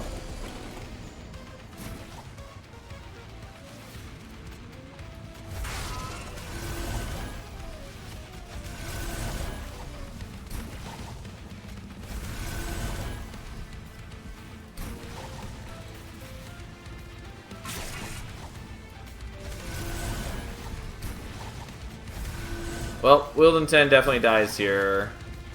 Which again is fine. It's not ideal, but it's not a big deal. Like, we have more than enough damage output to sustain us, and the quick has basically stopped mattering since we have Frenzied Swarm now.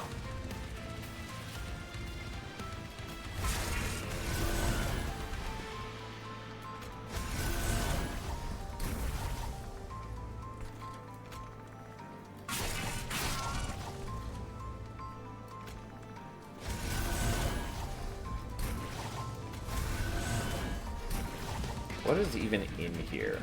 Yeah, meh, I didn't really want to lose the Crypt Builder, but so be it. Hi, cat.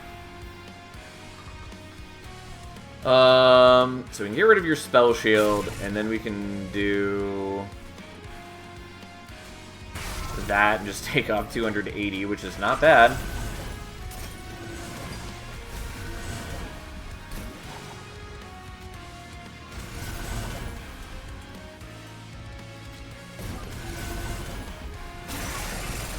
I thought about dazing Dominion there. I didn't. Maybe we start doing that now.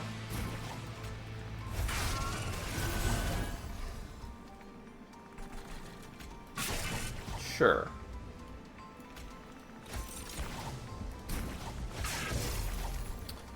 Not that I think the Frostbite really makes a big difference there, but who cares?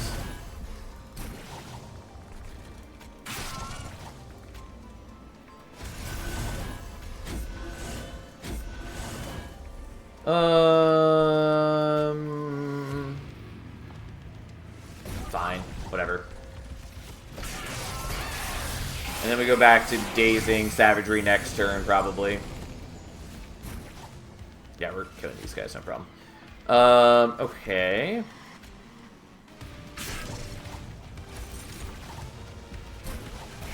It's a shame that the other Crypt Builder got consumed, but whatever.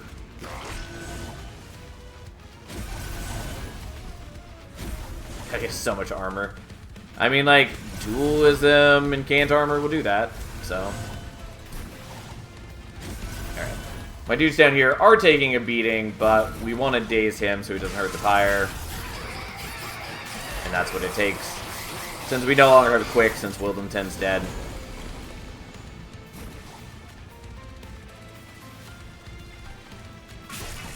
You're almost dead.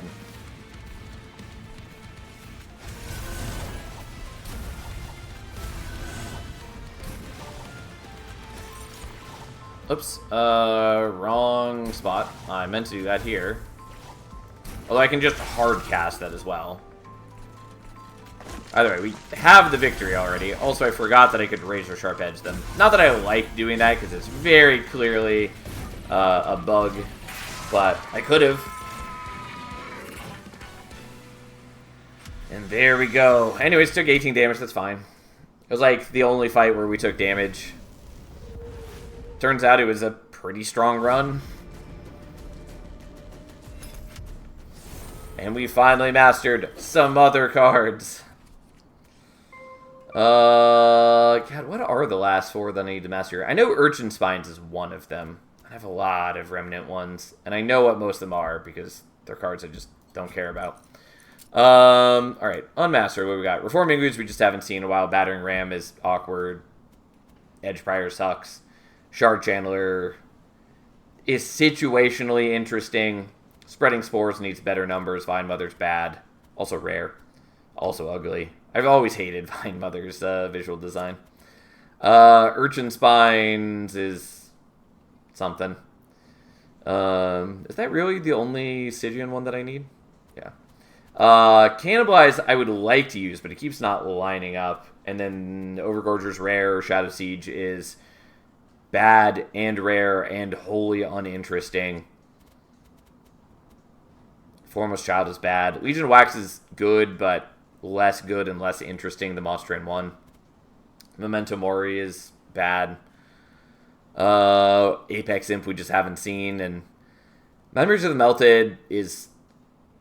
It's a weird card. Like, I want to like it, but there's very little in clan that benefits from it. They have, what, one X-Cost card?